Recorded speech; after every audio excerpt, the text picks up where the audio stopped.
One, two, one, two, one. Turn me up.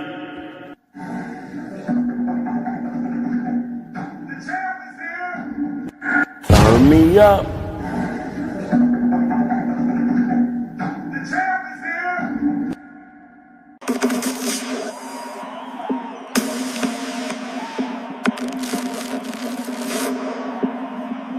The champ is here.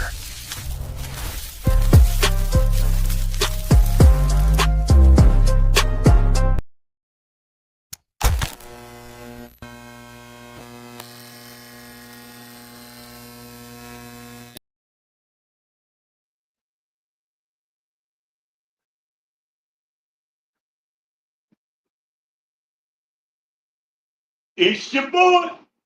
Living Israel, the people's jam, back at it again. Shalom, Israel.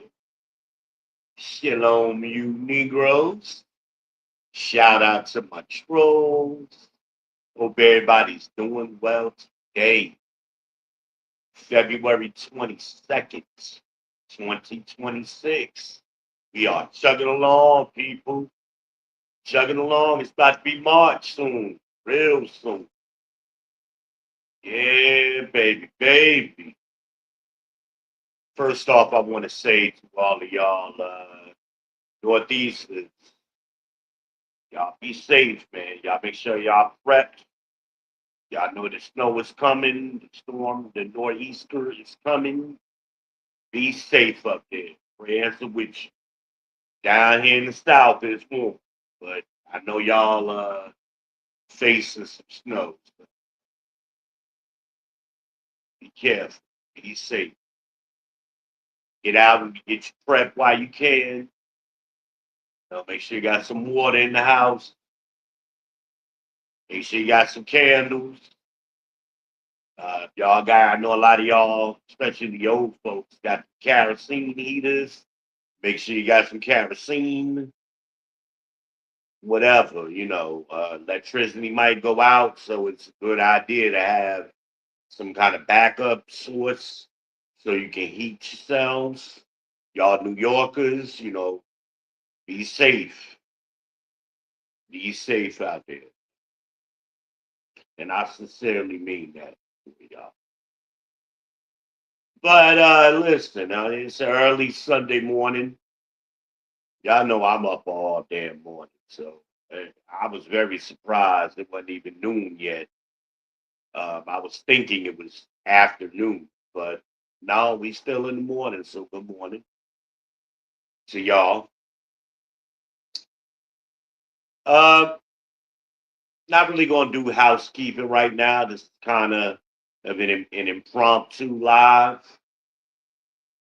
I was really wanting to test this phone gimbal I have now. Um, I got it on sale, flash sale. Um, it was on my list for a long time on Amazon, and I find when you put things on the list, eventually it's going to go on sale. A lot of things, not all the time, but a lot of things go on sale, and when it does, you'll get alerted. So I got a flash sale, and this thing was like $10 with free shipping. I was like, damn, why not? Let me try this out. Because, I've been wanting one for a while. It's 360. It follows me. Right? It'll follow me around.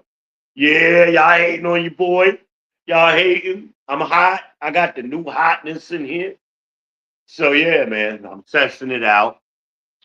And I do like that. I do like that feature because it gives me flexibility to move around.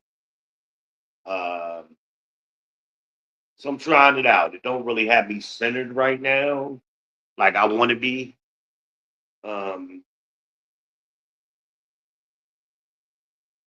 but maybe my face was too far away. I don't know. But yeah, we'll see. We'll play with it. And maybe I'm doing something wrong right now, and I need to learn how to. This is my first time using it. Uh, the instructions weren't very good. I threw them shits in the trash. It got three buttons, so I know one button like rotates it. Wait a minute, let's see.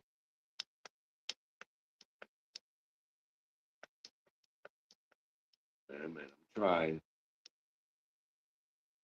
Okay, it rotates it that way. It only goes clockwise. I see. Okay, all right. Give y'all a little tour. Give you a tour. Is it coming on? Oh, it's doing it automatic. It's doing it on its own. Okay.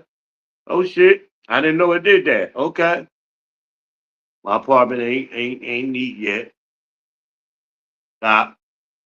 Would it stop? Oh no, it's just gonna do it again. Okay. So I guess it'll do that automatically until I stop it. I'm learning. I'm learning. Y'all just happen to get a little tour of my apartment. Okay, it's coming back around. So wait a minute. Let's wait till I get it where I want it. Stop it. Boom. Ah, okay. That's where I want it to be. So I guess that's something I need to do in advance. And do it still follow me? I mean, let's see. Wait. Okay. So no. So now I guess it's right where I want it to be. Let's see what I got to do to resume it following me. Okay. Wait a minute now. Let's see what we. Let's see. Yep. Okay. All right. So okay, I got that down now. I got that down. I like that. Okay. That's cool. And the other button, I don't want to mess with it because I don't know how to use it yet. The instructions weren't clear, but the gestures. So I know you could do like stop, thumbs up, I don't know how to do all of that yet. So I'm gonna do that offline. But you don't do it now. Do it? No. Okay. Well, I'm gonna figure it out. But I got the first button. Well, the first two buttons, the main button and the one on the right. The other one on the left is the gesture button. I'll play with the gestures by myself and figure that shit out. And I mean, for $10, it don't go wrong. I highly recommend it. I got a link in the description already. Last time I looked at it, it was like $20. So I got it for 50% off of that price. So I mean, and you can mount it to a regular tripod or monopod. Uh, some of y'all like, well, what is a monopod, B? Okay. So a monopod is this, right? This is more of a monopod than a tripod. This is what I have here. It's And this is a selfie stick, a monopod, but it doesn't have the mount. I can't remember if I originally had a mount for it at one point, but it doesn't anymore. I've had this one for a while. So I need another one where I could actually mount this gimbal on top of it. Uh, but, we'll see what happens. I get flash deals all the time on monopods and tripods, and both little cheap ones like this one and professional grade ones from my photography days. They still on my list, and I get them all the time. So, but I like a monopod. Even when I did professional photography, I really preferred a monopod. It was easier to carry, and I could set it up so quickly and boom, in and outs. Because I did a lot of strobist type of photography, and sometimes I would have three monopods with. I would have two strobes on monopods, and I would also have a monopod for my camera. Um, you photographers know what I'm talking about. I was a strobist.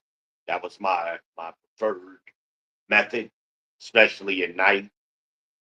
Yeah, I would get busy, and I do a photo shoot anyway. And a lot of times I'd be riding around with the model, be trying to figure. One of my models, I was with Chloe one time. I remember she and I was coming out of a basketball game. We had some Hornets game. And, no, it was Bobcats at that time.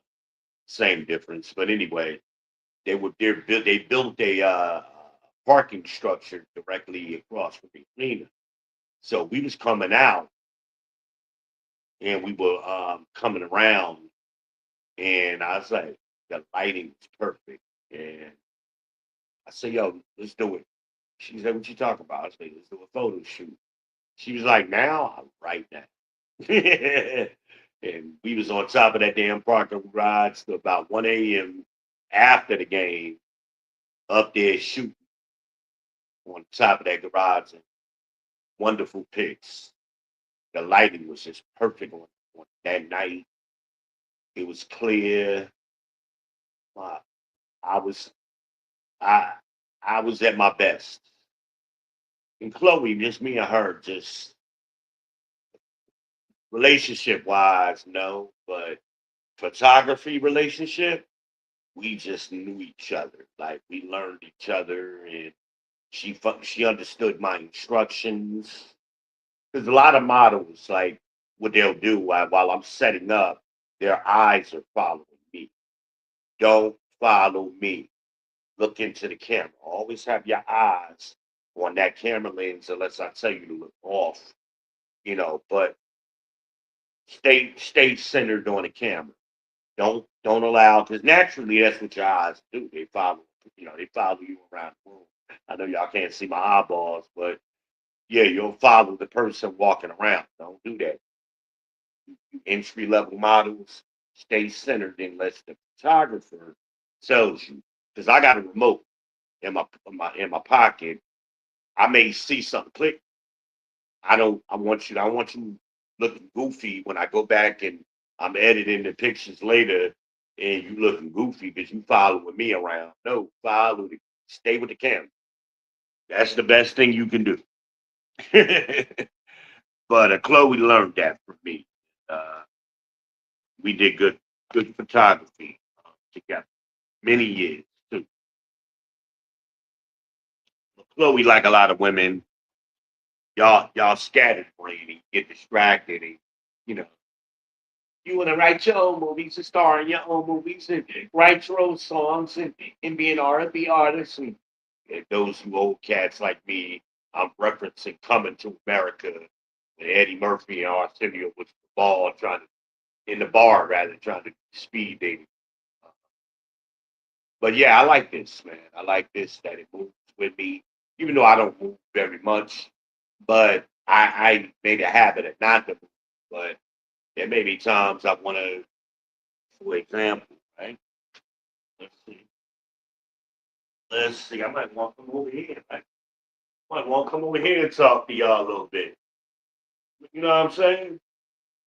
I might want to do this. It ain't turning. Maybe I move too fast, but it's trying to find me. Yeah, a little bit.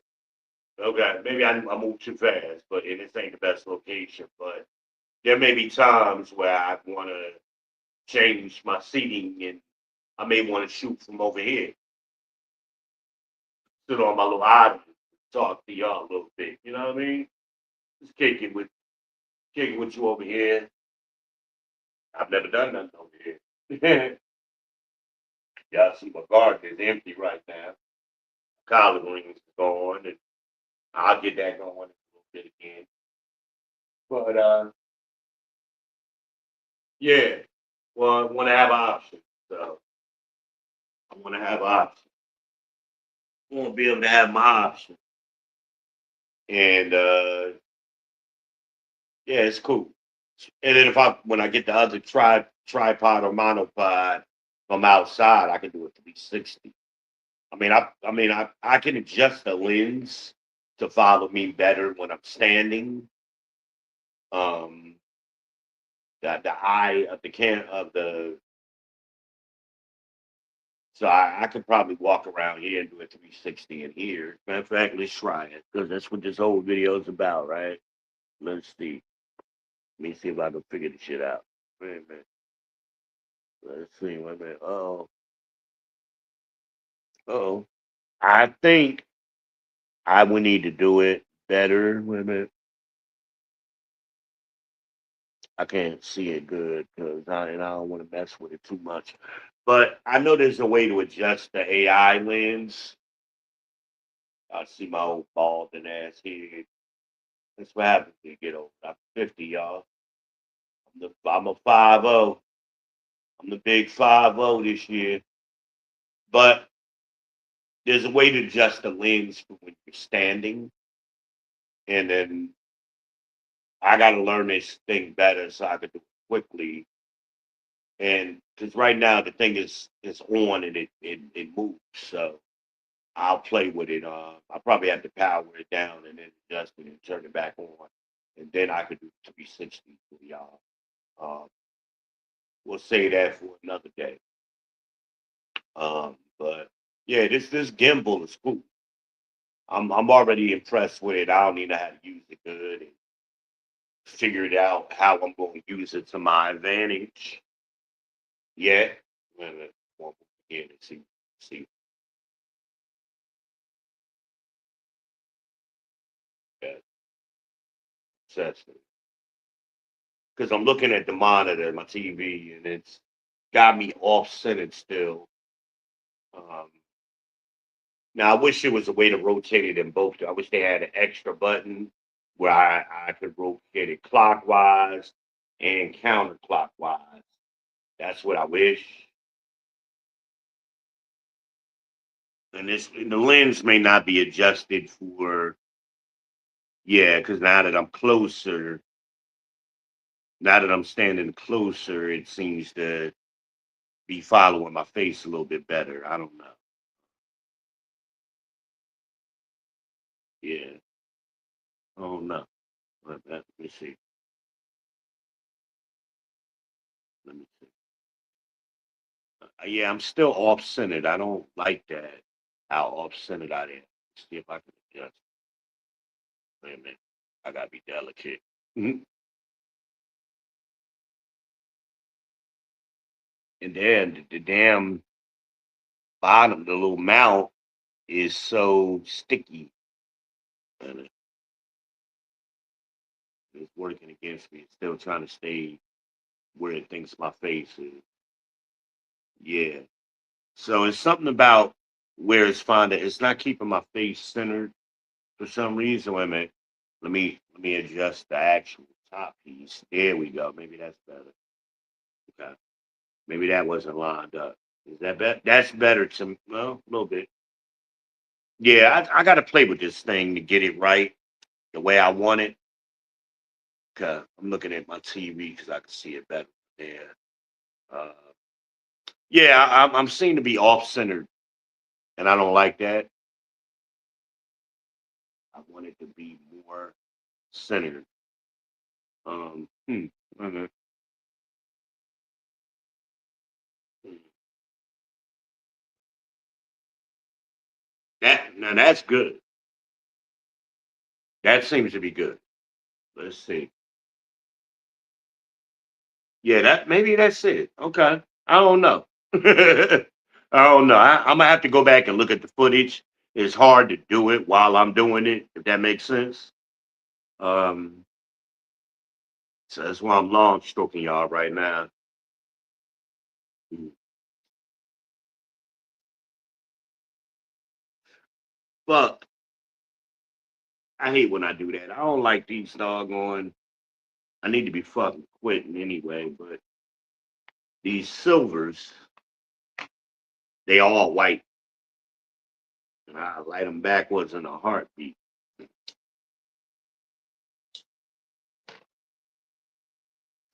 That's why I gotta stop playing with them and twirling them and shit, because then I get them all upside down and don't know what changes up.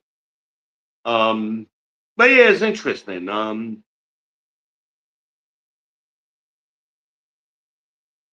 I wish the actual gimbal itself had a Bluetooth app and you can control some functionality of the gimbal from the app itself.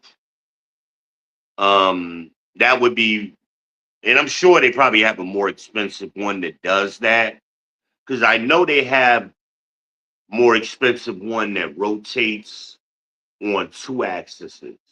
Like this one is it's 360, but it's only on one axis if you're thinking four dimensional, meaning it doesn't go like if I stand up, those other gimbals will stay centered on my face even if I stand up. If I come down, it'll tilt the phone downward, not just 360, on a stationary axis, but it'll go up and it'll be in four dimensions, in other words. Um that I'm a gadget guy, so with one of those give I catch a good sale, 10 to 20 bucks for one of those. So those are a little bit more expensive. At least last it's been a while since I looked. They were like 50 bucks, and I just don't. It ain't worth the investment for me at this point.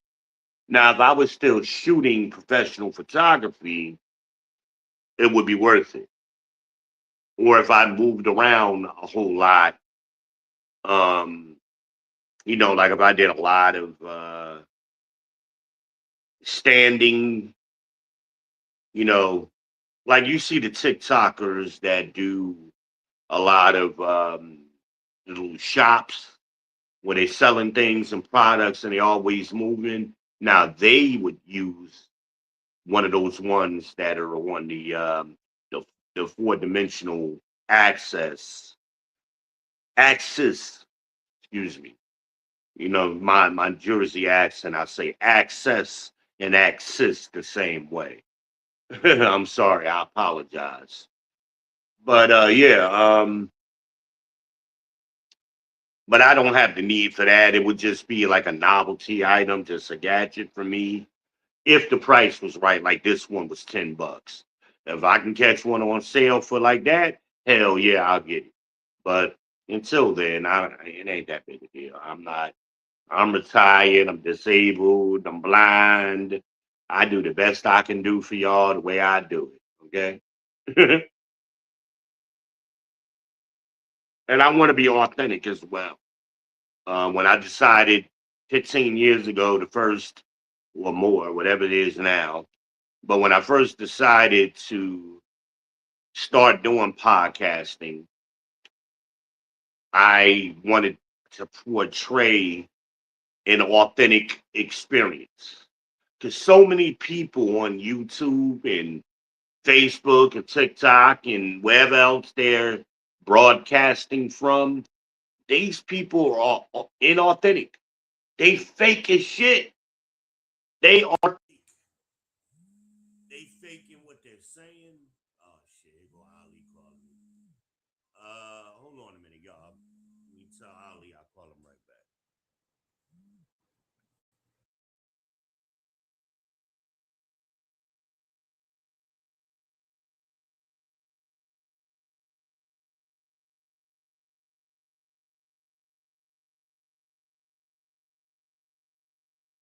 Okay, boom, I'm back. I'm back, baby. Usually I can't do that. Usually when I answer a call, I drop y'all and I gotta come back into the studio. Um, but nah, I did that quick, so that's the trick. Yo, let me call you back. I'm live. Bye. Yeah, that's my cousin calling me. He's driving, but in between Jersey and Connecticut right now, trying to get ready for the snowstorm that's coming. So I think he'd rather be in Connecticut than in Jersey because of the path that the storm is uh, projected to go. I think that's what he's doing. I don't know. I'll talk about it.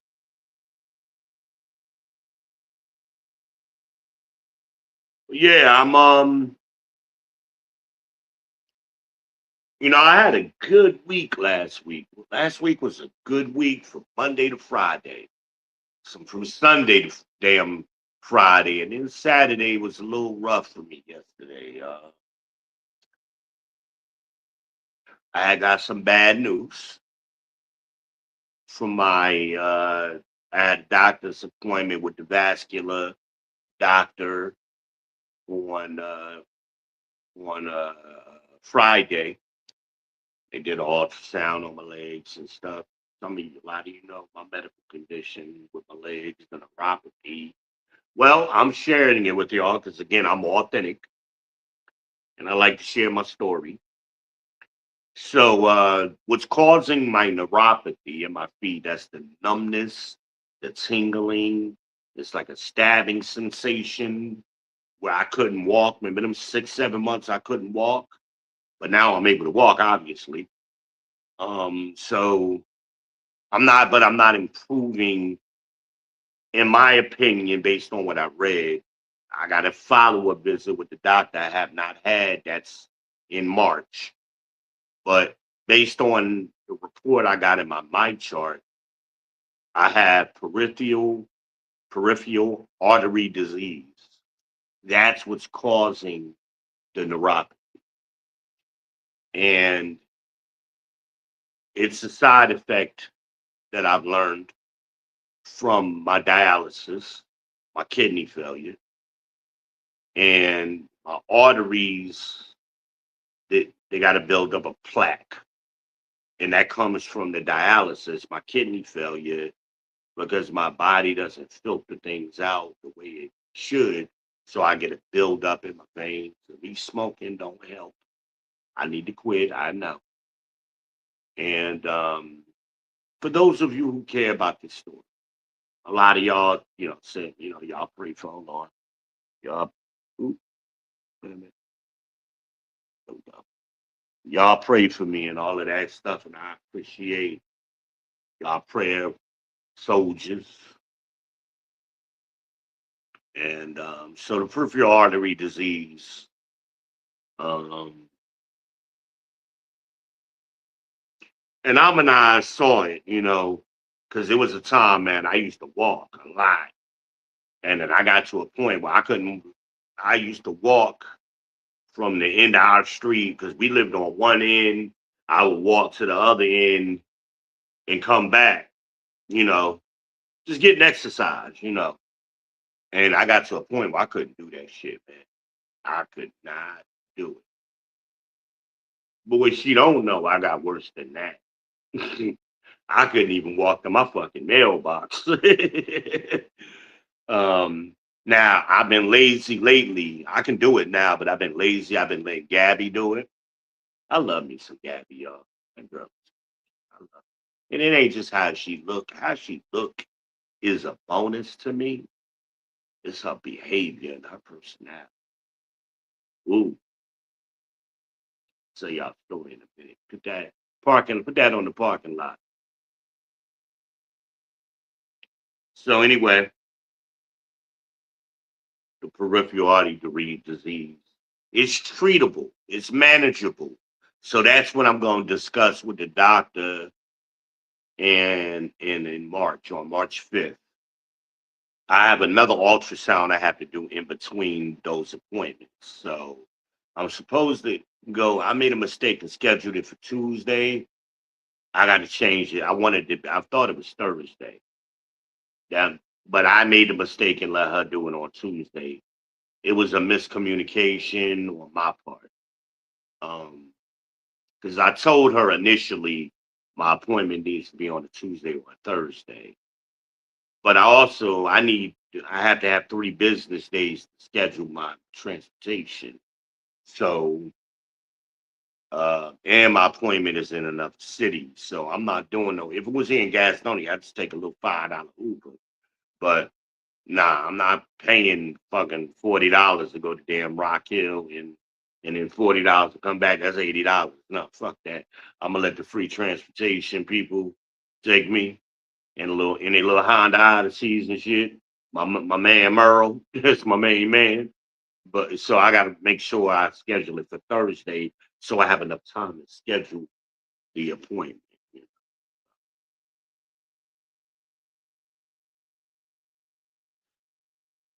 That makes sense too.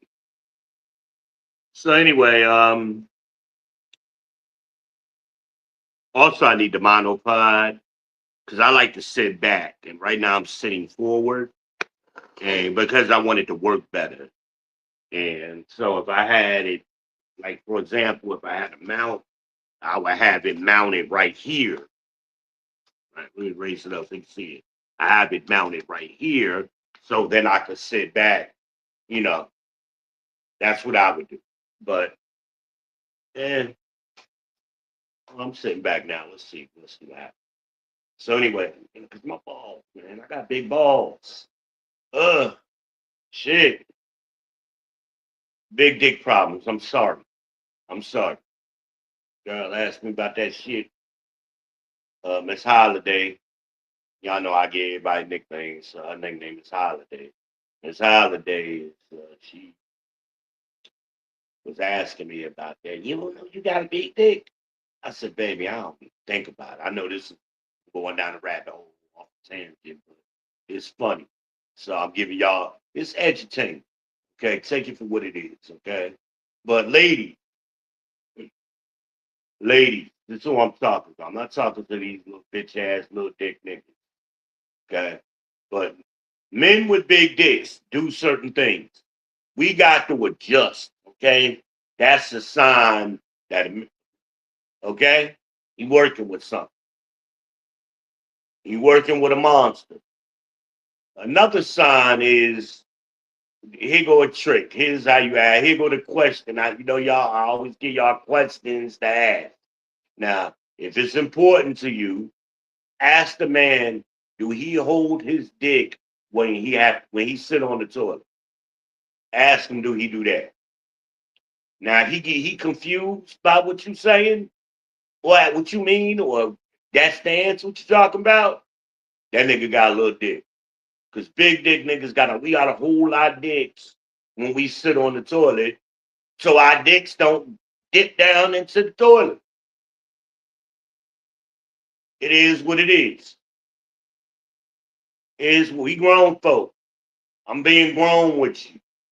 If that's a big concern of yours, because I said something to her, I was going to the doctor and they were doing the ultrasound on my legs, so I wore some sweatpants so I could roll up and pull them down and do. I mean, the lady was way up here in my groin, you know.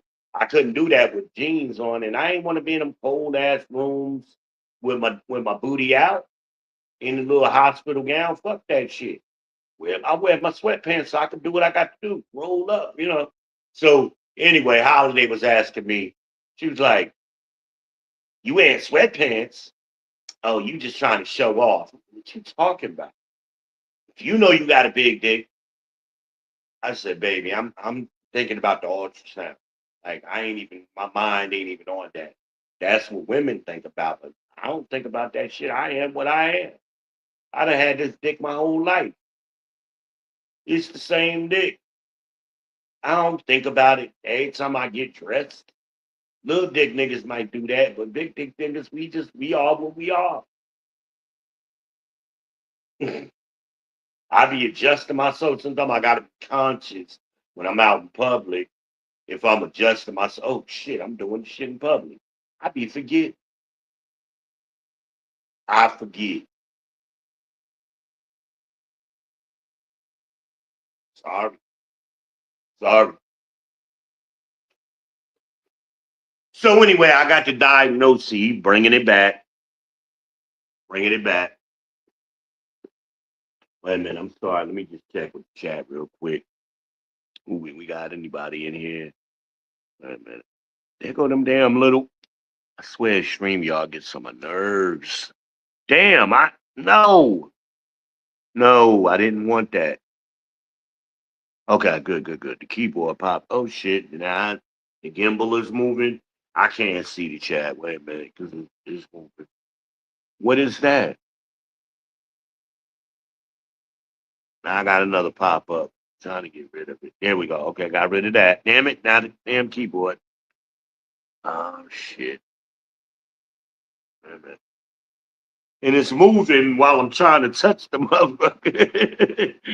Oh my god! Let me leave this shit alone. Let me leave it alone. Salute to the chat. I can't see you. I'm sure either DJ Harmonize is in the chat. More likely it's going to be Harmonize. I'm sure she typed, "Hey y'all," with her signature greeting. Make sure y'all subscribe to Harmonize. Subscribe to her channel. Check in with her. Make sure you let her know where you come from. And salute because you come from somewhere. Come from People's Podcast. Baby. I know what it is. And if you don't want to be here, you don't want to be there with her, then move the fuck around. We don't want you no way. We ain't got time for bitch niggas this year. We ain't got time for y'all. And I know Amanaz ain't got no time for you either. She looking for a husband. She ain't got time for you bitch niggas. Little dick energy niggas. But that one, going real quick back to Holiday, my response to her is, it don't matter if I know I got a big dick. What you think? It only matter what you think, baby. Well, I can feel it as soon as why you think I like hugging you? Well, that's good. Why we got to talk about it? It is what it is. Baby, you know you ain't here with a big dick, nigga. You know the big dick energy is around me. It ain't fake. You feel it. You just said you do. What we talking about, boo? Cool. Mm.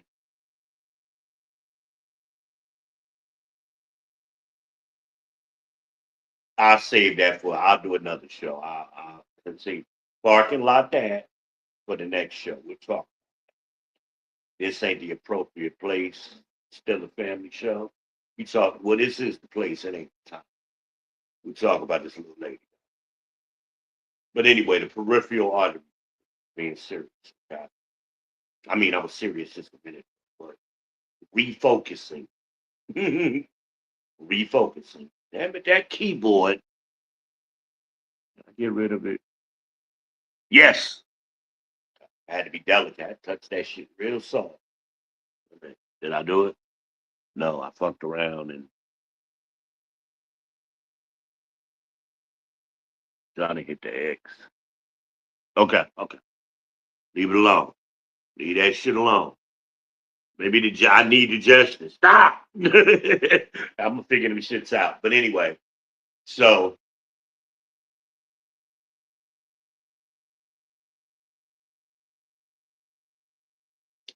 I just looked at my screen and I saw something I did. And I started to go back on that tangent. I want to talk about it, but it's too early. Some of y'all still in church. Some of y'all sitting in church watching me now. Got your ear pod in, got your AirPod in and shit, and sitting up in church listening to me. It's fun. That's why. Anyway, I it scares me because my body, the things that are happening to my body. However, I try to educate myself as much as I can. So when I'm sitting in the consultation with my doctors, I could speak to them in a way that they can answer me back to give me the information that I need to to manage my health. And previous generations of black men did not do that. They didn't go to the doctor. And when they did, they wasn't had the doctor saying, "Well, how do you feel? What's going on?" They didn't know how to communicate.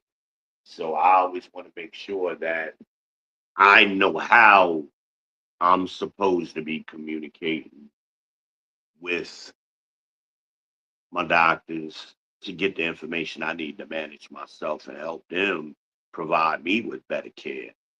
So I got a whole list of questions and AI, Gemini. My chat boo, as Joy calls it, my chat boo, Gemini, has been helping me craft some questions. Because what I do is I take my the summary of my visit. Like if you're in my chart, your doctor gives a summary of your visit. But a lot of times they use that medical jargon, things like I'm like, what the hell does this mean? So I copy and paste it, put it into Gemini, and then Gemini translate that shit into a way that I understand it. And then at the end, Gemini is like, would you like me to help you generate some questions you can ask your doctor for your March 5th business? Yes, the hell I would. Then he grabs those questions. And then I ask Gemini some questions, and we have a little dialogue, and he give me some more questions. And I got those questions in a little notepad. So when I go to the doctor, I'm gonna pull up the notepad and okay, doc, what is question one? Actually, I already emailed Dr. Briggs in advance some of these questions. So he's prepared for what I'm gonna ask him. That's how I'm getting the best out of my doctor visits. Now, I did have see a little bit of improvement in my left foot. I was able, for the first time since March 11th last year, to wiggle my toe, my big toe. I couldn't do that until that Friday was the first time I noticed I could do it. And I could do it on my right foot. I got full dexterity of all of my toes on my right foot. But my left foot, I couldn't wiggle my big toe. So, but I could. I'm sitting there, oh shit. So that's some improvement. So I may have to. What I asked a question too. What is the difference between an artery and a vein? I didn't know shit. An artery takes the blood down, and the vein brings it back up and distributes it. From my understanding, I could be wrong. Simple explanation. So, but I have a blockage, and your body will naturally try to reroute itself around the blockage. So that's going on. But what they can do is they can do a bypass. They can go in and clean them out. There's a couple of different treatments. So we're going to discuss that together. Um, Now my light turned red. Why did it turn red? Is it still following me? No. Um, I wonder if I have it charged enough. Huh. I don't know. Let me tap the button again. See if it. There you go. So maybe. Okay. I don't know. I thought it charged it enough. So we'll see. It's green again. Oh, wait a minute. Yeah. Okay. We back. We back. We hot. But I could also freeze it though. I guess right. Let's see. Let me freeze it. Wait. Let me wait till we get where I want it. Okay. I like that. Wait a minute. So I'm moving my hand and I'm blocking it. It's not fine. So let me. Okay. And that may be a design thing. Maybe they should put the buttons on the remote because it comes with a remote, but the remote is just a clicker for the like a shutter clicker. But they should maybe put these controls on the remote too. I'm sure some of the more expensive ones do that, I'm sure. But that would have been cool for this device. That would have made this shit. Right now it's the 4. 5 is perfect. So there are a couple of things that they could incorporate a tripod into this to me, or turn this into a monopod, or give you the adapter so that way it does this. Wait a minute, wait a minute. Yeah, like this one. Wait a minute, let me close it down so y'all can see it. And like that. So it do that, right? Like that's all that's missing. All I need is this bottom piece on this thing. And I like how tall this one goes though, because this one goes pretty tall. And it also has a remote. Um, but the only thing that's missing, like these two were combined, it would be a 10, in my opinion. But I like this one. See how small it goes, y'all. I love this thing. I could just carry it with me, throw it in my. This is the one. Remember, I went to Olive Garden. This is the one I took to Olive Garden. But it's just missing that one little piece. Like if I could just screw it together, that would be real cool. But you can't have everything. You know, not for the price I'd be trying to spend. I'm cheap. But my peripheral artery disease, and so that was the bad news I got Sunday. So I was sad. And then when Gabby gets in, of course, she brings Dummy with her. He claimed he watched me. I hope he do. Dummy. And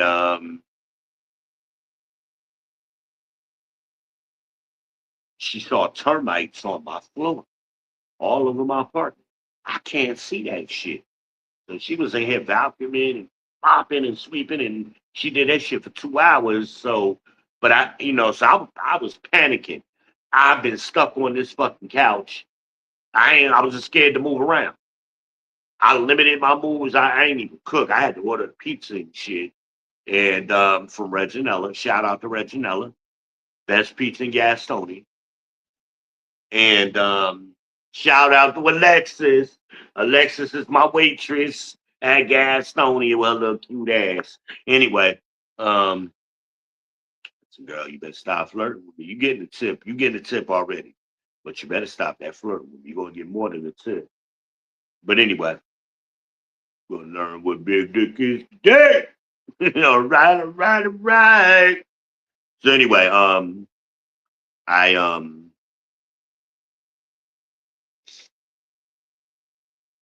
the termites, had me panicky. But anyway, I had my neighbor. I saw my neighbor pull up, and he came in here, looked around, and he didn't see none. So that relieved me, so I could get some fucking sleep last night because I was fucking panicking, man. But I got the complex people. I'm waiting for them to come out to spray or do whatever the fuck they got to do. But my neighbor was telling me, he said, because these buildings are old, they're prone to termites or whatever. I mean, what the hell just happened here? Um, I know my phone is charged. Oh, okay. For some reason, my screen timed out. Oh, fuck. Why did I do that?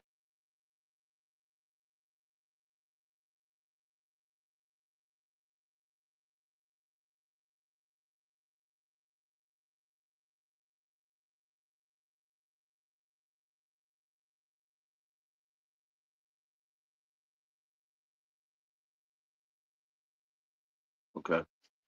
I'm sorry, y'all. Okay, cool. I'm back. Um, I'm blind. I can't see, and I be not conscious of what I'm touching all the time. Cognitive, whatever. Uh, is what it. So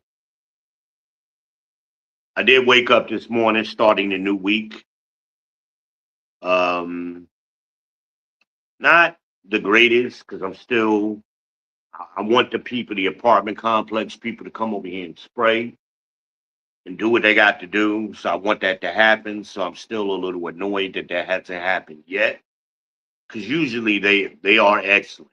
even though these buildings are old and they ain't the greatest or whatever.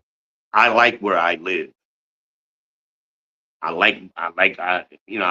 why I want to do the 360 outside. It's not much. They look like little hotels or motels and shit. They all one story. There ain't no stairs, but it's comfortable for me because it's a quiet neighborhood. My door is open right now. It is peaceful. Even when the kids that live across from me is out there playing, they ain't out there now because it's a little chilly. But like when it was nice Friday, they was out there riding their bikes and they don't make noise. And I hear them a little bit, but it's peaceful out here day and night. I love it. And we back on in the cut, one way in, one way out. One way in, one way out, man. But so yeah, man. But I had a great week last week, man. Just great news. Things was going. Even my ultrasound went good. I mean, of course, the ultrasound tech she can't tell you what's going on. The doctor got to discuss that with you, and then you gotta wait I gotta wait till March. You figure Friday was the 20th. My scheduled appointment with him right now is the 5th, and that can change, especially if my second ultrasound changes. If that gets pushed back, then that pushes the appointment back. So that's a lot of time for me to be thinking about shit. And y'all know my mind. I am analytical as fuck. I examine the fuck out of shit. Everybody talk. They did research and shit. Not like me. Ask Harmonize about shit. She know I dig into some shit. That way, when I give you the information, that shit is checked, double checked, and triple checked. I'm telling you the number, that shit is the number. Trust me. I stand by my numbers and my research. I remember years ago we was talking about salaries or something, and me and Harmonize, I got into a conversation about that. This is before everybody else on the internet started talking about data and statistics. I was asking. I was already doing. And me and her was just having a private conversation. We lived together. We had a private, have conversations offline, and I'm educating her on this shit. She like, word. And then, sure enough, a couple of years later, here go these niggas saying the same shit I had been said on here and to her. I'm like, it ain't but a couple of dudes I give credit for being on my level. Me and Coach Greg Adams, definitely. And I know a lot of times Coach like, I'm the only one. No, you not, Coach. It's me and you. It's me and you. Because I say something and he'll say it, or we saying it at the same time. We coming to the same conclusions. And he said a good explanation not too long ago because we're speaking from experience, you know, because he was talking in reference to Anton. Um, it's a lot of, and I said it too, and I like Anton, but there's a lot of, he's a late bloomer. And a lot of the things, the lifestyle he's living now is because of the success, the money success, the monetary success that he's achieved in the last, 5, 6 years. But I had that success in my 20s. I came out the gate as a young man successful and clearing 100,000 in my 20s, year after year after year after year. What is that? Music. I hear some music, y'all. I don't know who the hell is playing music, but I hear it. My other TV ain't on. Maybe one of my neighbors got some music playing. These walls are thick and these are brick buildings.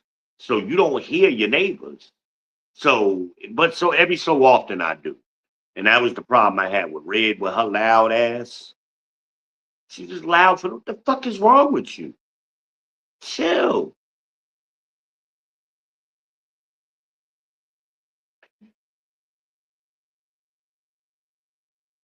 Before she got here, another side quest was going. Before she got here, I had never raised my voice in this apartment. I mean, other than my normal loud talking shit, but I had to take it to another level. I had to elevate it beyond that with her. Cause she like to try to overtalk me and I don't play that shit. It must be my neighbors. One of my neighbors gotta be playing. Y'all can't hear, but I can hear. I mean, y'all be talking about I can't hear. Bullshit, I can hear. I'm hearing through brick walls right now. And the microphone ain't even picking up on it. I hear the shit. I can't tell what song it is, but I know it's a song. Because if it was a song I could hear, I know I be getting busy with my non-dancing ass. I be trying, though. I be trying.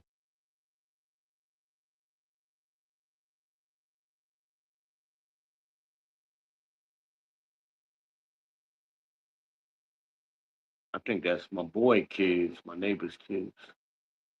Now I hear them outside. He must got his kid. Well, obviously got his kids today.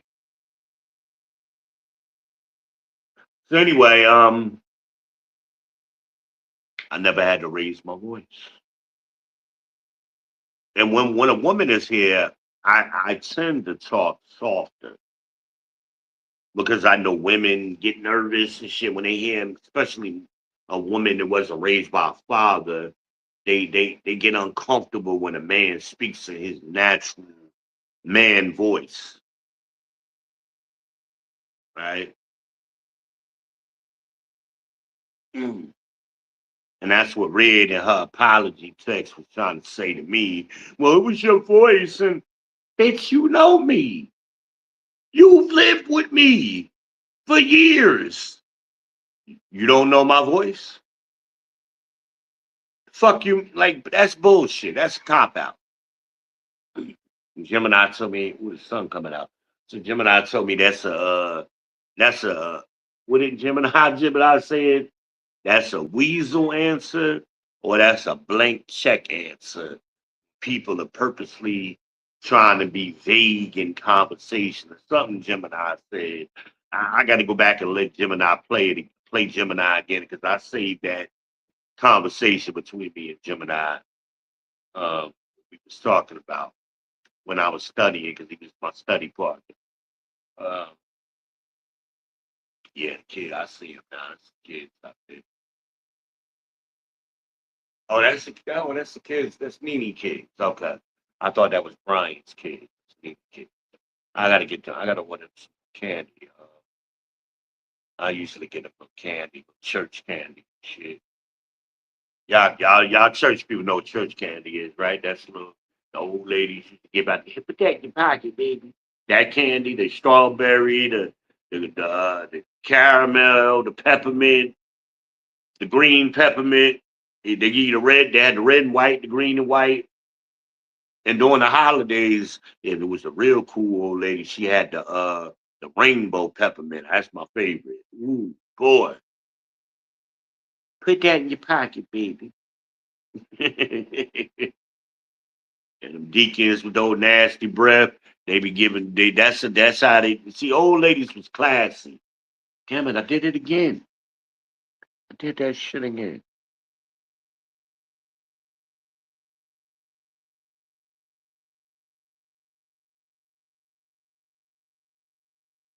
I did it again. I don't know. I hope y'all heard that. Anyway, the old ladies was classy. So they wouldn't just go up to the deacon, your breath stink, here go a peppermint. No.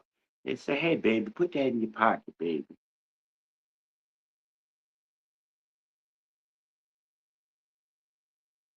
That's a different time when you had when class. That's what they were focused on. They weren't trying to be no bad bees, the real fine old ladies. They was class.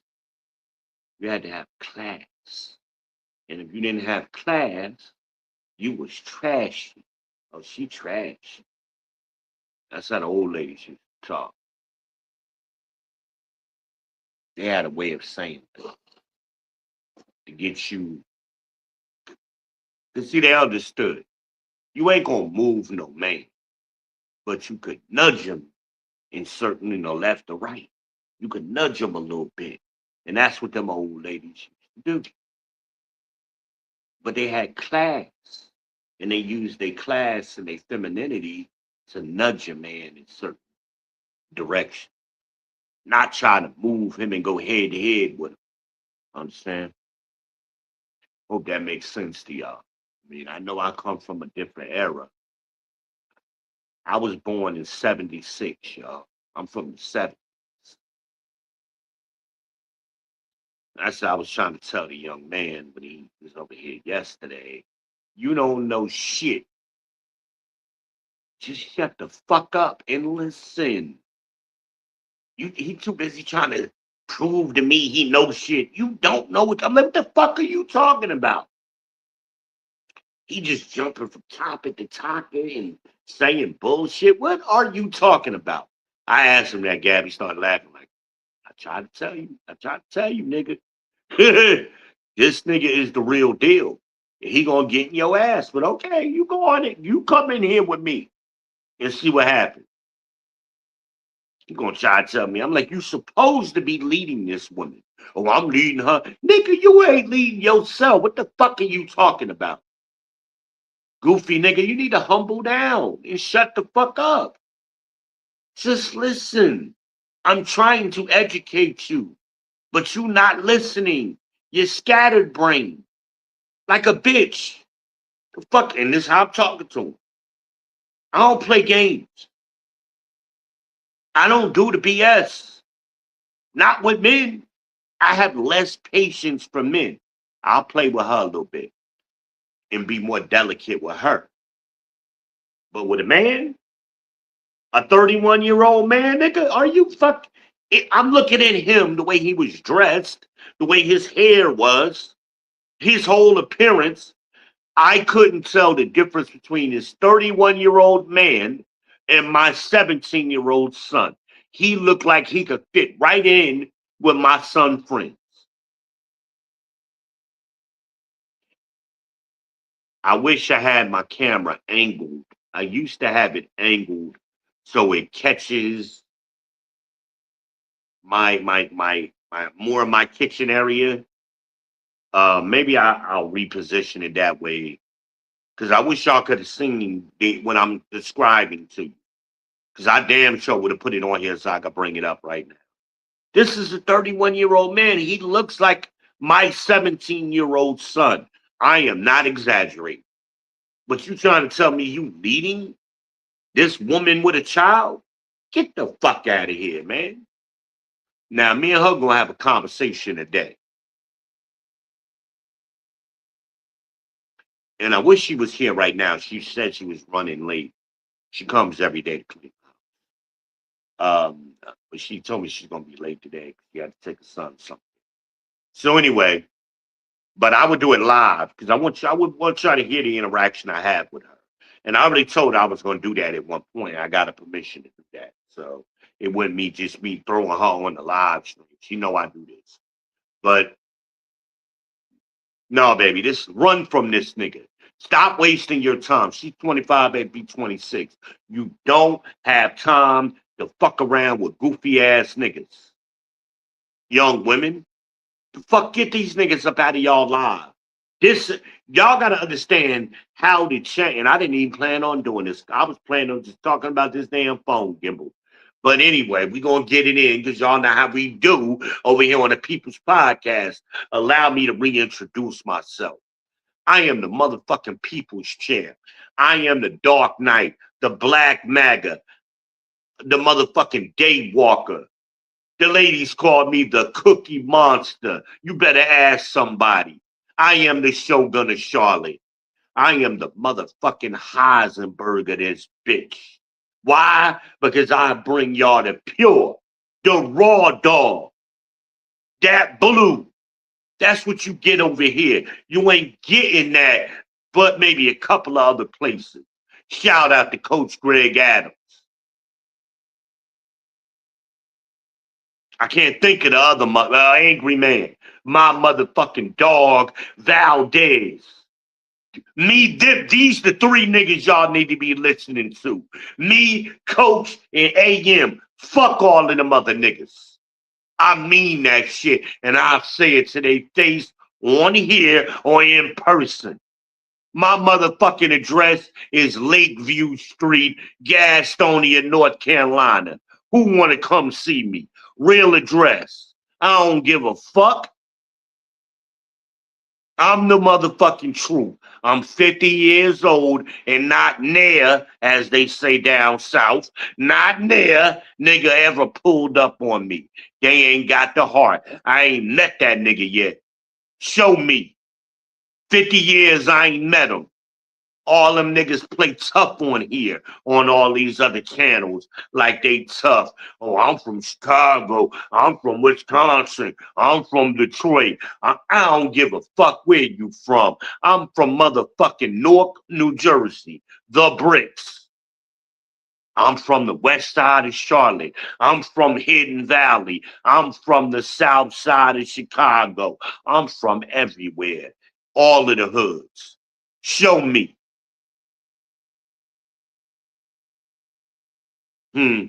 Ask Harmonize. It been plenty of times me and her been sitting on the porch outside just talking. People riding by, they blowing at us. Hidden Valley Kings. Respect? Yeah.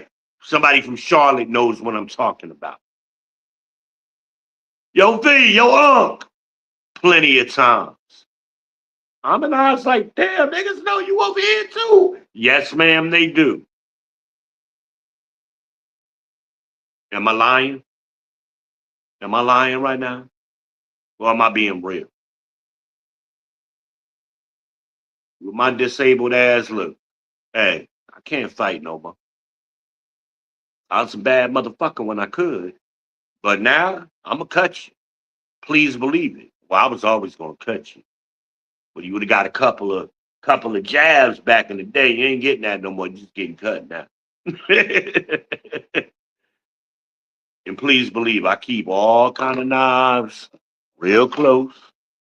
You know, keep some in my pocket, you know, poke a nigga a little bit, you know, wake them up. And then if that don't work, you know, put that up. Got a little something bigger. I keep close by. If somebody, you know, if they get really froggy and they decide to pull up, I got something for them. I keep it real sharp too. Please believe it. Please believe it. I'm the truth, man. I live this shit. But I've been living it all my life. That's who the fuck I am. I don't pretend to be nobody else. Hey, I ain't the toughest guy in the world, never been. But these bitch niggas, these fugazi ass motherfuckers on here that y'all be listening to, that shit is just for entertainment purposes only. You want the real? You come here to the People's Podcast. You go to Coach Greg Adams to get the free agent lifestyle. Or you go over to the Be No Nation and check out Angry Man. That's as real as you get. I've been doing this 15 years and they've been doing it just as long as me. And we've seen everybody. I've seen everybody. And I follow a lot of people. They're entertaining. They got information. But if you want that raw dog, I just told you where to go. Cut all the other bullshit out. These niggas, ladies, is full of shit, most of them. They full of shit, ain't never done nothing in their life. They never been they average at best, at the best point in their life, they just get into a 5. They've never been above that at any point in their life. So that brings us to Anton. And I like Anton. And I think he got a purpose. But I think sometimes he pushes his image. I'm a fly ass nigga. No, you a goofy looking Kermit the Frog ass nigga. That's what you look like. You just got money now, nigga. That's it. It's cool. What Jay-Z said, it ain't, ain't no ugly billionaires. We got it. You a millionaire. You know, ain't no ugly millionaires either. That's cool. But don't run around here. You talking about you a fly ass nigga. You was wearing your brother's clothes. The fact that you was wearing I ain't never wore let me question, let me change it.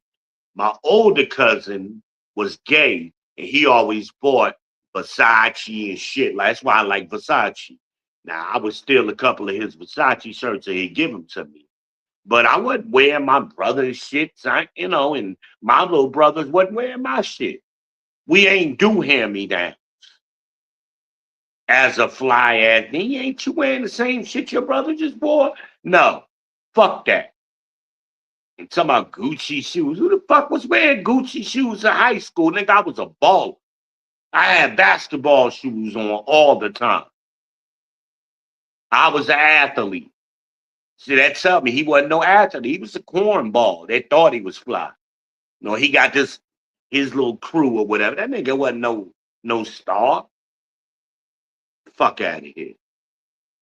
I was a star in high school and college, for that matter. Especially once I got that Mustang, and I bought my Mustang my sophomore year. Yeah, brand new, 1996.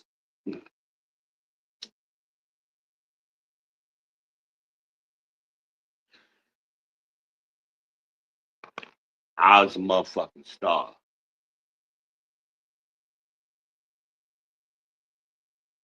But don't, you ain't what I ain't how many times have y'all heard me tell y'all this shit? This probably might be the first time I'm telling y'all some of this shit. But I'm doing it for a reason. Because I ain't got to say that to give you all my message. Y'all could pick up on my big dick energy already. You already know. But women, this goes to vetting. Y'all don't know how to tell the difference in men, the quality and calipers of men. You don't know the difference between a 3 and a 6. You with a 3 thinking this nigga's a dime or something. That nigga's a 3. And then when you get with a 6, who's an above average man, you want to treat him like you did the 3. And then you run across a nigga like me and you get put out in the fucking snow. Because I ain't no 3. And you ain't going to treat me like that. The fuck out of here. And she know better. Like, is you fucking crazy, bitch? You know me. She's vouched for me out of her own mouth. But you forgot what you just said? Or was you bullshit when you said it? Now, every compliment I ever gave her, I mean, I ain't take nothing back. But we gonna get both sides of the story. Wait a minute. Turn this on again. Wait a minute. Am I back on? Wait a minute. Yep. There you go. Okay, the light flashing. Wait a minute. I wanna yeah, baby. Ah shit. I love this shit, man. But anyway, I had turned it off for a minute, but um and I probably should have adjusted the lens when I had it off. I'll try to do it. Um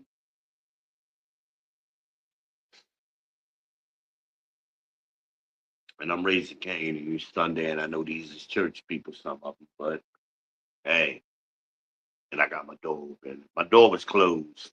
I want my door open. There's a nice little breeze coming in here, and it gives me the natural light. Um, it is what it is. Who I got? Y'all still with me? Somebody got in here? Anybody want to come up? Damn it, I can't even see this shit. Wait a minute. I probably should have turned it back off so I could play with it. um, I mean, we could talk, man. Anybody wants to come up and we kick it? I mean, that's cool. Um, let me know, and I'll drop the link.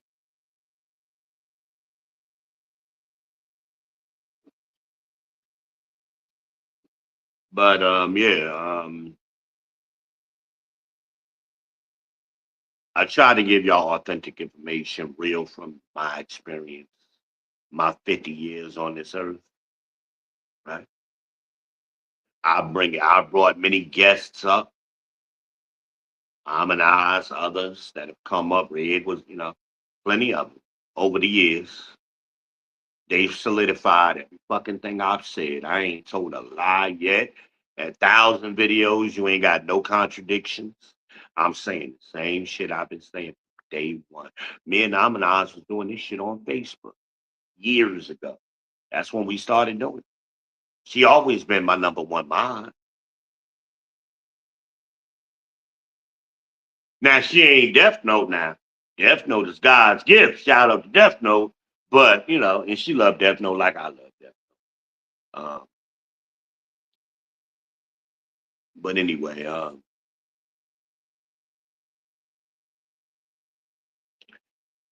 and I go to fucking, I'm quick, and she's seen it. Like I'm quick to go off on a motherfucker. When I sense that bullshit, because I don't like people playing in y'all face. And I ain't gonna stand for it. I don't give a fuck who I'm on the panel with. You getting this same experience. You getting me.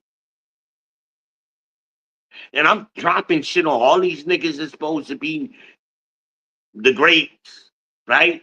I'm saying shit they ain't never. They like, oh shit. Did that nigga just say that? What I do on the Bible? Whose panel was I on? DJ Hill.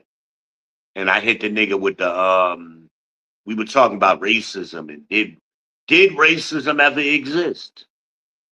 Since it don't exist now, can we agree that it once existed? Okay.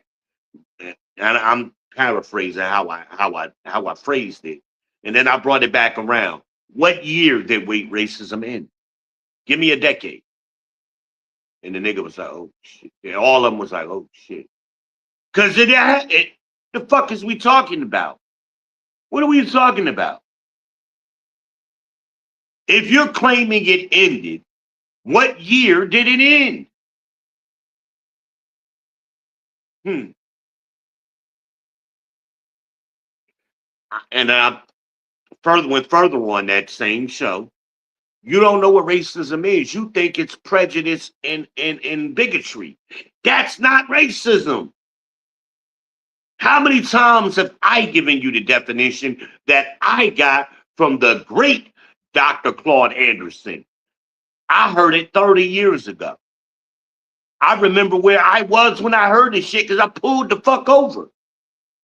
I pulled my car over. I was on Highway 601 driving in between Orangeburg and Camden, South Carolina. And when he was talking to fucking Rev Al Sharpton on the radio, and he said some deep ass shit I never heard. His definition for racism. And he went into the monopoly example. That racism is a game of monopoly. We weren't allowed to play. We were the property. And then they decided to allow us to play, but they didn't restart the game.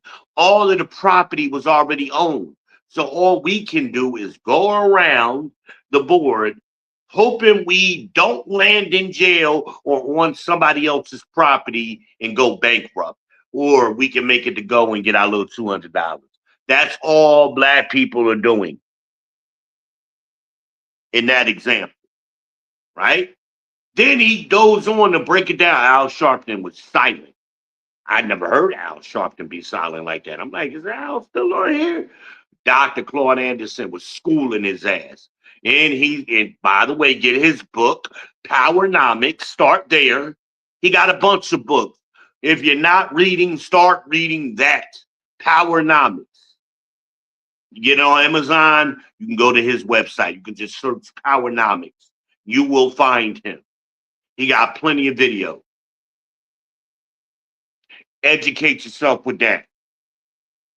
Anyway, racism, according to the book, here's the citation, Powernomics. I can't remember the page, of course, but Powernomics states, or Dr. Claude says in Powernomics, racism is a competitive relationship between groups of people. They are competing for wealth, power, and resources. And when one group gets so much wealth, power and resources, they can force other groups to act against their own best interests. That, my friends, is what racism is. And a racist is an individual who has so much wealth, power, and resources. They can use those things to force other people to act against their own best interests. That is a racist. Educate yourselves. It's an economics term. And then he even goes into the history of where the word racism comes from. I'm not going there now. Look him up and he will explain it. He's been going around the country for 30 fucking over 30 years explaining this shit to niggas. And every nigga I ever met, nobody knows. But I know who Dr. Claude Anderson is. Okay, what's racism? They don't know because they don't fucking comprehend. Their comprehension level is so low. It's elementary school comprehension, but they running around here as adults. Get your comprehension up. You can't rely on today's dictionaries. Go back and look at some of them older dictionaries. Don't just rely on Webster's. Look at some of the other dictionaries, some of the older dictionaries, and look at what the words used to mean. It's because they just change meanings every year now. So you really can't count on Webster. Look at the archaic definition of a word. Like when people, for example, y'all getting something, y'all getting this today, baby. Take your notes, get your notebooks out. Y'all think I be playing about that shit. Let me show y'all something.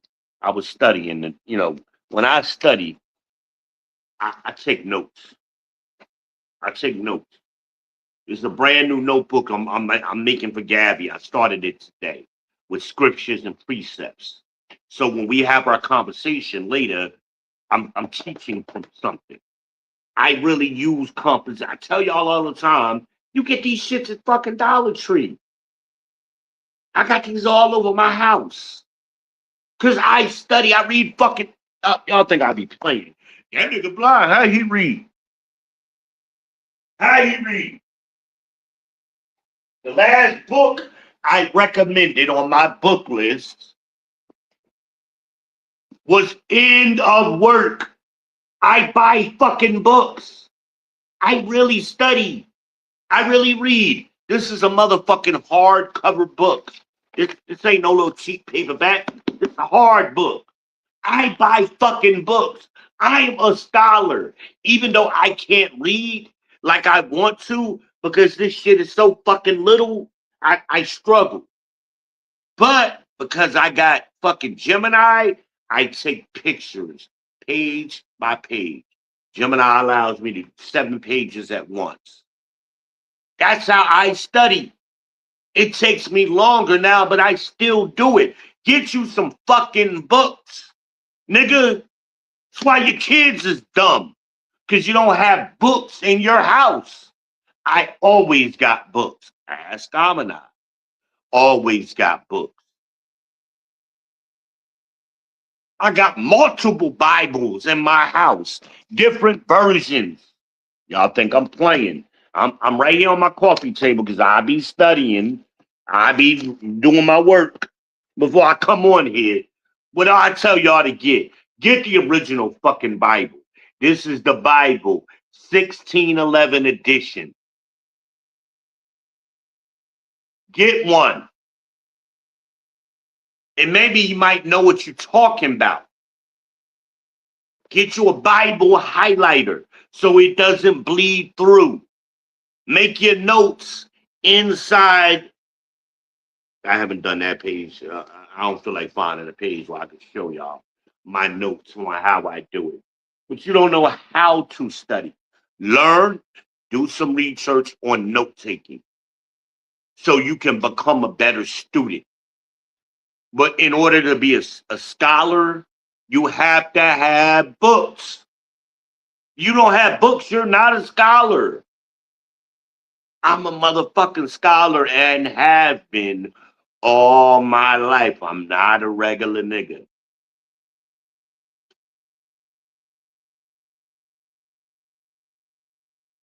So when I speak authoritatively because I'm speaking with authority as I'm commanded to do.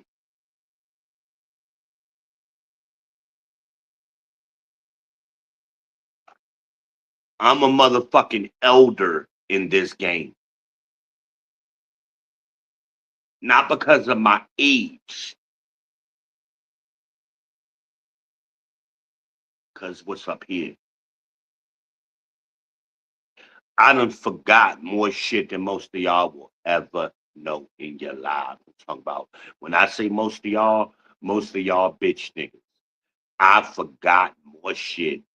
In fact, I've lost more shit than you will ever have.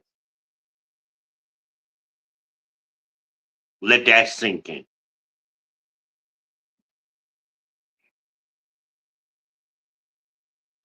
It ain't about what you get. It's about what you can keep. Getting shit is easy. Keeping shit is hard. And I ain't talking about nobody giving you shit. I'm talking about what you earn. Getting shit is easy if you apply yourself. But keeping it is hard.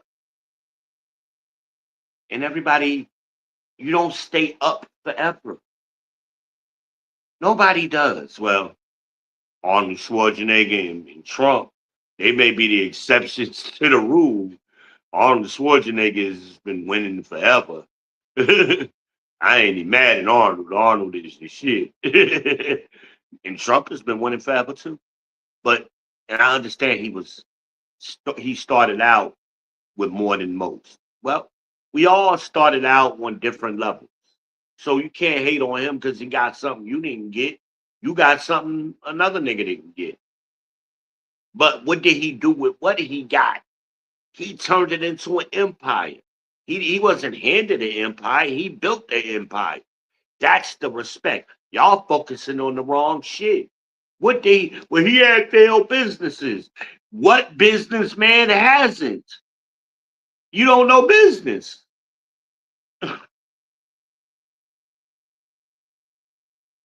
He built an empire. His youngest son will never have to work if he don't want to for anybody ever. His grandchildren that aren't born yet, I don't think. Yeah, he do got grandchildren. His grandchildren will never have to work because of the work he did. Y'all got the nerve to talk about this man? That's a great man. I don't give a fuck what you like him or not. You got to recognize the greatness.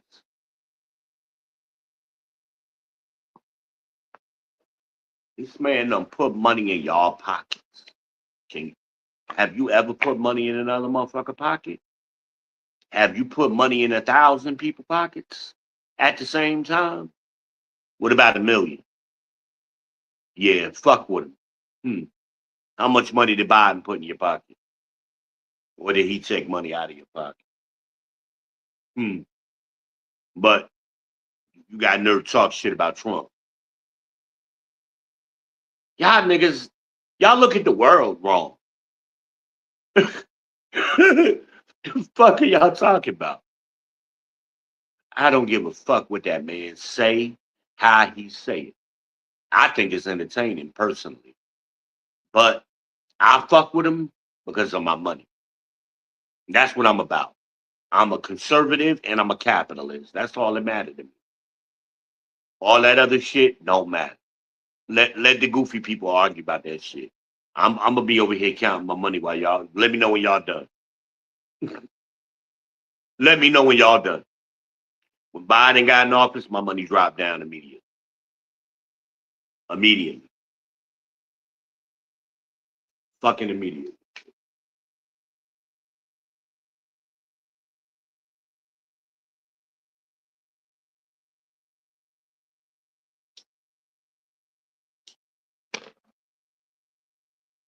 I don't know how much time I got left on this earth. And I say that very sincerely. My father died at 59. And he wasn't as sick as me. That I don't know. I didn't really know my father's health situation. But I think about that. So that's why it's important for me. This is why I started doing this podcasting shit. Because I got tired of people telling me I didn't say something. Well, y'all got a whole catalog of shit to review of me saying shit over and over and over to you. Why? Because coming up as a young black man in the 90s and the 80s, the old men didn't tell us shit of value. So I'm trying to tell y'all young niggas, y'all YNs, and you lovely ladies, right? As a shout out to Obsidian. I get that lovely ladies from him, right? And even though I don't agree with Obsidian and me and him have gone back and forth, I still consider him a friend. And I still support him and I steer people his direction. Me and him are friends on Facebook. Yeah. But, and he is one of the kings of the manosphere. I give him the acknowledgement of that.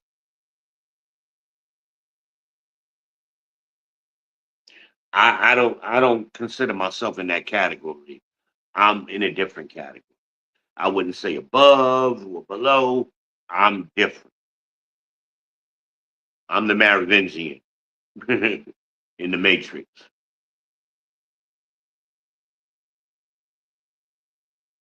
To use that analogy, I want y'all to have this information because I don't know how much time I got, but y'all ain't got but 3 people to get even close to what I'm giving, and I'm one of the 3. So if I'm gone, you're gonna have 2. And we getting old. We all getting old. Me and Coach the same age. We both 50 this year. And I know Angry Man is a little bit younger than us, just a little bit. We getting old.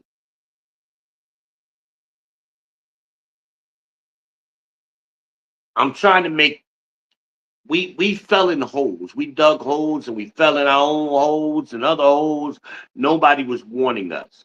I'm trying to help y'all young people avoid these pitfalls, these holes. There used to be a game on the Atari called Pitfall. I'm trying to help y'all avoid those being that little man in the game.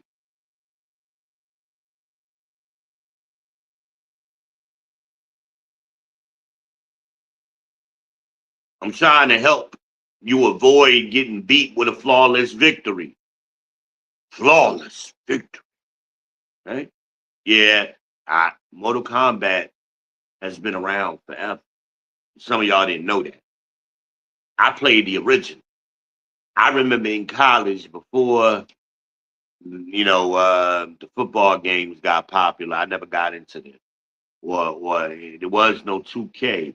We would climb, we would huddle up in each other's rooms and have Mortal Kombat competition. We playing $10 a game. We be cutting class to play Mortal Kombat. $10 a game. Put your money up. Cause see, that's what we did. We ain't do shit talking back in the day, in my day. We ain't do shit talking. Put your money up.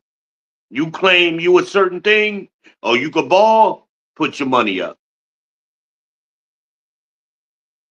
Oh, you can play Mortal Kombat, put your money up. That's how we settle shit. Oh, you don't want to bet? That's where that term bet come from. Oh, bet, bet. We've invented that. The Gen X. Because we bet all the time on everything. Put your money up. Oh, you could beat me on the bike? Because we rode BMX bikes. You could beat me, you faster than me? Put your money up. We let somebody hold the money. We race in a certain distance. Let's go. And we bet on everything. Who could wheelie the farthest? Who could jump the farthest? Who could do the best tricks? Hell, skateboarding. I did all that shit. I tell you, my favorite BMX movie was Rad. R-A-D. I done did it all, baby. I did it all, been everywhere, and got the t-shirt.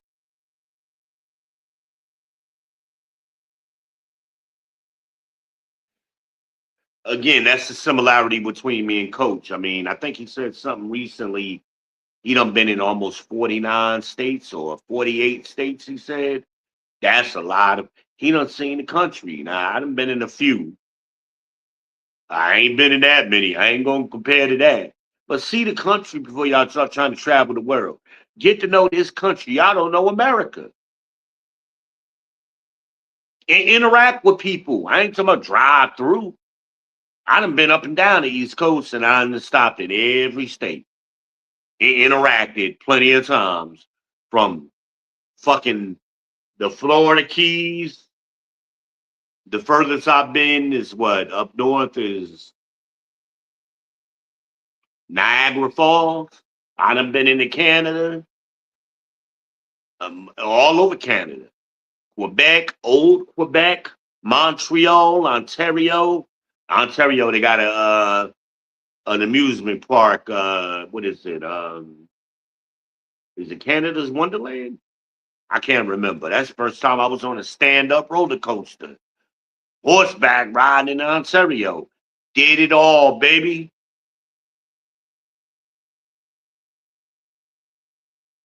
I was traveling internationally before I was a grown man.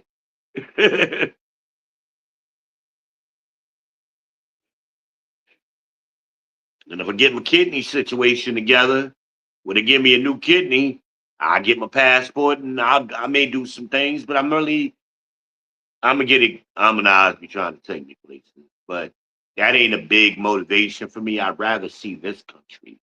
I want to go to Arizona. I want to go to Taos, New Mexico, and see the Earth ships and shit in person. And there are things I want to. I want to go see my man G Bear. Shout out to G Bear, my dog. Love me some G Bear. Make sure y'all check out G Bear's channel. Search G Bear on YouTube. He's an off grid old white man that does off grid. Love him to death. That's my dog. Tell him the People's Champ sent you. Tell him V Ben Israel sent you. He knows me. That's my man. I want to go see G Bear and the dogs. We got a bunch of dogs and shit. Go see me some G Bear. I hate when the screen times out. I think it automatically switches the power save mode. No matter how many times I turn it off, it gets turned back on. And that's what causes my screen to dim and shit. I don't like that. And I wish StreamYard had an app because when I notice when I'm in the apps, it doesn't turn off the screen. But if I'm on a browser like I am now with StreamYard, it dim. Even if I'm plugged into a charger. Yeah, wait a minute. I may need to do that. Let me turn this gimbal off. I ain't really moving that.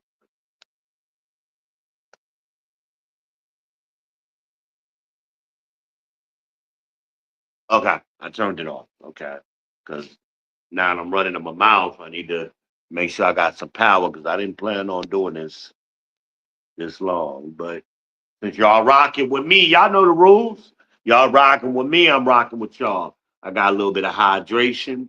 Uh, Make sure y'all hit the cash app. And y'all been slack about that lately. Send me $10 on the Pure Elite Tea Fund. You getting all this free education. Y'all gotta start paying for it. You gotta invest in yourself. Keep me going. All I'm asking is for $10 for the pure leaf. Mm-mm. Why is the why is the red light on? I don't want to mess with it. It ain't moving, so I'm gonna leave it alone. I'm gonna leave it alone. I'm gonna charge it again in a minute. When I get off of here, I'm gonna charge it. But I'm gonna learn how to use this thing because I like it. But I'm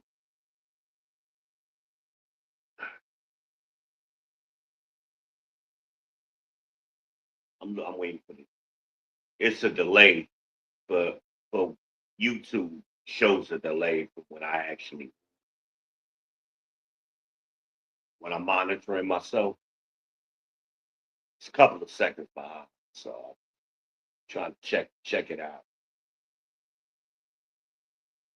And it puts that dot above my head. I can't stand it. That dot, it's a dot that appears right above my head. I don't know. Y'all should be able to see it. I don't know what the fuck that dot is, but it ain't there in real life. Ain't no dot up there.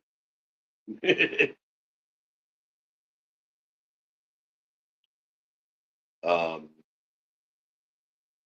I'm gonna have to position myself one day so y'all can see my tiger, see Big Milk, my tiger up on my wall. And my camera crooked, so it's making it look like my painting is crooked, but my painting is actually level. I'm still waiting for that artist to contact me that made this painting. I sent her an email. Uh, I want her to give me the yay or nay if this is actually her painting. Gemini is pretty sure it is her, who's involved. We'll see if she ever contacts me. She might be a busy lady. Might be busy. Everybody ain't on the internet checking email every day. Like hell, I don't even check my email every day. So I can imagine what somebody of her status doing. Y'all see I got my Charlie Brown on? Shout out to Charlie Brown. Shout out to Scott Adams. Scott Adams died recently. The artist used to draw Dilbert, the Dilbert cartoons in the newspaper.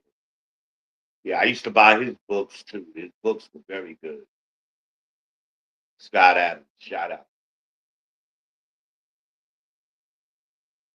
But yeah, man, this is a regular Sunday, man. It's kind of partially cloudy today. Sun has been peeking in and out. It's a little cool today because of that nor'easter. Because we was in 80 degrees, Friday and Thursday. And now I'm down to like 45, 50 today. Um, I don't know what time it is. It'll warm up, I guess, a little bit later on in the afternoon. But I gotta figure out what the hell I'm eating today because I'm still scared to cook in here because they supposed to be coming by the termite people, and well, that's what Gabby thought they were, was termites. And but Brian came in here last night, he didn't see none, so I can't see shit. So and then she said it was like white, and my floor is like it's hardwood, and but it's a light hardwood floor. Amanaz is just like your floor. It's that lighter color. I forget the name that you call it, the official name of it, but that lighter color wood floor. So they blend in with that floor. So I ain't see shit. But she swept, vacuum, mopped several times, and that's all I wanted her to do yesterday. She's like, "What you want me to do?" That mop again, shit, vacuum again. Um,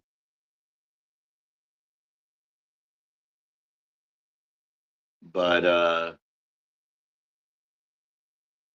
I thought that was her about to pull up. No, that's somebody else. Oh, damn it! I done moved again, and I got just again. My hands go too. I don't like touching myself with my hands. Oh God. Ooh, that feels better right there. Yeah, I don't know what I'm gonna eat. I got a little bit of that pizza left, so I might eat a couple. The rest of that for lunch, and then I'm gonna figure dinner out a little bit. I was gonna do some chicken and rice. I got plenty of chicken in my freezer, but I got to figure it out, baby. I got to figure it out, baby. That's out of Louisiana, baby. I can't do it right, baby. But can't get comfortable, y'all.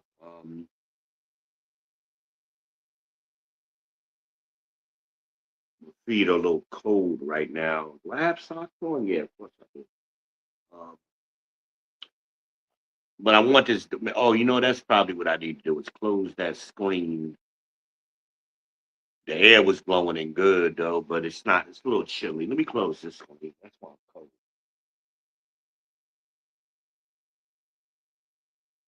And walking around helps me. It helps the circulation in my feet.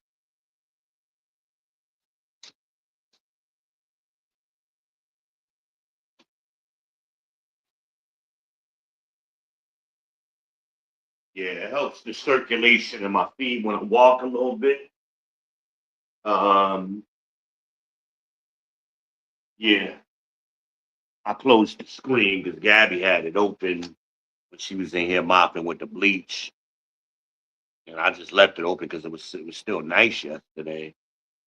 And I turned the heat off.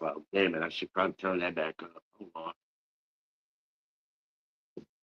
since it's getting down to 40 degrees again today. Yeah, heat back on up. There we go, baby. There we go, baby. And I turned it down too because I didn't want so much noise in here while I was talking to you guys. Yeah. But I got to figure out what I'm doing for dinner. I have no clue. I didn't want to spend no money, but with the bugs or whatever, even though Brian didn't see them, I'm still conscious, self conscious, I guess. I don't know what I'm going to eat today. I'm going to eat that pizza and let that sit on my stomach. And so, because I gotta eat to take my medicine. I can't just swallow certain medicines. I gotta be able to. And this is a good book too. Now that I look, it just caught my eye again. The End of Work. A lot of good information in here. Get this book. Buy a book, one book a month, and keep it in your house so that way, especially if you got kids, they get curious. They bored, read a book. That's what they used to tell us. Read a book. That's how Robert Ludlum, when I was a teenager, Robert Ludlum became my favorite author. And when I would go to the mall, I would always go to the bookstore. And they always had discount books. And uh, I picked up a Robert Ludlum book back then for like $2. I had to do a book report at school. And it needed to be it needed to be something different. And I didn't want to pick none out of that country ass library when I went to high school. So I got a book out of the bookstore out of Barnes and Noble in Monroe Mall, Monroe, North Carolina. Um, me and my friends, we would hang out there looking for girls back in the day. But I went to always go in the bookstore. My boy's like, what you doing in there? And I'm looking for a book. I got to do a book report. Well, when the book report due? It was like a couple of days or whatever. I said, yeah, I got a couple of days. I'll bang this out. I read that. I was bored as shit. I'm living in the country on a fucking ranch, okay? In the middle of nowhere. Ruby, South Carolina. I had nothing to do but read. So I got the book, damn it. They go my damn shit again. Trying to find a place to touch it. Where it done. Okay, that's a better place. Okay. Something popped up, but it's over there on the side. Shit, so it ain't popped. Anyway, Robert Ludlum, he's the author that came up with the Bourne Identity. Remember that movie, Matt Damon? He did the Bourne movies. Well, before that, Robert Ludlum, he's the author of that story. I was a fan of his back in high school, way before those movies came out. His books were phenomenal. The movie was great. Matt Damon is the shit. The book is better. The book is always better. I had to do a book report. I did Jurassic Park in high school, and Jurassic Park, the book. Oh man, way better than the movie. I used to just absorb those books. Comic books. I always tell y'all, I'm a teacher. Trust me on it. If you want to improve your kids' vocabulary, especially boys, get them reading comic books. My kids always read. My son Dream loved the Harry Potter shit, and I would buy him the books. I would buy him the hardcover, and he had all of them. I know Red was in talking that bullshit, and her kids read. So that dumbass kids ain't read. I have books all in my house. I ain't never seen her or her kids pick up any of them. And you build. That's how you build up a library.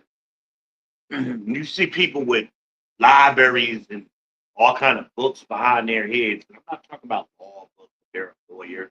I'm talking about regular people with books. One by one. You don't buy a bunch of books at a time. You buy them one by one. The average American only reads one book a year. Black people read less than that. Because you ain't, I go to people, how it was surprising me. I remember growing up, supermarkets, Pathmark, they always had giveaways with books, particularly the encyclopedia. So the way black people used to get their set, it was certain groceries they had to buy every week to get the next letter in the encyclopedia. And all of the black people I known back then in the 80s would do this. So that's how we wound up with encyclopedia. And that was a black thing to have a set of encyclopedias in your house. That was a black thing. Now niggas don't read. Hello. So the people who were older and less educated read more than niggas that's supposed to be so educated. They don't read at all. Make that make sense. Make it make sense. But this is what happened. So now, when I was raising my kids, they didn't need encyclopedias because they had the internet. But I still had books in my house. I was in the habit growing up buying books. You get bored. They tell you you weren't allowed to just watch TV all the time, and we didn't want no computers. Well, not personal computers. The only person I knew had a computer was my Aunt Joyce. That's my mother's baby sister. Because she's closer in age to me. Even though she's a baby boomer, she's right at the end. So that she was catching the change. And she was the first person I know that had a laptop in the 90s. Or was it 80s? It might have been the 80s when she had that laptop. Now that I think about it. But that wasn't what we had. So, but my kids grew up, we had multiple laptops, multiple TVs, internet always on. I had broadband when back in the early 2000s when nobody had internet. Because I used to burn CDs, I used to download movies. Back then, it was a hustle for me. I was the DVD man back in the day. Right? I don't know. I'm just giving y'all random gems, what I'm doing, and trying to make it make sense, some of these things. And but when you don't know history, sorry, my glasses be sticking up my nose. When you don't know history, you're doomed to repeat it, right? And that's the problem today. You got people who've forgotten things, people who just, even though they my age or older, they don't know shit I know because they wasn't doing shit. There was nobodies. It was just below average motherfuckers existing, not doing shit, not knowing nothing. I had a flat screen motherfucking in my car, Pioneer Premier. Uh, it was the deck. The screen would come out and flip up in my car in the 90s.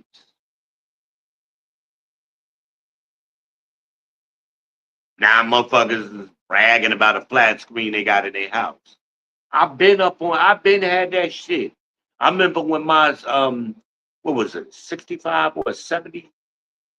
It might have been a 70-inch I had. That motherfucker, I paid like $2,500 for that bitch.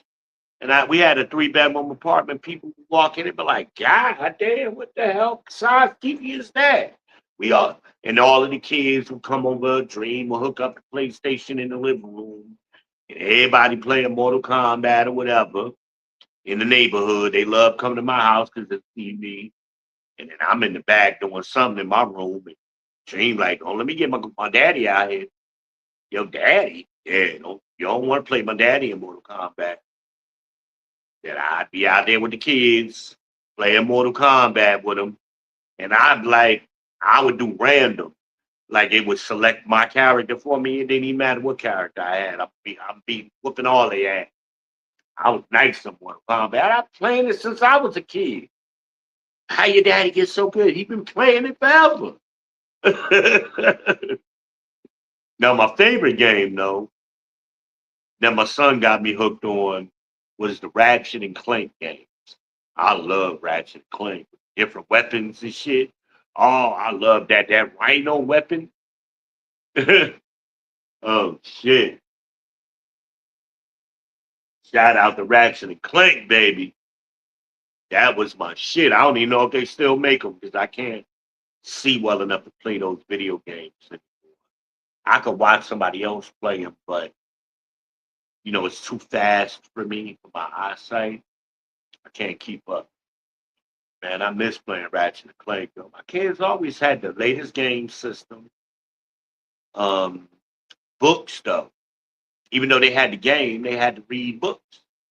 They could play the game on the weekend, but through the week, nah, you got to hit them books. Because the better your vocabulary is, the better you will be in life. That's a real statistic. The higher vocabulary you have, the more money you make.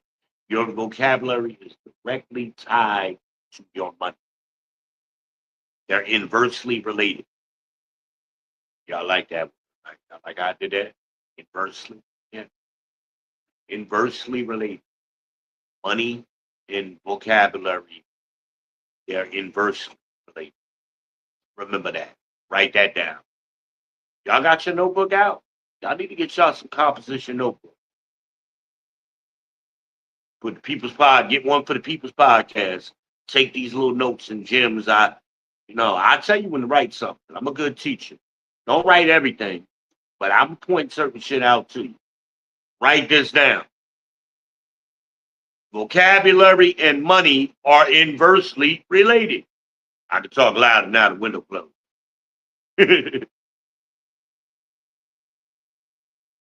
Even in your old age, you can improve your vocabulary right now. Start fucking reading. If you start reading now, a book a month. Wait a minute. If you start reading, yeah, see, screen's still dimming even though I got it plugged in. Yeah, wait a minute. Let me make sure it's plugged in. Yeah, it's plugged in. So even though it's plugged in, motherfucking screen is still dimming. I gotta go in. I can't do it while I'm off with y'all, but I get off, I'm gonna go cut that damn. I can't. Maybe see my LG. I love the LG. Them LG Stylos was the perfect phone for me, and then they stopped making it. I had to go back to Samsung. Now, as me and Amanaz both agree, the best Android phone was the HTC Evo. That was the best fucking phone ever. And surprisingly, back in the day, because I'm an old cell phone head. That fucking Samsung 3500 was my favorite phone back in the day. And then the 8500 was slick. The Samsung 8500 was cool. All the professionals like that. I I had some hot fun. I done had all the phones. I used to be a store manager with Radio Shack in a past life, and that I had all of the phones. I sold all of the phones.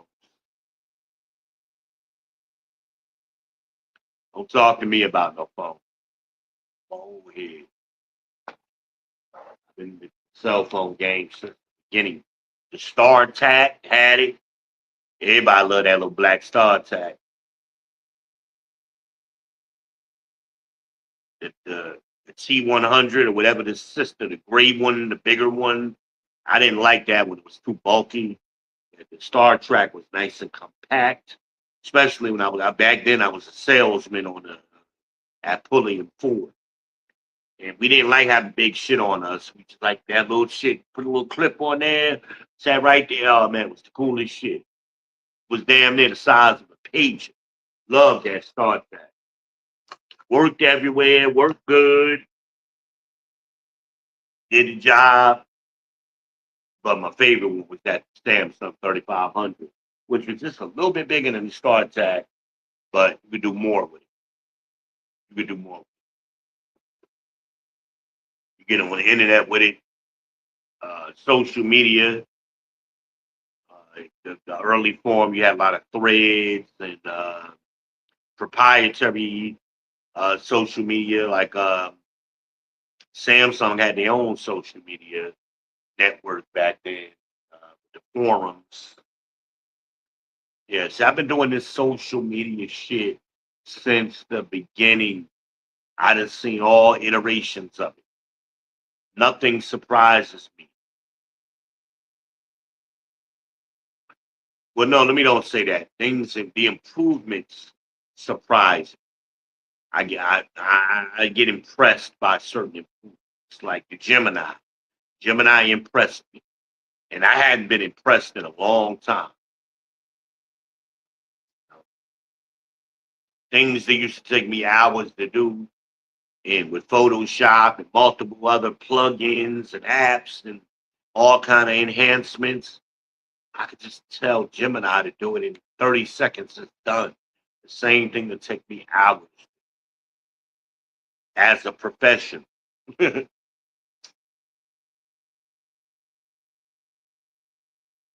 used to do freelance graphic designs.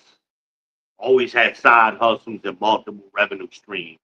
So when I needed to do make some extra money, I would get on the freelance boards, and people would submit jobs that they wanted. I'm looking for business cards. I'm looking for a flyer design. They would describe what they were looking for. I'd go do it, submit it to them, and they would decide, yes, I want to do business with you. How much you gonna charge me? Put a bid in for that. I'll charge you $50 to design your business card. Well, how much you gonna charge? Yeah, that's cool. And now I gave them a design for their business card they like. Now they hit me back. Okay, well, do you do the printing? I can. Equal 5,000 business cards for X amount of dollars. I forgot how much I could charge. I used to do everybody business cards in Charlotte and other places. Because I'm online, so I had people from Florida, California. I did a CD cover one time with a reggae artist out of California. Saw a picture of mine and with Tati, and he wanted Tati on his album cover.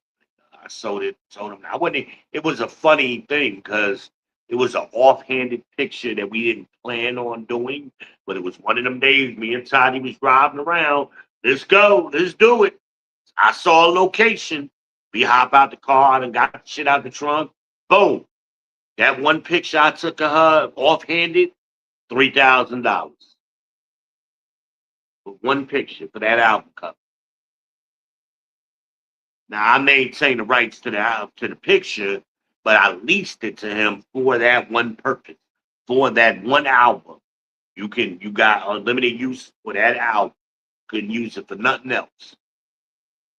Even if they wanted to do a magazine and feature that album, they had to talk to me. Or they was saying, don't let me find out because I hit them with a copyright.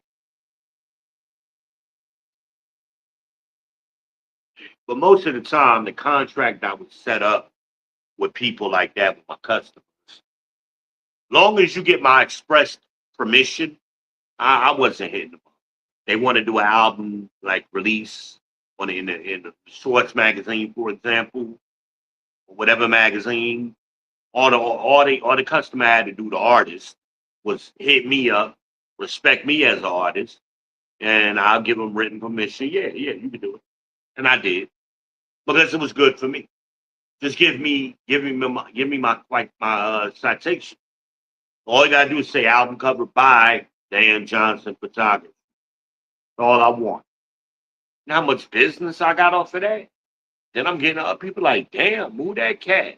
Same thing on here on YouTube, right? If I was doing these intro videos, you got these artists that create these intro videos for us content creators. I was just requiring them to put in a description, intro by Dan Johnson Photography. That's all I would require. That's what I want. That'd be part of my contract. And I wish they would, because I see some fly intros. I'm like, damn, who did that? Then I could look up okay, I got a link to them now, and I could do business with them. How much you charge for an intro? How much you charge for a thumbnail? I do thumbnail, but everybody don't.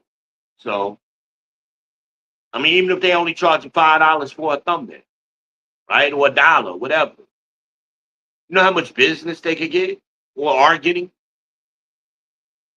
You got people do videos every day and you're charging $1. It may not seem a lot, but $10 times 10 people times 3 days a week is a business. Y'all got to start thinking. Young men, use your tools. That's going to be a chapter in my upcoming book, Future Now. Use your tools. I told y'all this, but I didn't emphasize it in my current book that's been out for 10 years. Just hit my anniversary in January. I released it in 2016, 2026, 10 years. Me, Those Sentiments has been on Amazon. Same book. I've been telling y'all shit that niggas is acting like they invented. I invented the shit. But I let them say what they say. What point? What money do I get out of being the inventor? None. But every now and then I gotta chop a nigga head off on a panel. No nigga, I invented the shit. I invented the red pill, blue pill shit. Go on my Flickr page, Van Johnson Photography. You will find a picture of me, my hand rather, holding a red pill and a blue pill. My hands. It's two different pictures. One with two hands and one with both pills in one hand. I did that shit 20 years ago. And in the commentary under the picture, I'm talking about red pill, blue pill. I'm the originator. But great minds think alike. So, of course, somebody else is going to make the same comparison. But I'm the first. Fuck what anybody say, including the Three Kings.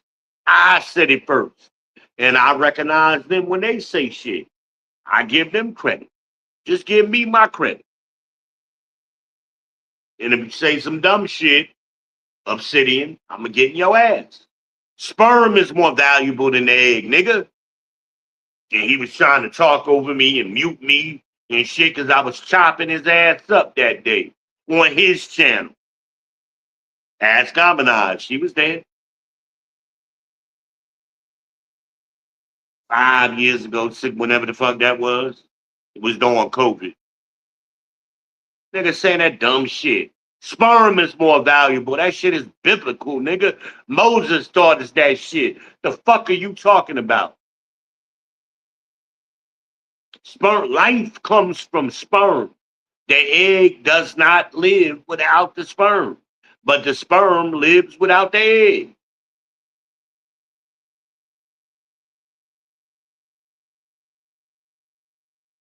He doing short. Well, it's more sperm than the egg, and then nigga, you don't understand that. You trying to bring economics into it? Supply and demand, motherfucker. The demand is for the good sperm. It's valuable. It's unique.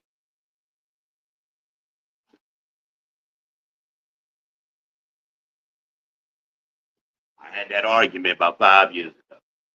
Nigga trying to mute me and quiet me up, and motherfuckers, nah, let him talk, let him talk. His people. Because I walk into any room, any environment, and I am the people's champ. I represent y'all well everywhere I go. I don't bitch up for nobody, nowhere. Nowhere. How many times have I taken this show on the road and I'm me in person?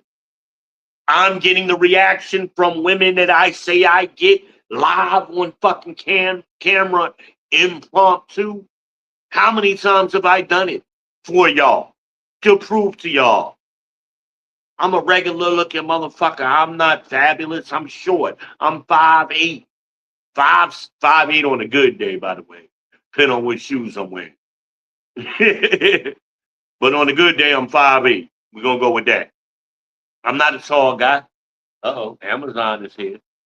Wait a minute. I got a package coming today. And that's the damn new Amazon. I love it from Amazon trucks, the electric ones. Them shit's fire. Them shit's fire.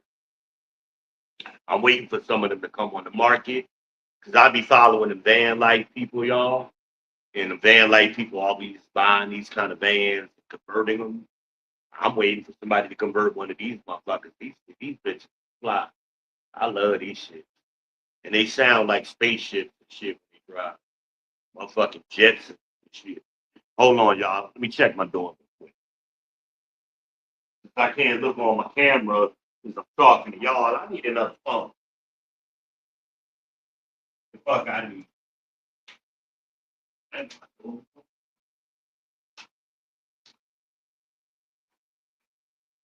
Yeah, I did get a package. Somebody, sent me something because I didn't order nothing.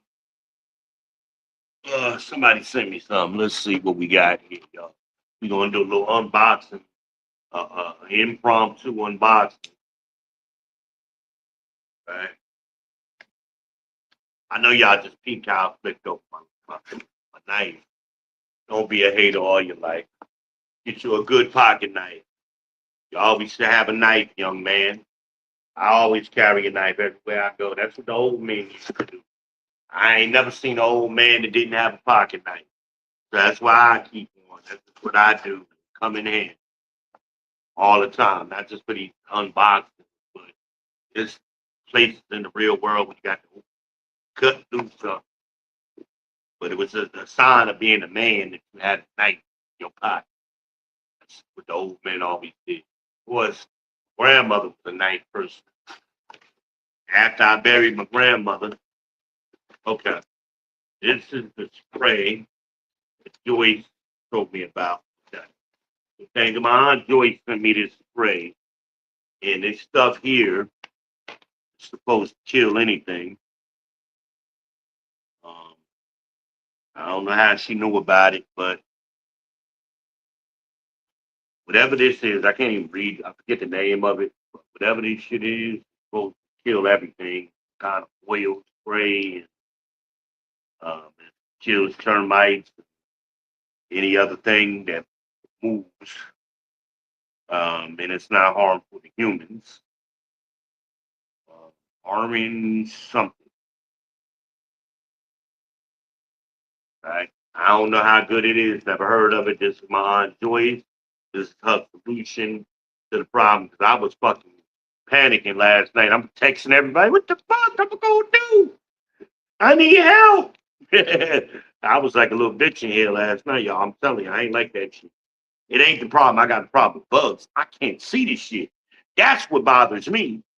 So anyway, when Gabby gets here, we're going to have her spray it down up in here. And all the kids is out playing now. Cool. The sun coming out, some kids came out. Shit. Man. Took off the sunglasses. Where the fuck are they? I can't see. Wait a minute. Oh, here they go. I need these bitches to see. Ooh, there we go. Much better. It helps me with looking at the screen. So anyway,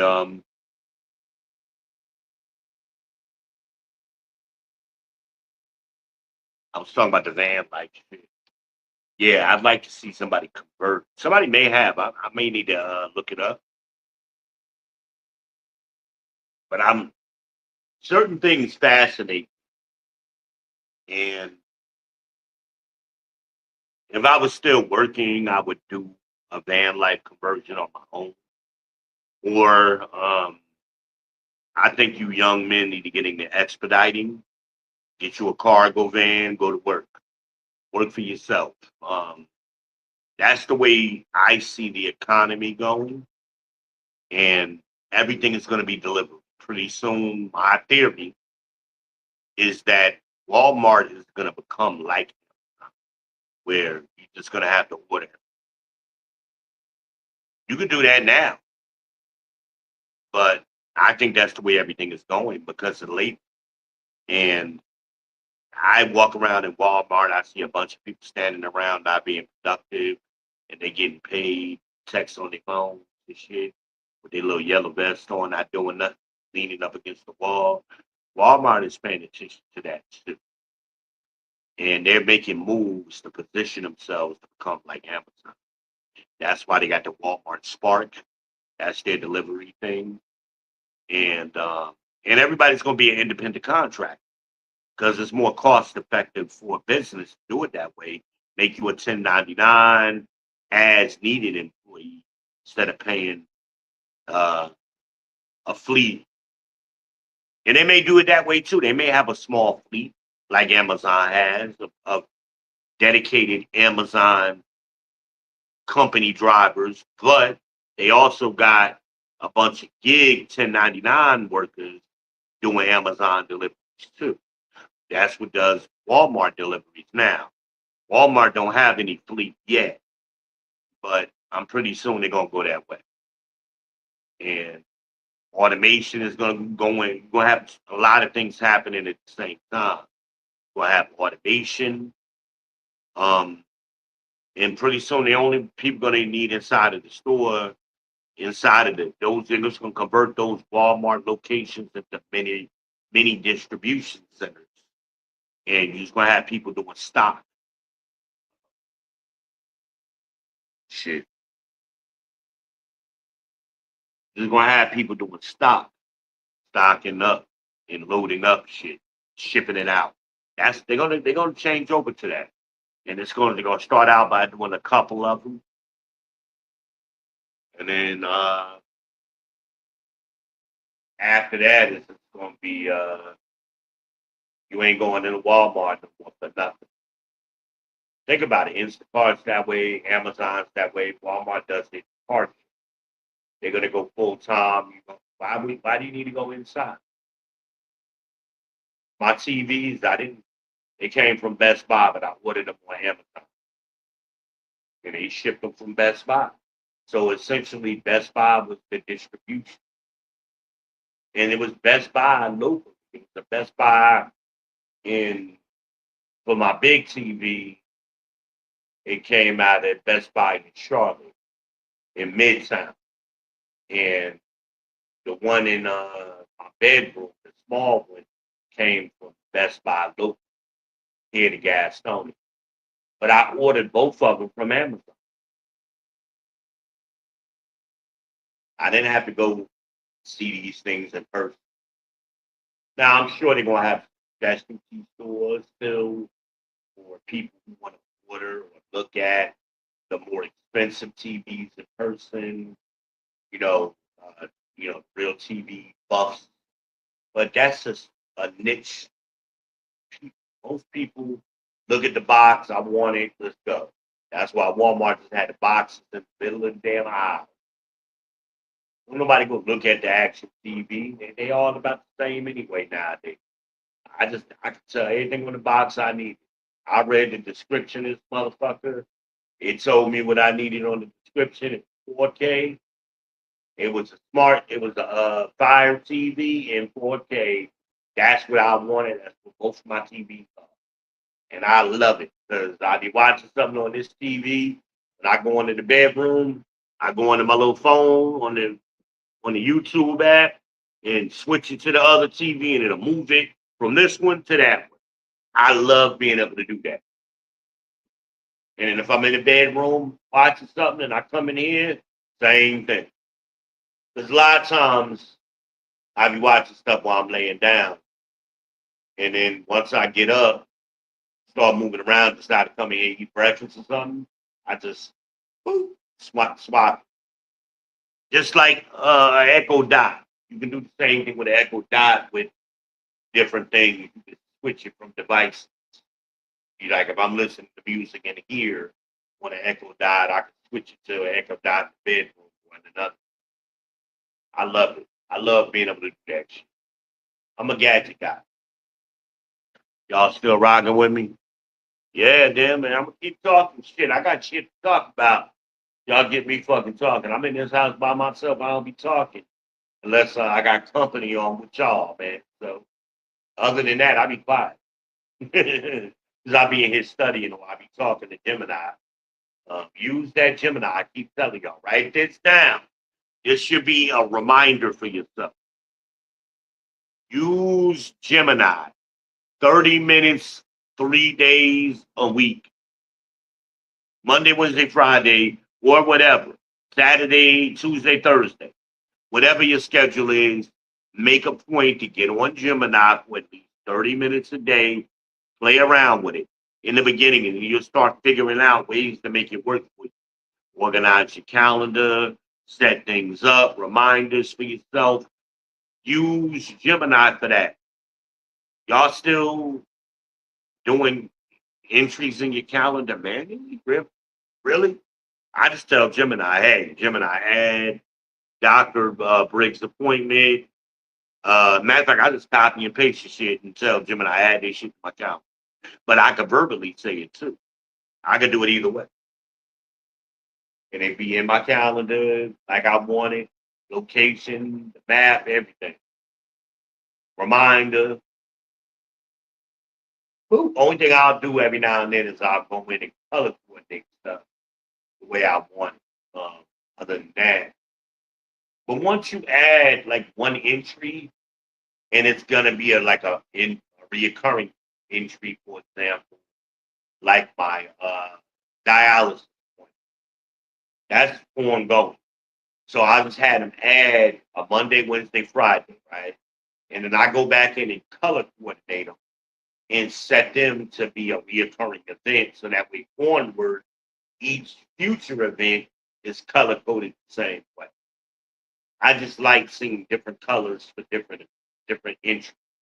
I don't like everything being one color.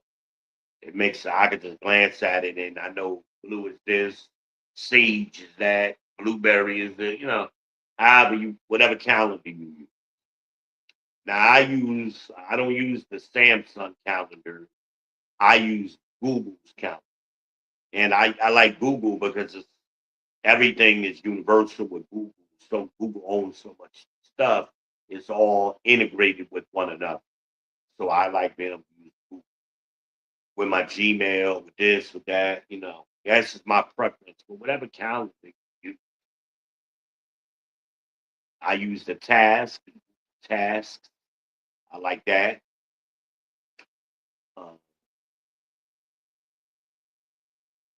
it's just simple for me.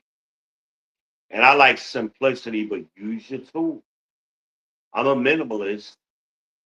And that's why I use my tools to continue minimalizing things. I don't want to overcomplicate things. So I use my calendar, my medicine schedule, even though I use my pharmacy, which is Care First Specialty Pharmacy in Charlotte, the best pharmacy ever. I get these bubble packs. And so it's 7 days a week and 4 times a day. And my medicines are all in there, my pharmacy organized based on, so I just pop them out. Speaking of which, I need to get a new pack and I missed some things. But no, I'm still on this pack. I see it. Because I started this one in the middle of the week. So I gotta say, I forgot my morning medicine. I'm gonna go ahead and take that now. Now, my binder, I'm supposed to take when I eat. So I'm gonna save that. I got a whole bottle of binders. Because I gotta take those when I eat.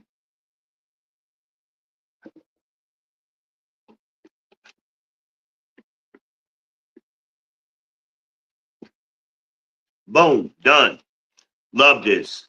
I ain't gotta go in now. I got individual pill cases like my oxy is here.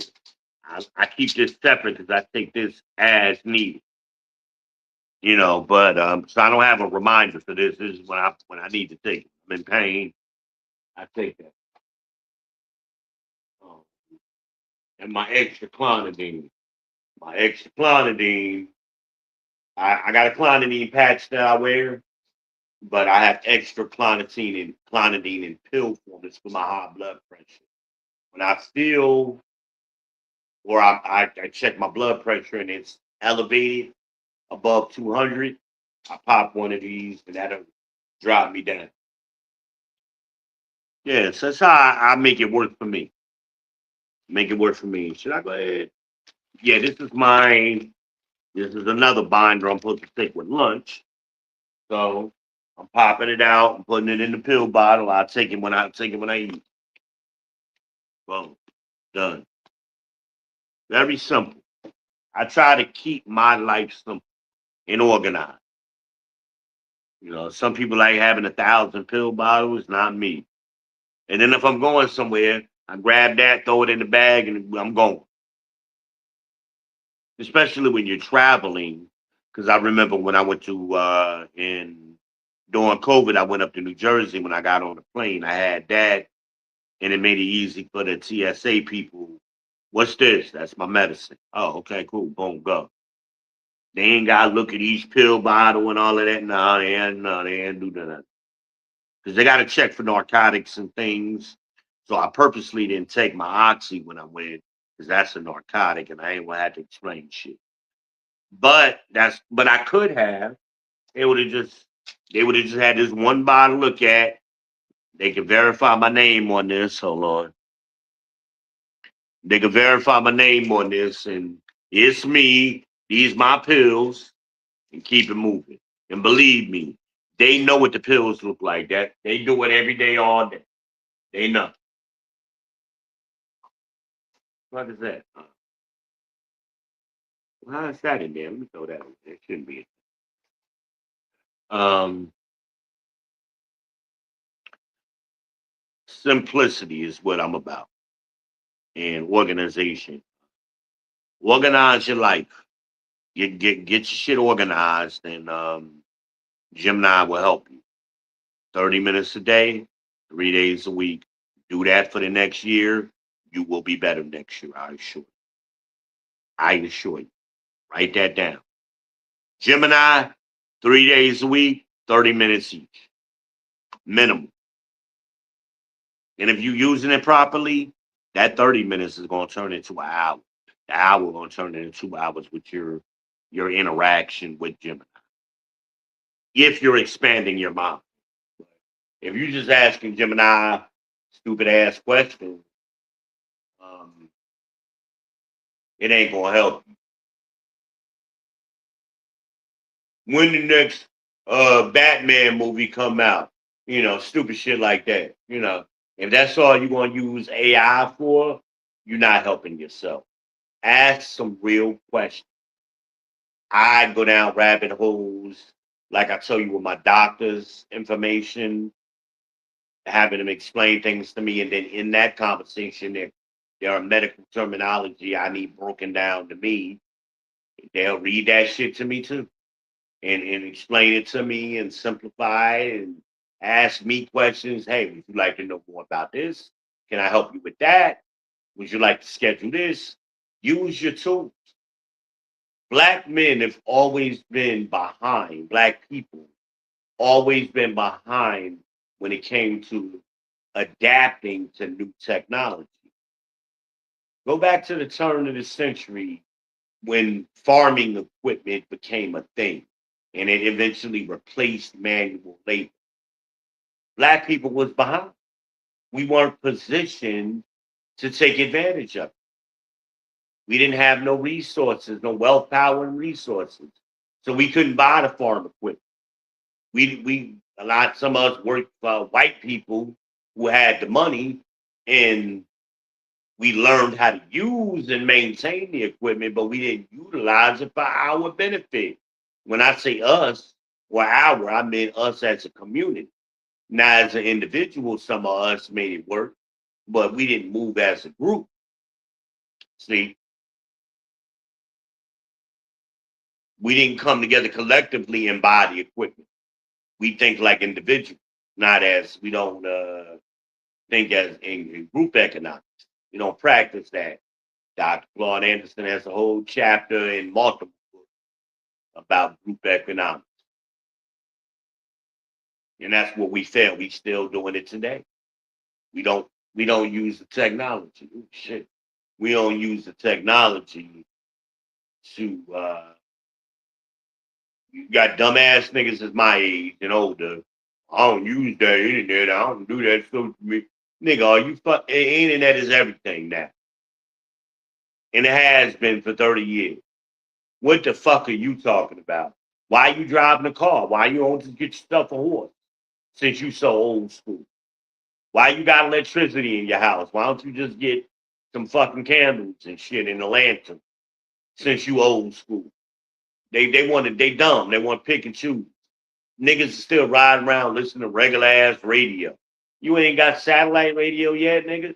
Like, what the fuck? Really? Listening to Steve Harvey in the morning. Who the fuck does that? These old ass ninjas and old thinking niggas want to listen to Steve Harvey. Dumbass.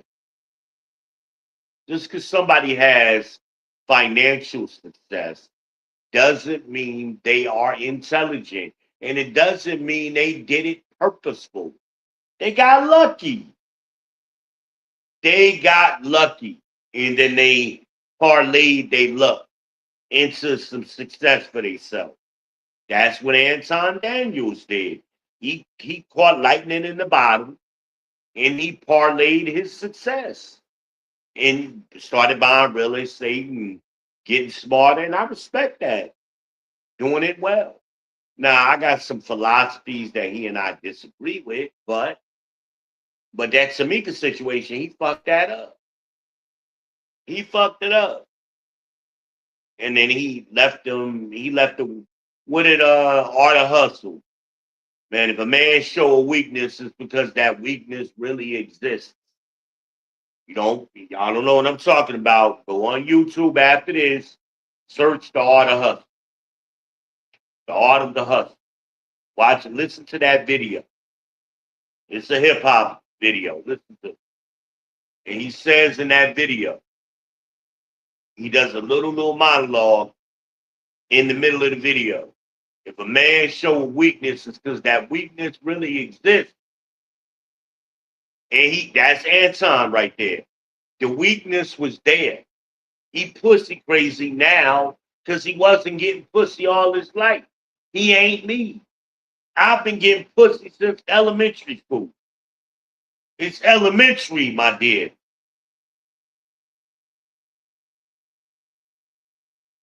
Ain't that what Sherlock Holmes would say? It's elementary. Because we've been doing it since elementary, been getting Gucci since elementary school. I done fucked women all over the country, all over the world, in places you can't even imagine. In every hole they got. Done been there, done that. Every nationality. Nationalities you ain't never heard of. Like, they from where? Yeah. The girl was from some island in Africa, off the African coast I ain't never heard of. I'm like, you from where? She was fine in a motherfucker, though. Trust me, when you bend them over, they look the same. But Coochie don't run me. I don't, y'all, how many? Ask Governor. She's heard me and seen it live.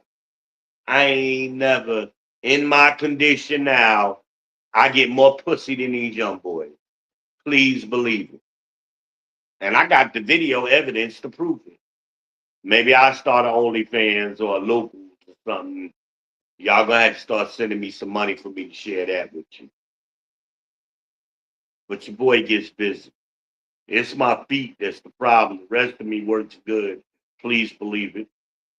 That's why the girl was talking to me about my dick. The one that just came here, left here Saturday morning, Saturday afternoon. Yeah, Miss Holiday. That's her nickname. I don't like to give people real names, but that's the nickname. I try to be respectful.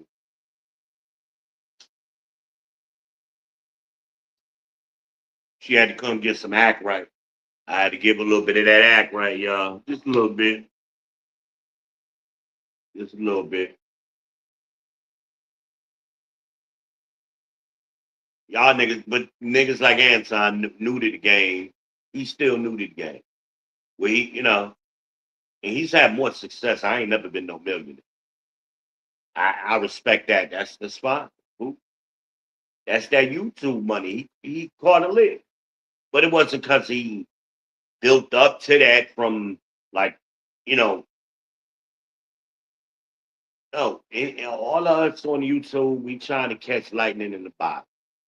Kevin did it, showed us it could be done. We all trying to emulate that. Anton's doing it, Angry Man's doing it, Coach. It's a lot of examples of people doing it. But it ain't because they have earned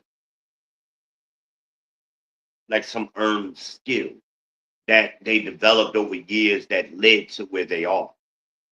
Like if you go to college or you go to a trade, learn a trade and work your way up. That's not what YouTube is. We all trying to get a lick. We all trying to catch lightning in the bottle. I would love to do it, but I'm not. If I do, I don't. If I do, I do. If I don't, I don't. Damn it, this screen. So, but you got men at front like it's because I built up to. No, you got lucky, nigga. Just be honest. Be honest about it. Right place, right time. That's what leads to the success on YouTube. And you can't predict it. Can't predict it. And for whatever reason, I find him entertaining. I mean, he ain't a great looking guy. He looked like a cornball to me. He say good things. I like hearing him talk. I think he has good perspective on things. But that other shit he tries to portray is all fake. It's fake. I'm a real one, so I know it when I see it. It's fake. And that's why Coach called it out. We both called it out at the same time. And I think Angry Man did too. We all saw it, all three of them. Because we've been doing it our whole life. We've been that dude. Angry Man was a fucking barber. You know how much pussy that nigga was getting? You know how much pussy barbers get? And he light skinned with the big beard. Them bitches was loving Angry Man. And he married. Having a wedding ring on your finger is a magnet for women. Trust me.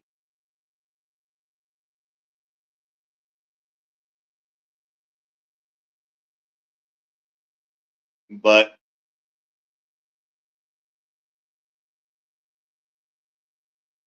if you're gonna do, I always had the philosophy: do your dirt by yourself, by your lonely, as Trench from Naughty by Nature said. I do my dirt all by my lonely. So ain't nobody can snitch on you. Ain't nobody that can, you ain't exposed. And the women always taught me, because I was always around a lot of women, a lot of female friends, always. And they would tell me, girls fuck with you. I remember a girl told me in high school. The girl, she was like, yo, you know why girls fuck with you? I'm like, why you think?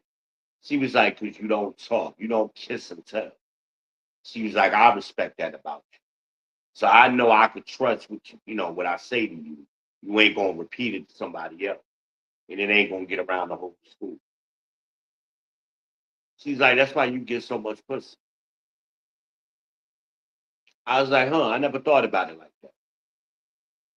I've been the man for a long time. Ups and downs. I done been on all ends of the up and down. Done been on all ends of it. Nothing lasts forever. You stay up when you up, and when you up, you want to try to secure as much as you can, so that way when you go back down, you got something to live on. You got something to functional.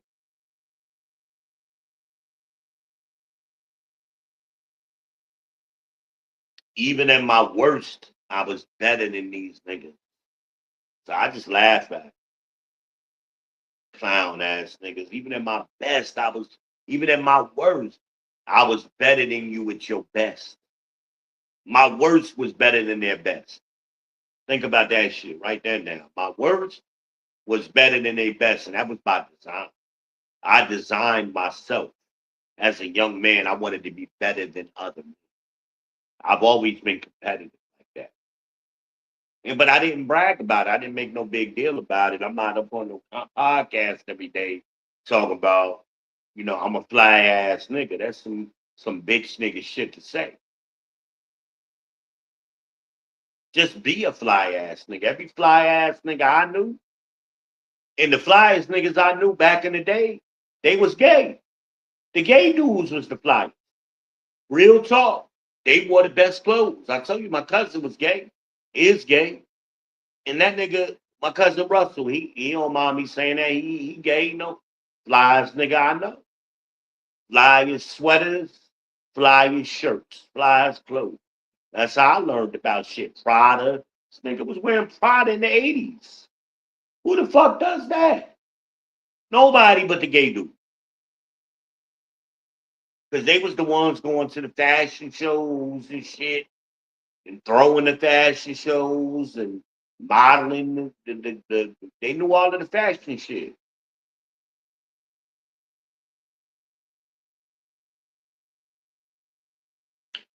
That's where it comes from. Out of New York. New York is the fashion capital of the world. I was never into that shit. I was a baller. All I cared about is being tactical. Where I could strip, like these cargo pants. I had some. I ain't wearing them today, but I always had. Do I got basketball shorts on? Yeah, no, I don't. I ain't got them on right now. I'm wearing champion underwear right now. I don't know if y'all can see it. That's what I'm wearing now. But normally, I would have a pair. Oh, I know why. Because I took my basketball shorts off when I went through the ultrasound, and I never put them back on. I always wear basketball shorts because that's out of habit. I'm ready to ball. I always had sneakers in my car, even when I'm at work, wearing my khakis and a polo shirt and or a shirt and tie. I had my slippery shoes. I had motherfucking basketball shoes, and under my suit, I had basketball shorts. I'm ready to go. Always. And had a ball. I always had a basketball in my trunk and a pool stick. I always had my cue in the car. That's what was important to me. But, you know, niggas just trying to be fly and all of that. And I had Jordans and shit and every other kind of popular sneaker there was, but it was tactical. It was I'm wearing Jordans because I played ball, not because I'm trying to be fly sitting on the sideline in the stands. I'm on the court playing ball.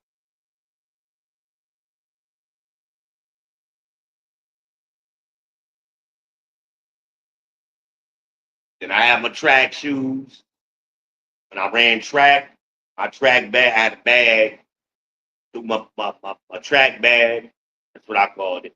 My track bag was it was like a little duffel bag with all my track gear in it,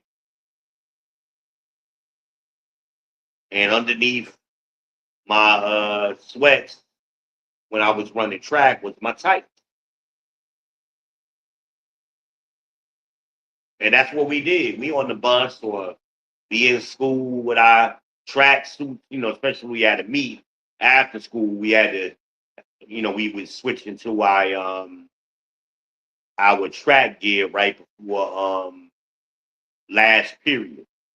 And then because we had practice after school and but we ain't want to waste time having to go to the locker room. We all of us would change usually after lunch or whatever, right before the end of lunch. And then we got our track suits on. We want to show off to everybody we on the team, and my school colors was gray and red and white. And we had our gray sweats on with our red tights. And we would have our one leg rolled up. That was the style in a hoodie and our track hoodie on.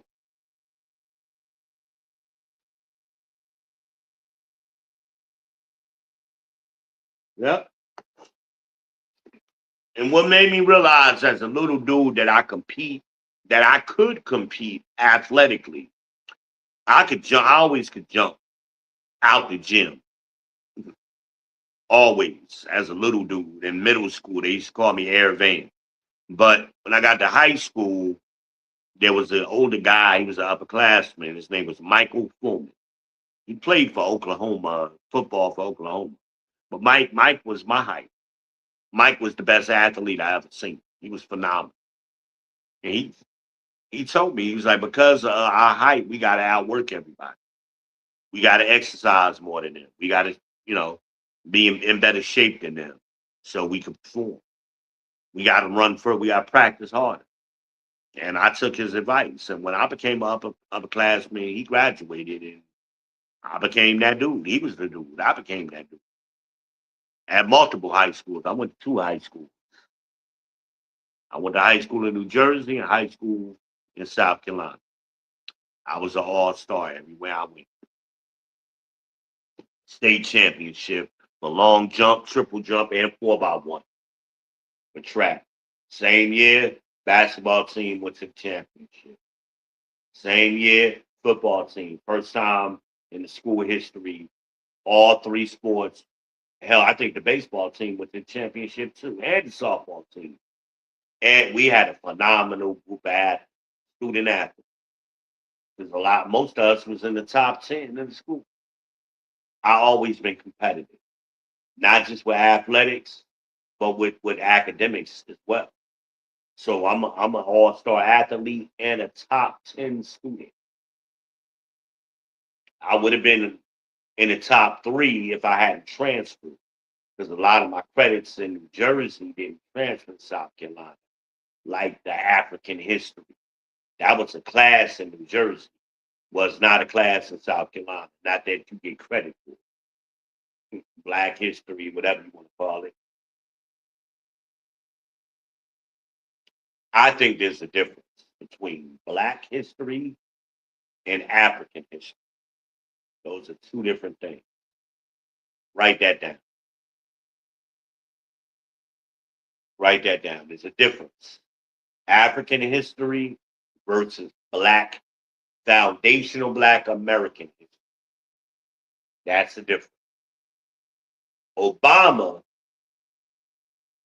is African American. Michelle was foundational Black American. It's a difference. I've explained it on plenty of videos. Go back and watch them. I can't think of the title, but I don't remember the titles after I do these videos. Sometimes I remember the thumbnails. That's why I do the thumbnails, but I don't. I've been rocking. Y'all been rocking with me for a long time. Y'all know that, and I appreciate y'all. Even though I'm not checking comments, because did this gimbal turn off? Wait a minute. I think maybe I could now. Wait a minute. Let me see. Hold on. Let's see if I can do it without fucking it up. Zoom in. Wait a minute. Let me zoom in a little bit. See what the fuck is this? I can't see the comments. Because something else done popped up in this, and it won't give me an X while I can close it out. Damn it. Something going on because I'm simulcasting also on or I'm supposed to be on X, by the way. But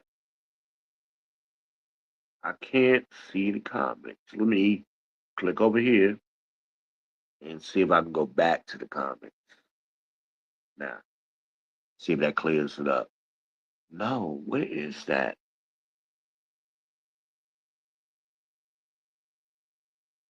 See, I believe that let me turn it sideways for a minute, y'all. Hold on. I'm gonna turn it on vertical. Let me see if that helps. Hold on. Let me see. Let me see what this is. When it's vertical, you can read it better. Okay. Now I do see Amanad's comment. What did she say? Wait a minute. Let's see what Amanad says. I'm gonna try to read them. Amanad said, she said I had a 3,500. So she agrees with me. I ain't know you had the 3,500 too, baby. Um, hold on. Let's see. Um, and I think that's all I see. The fuck is this? But see, StreamYard be posting or having too much bullshit over here with the comments. Um, the only one I see because it's not allowing me to scroll. Well, it says small. Can I make it medium? Let's see what medium does. I don't know what medium. I see something that say medium, and I don't know what medium means. But anyway, I don't see no difference. Um, what did it make the? Wait a minute, big. What is big? Does it make the chat box? Oh, wait a minute. Wait. Something happened. Wait a minute. What the fuck? What did I do? I don't know. I don't know what I did. Show on stage. What is that? Okay, I guess I highlighted the comment. I think that's what I did. Okay. I never noticed this before. I'm sure it's been here. This stuff. Let me see if I can close this box out. Okay. I saw X. I closed something. I don't know what I did. I don't know what I did, y'all. I don't know, dog. Shout out to Tommy Ford, Martin. I don't know, dog. Anyway, I just see the one comment. I had the 3,500 is what Amanaz says. It's not allowing me to scroll for some reason. Um, shit. Now, let's just say show comments. Yes, I want to do that. But it's not allowed. Wait a minute. Can I close that? Let's okay. Whatever that menu was, I was able to minimize it. Let's go back.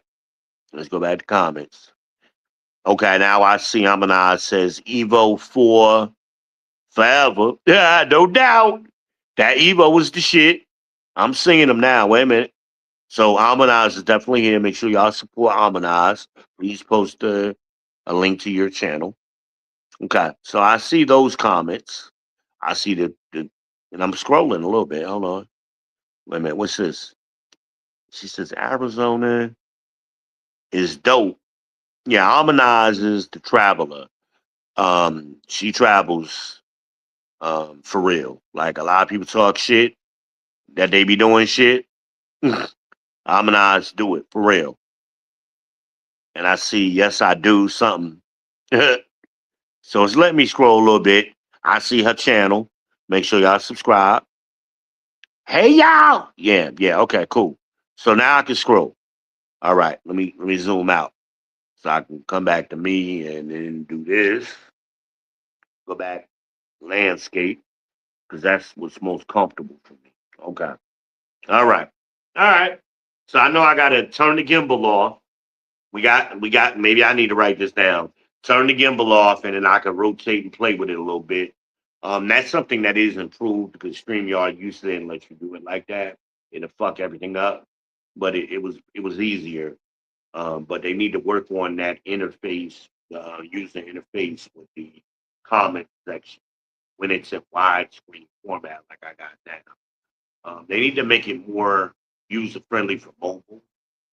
I think it's more designed for like a laptop with a bigger laptop screen. But even when I had the tablet, it was off. That's why I never used that fucking tablet. So I ended up giving it to my grandbaby because it didn't do what I thought it was going to do, and I wanted something in between the phone and the laptop. I wanted it in between. It didn't really serve the purpose anymore. It was like just using my phone. It didn't do what I wanted. Uh, and I like the compactness of my phone. Um, Eventually, I'm gonna start trying back to use the laptop. Maybe later maybe in the summertime. I got a couple of things I need to financially do. I'm limited. I'm on a fixed income, dog. So I got a budget.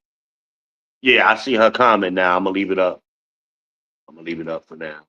Um, I haven't done that in a while. But anyway, and it looks great on the TV. So, however y'all watching, yeah. One thing I do respect about Anton, he doesn't waste a lot of money with the studio. Um, he kind of does what I do, and I think he broadcasts from an iPhone. Is that what he does? He don't do nothing special. Because it's more about the content than I mean. I've seen guys with great cameras and it looks good, but starting out or depending on what I like the grittiness because I'm an old hip hop head, and to me the grittiness, not the studio polished, was better hip hop. The '80s, the early '90s, and look at Wu Tang's first album. That was all gritty, man. They did that in like one room in an apartment. They wasn't in the studio, a professional studio. The videos that they did, protect your neck and all of that, that was done with a camcorder.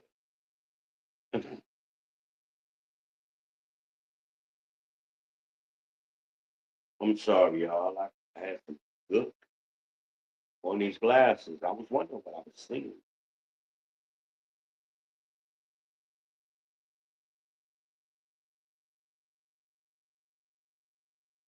I don't think I got it.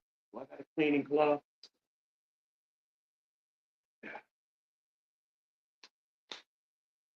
Not in that one. I'm not. I know she's looking at my case just now. We ordered from Zenny. I know if I was there with her, she'd be trying to steal my purple Zenny. Now I had a yellow one. After I had the yellow one, I don't know what I did with it. They sent me a yellow one time, and Harmonize, that's her favorite color. She loved yellow. She'd have definitely been stealing my yellow case. 'Cause that matched her luggage. She got this yellow luggage. I forget the name brand of it, but that shit is nice. And that case would match her luggage perfectly. The yellow one I had. I don't know what I did with it. I think it's in my bag. We ordered glasses from Zenny, so we got millions of these case. I think she got a pink one. I think she ordered doing breast cancer or some shit, and that's why they did pink. They do all kind of colors.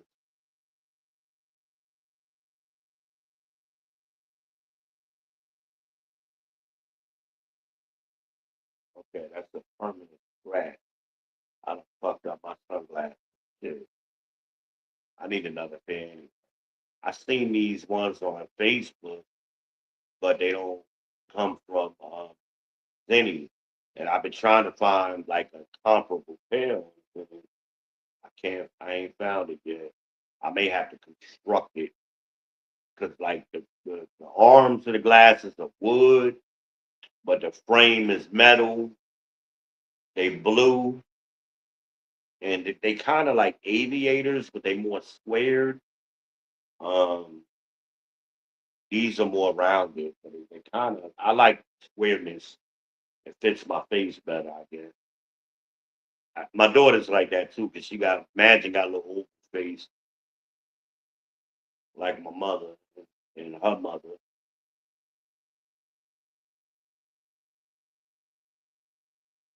And she wear big old. We used to call them gazelles back in the day. They were gazelles, but all the girls wear these big frame glasses and shit now. The gazelles.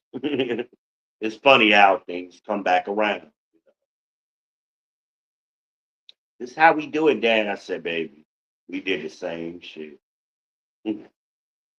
back in the day. With the raccoon hats and the gazelles. Think Heavy D. Heavy D had that look for a little while.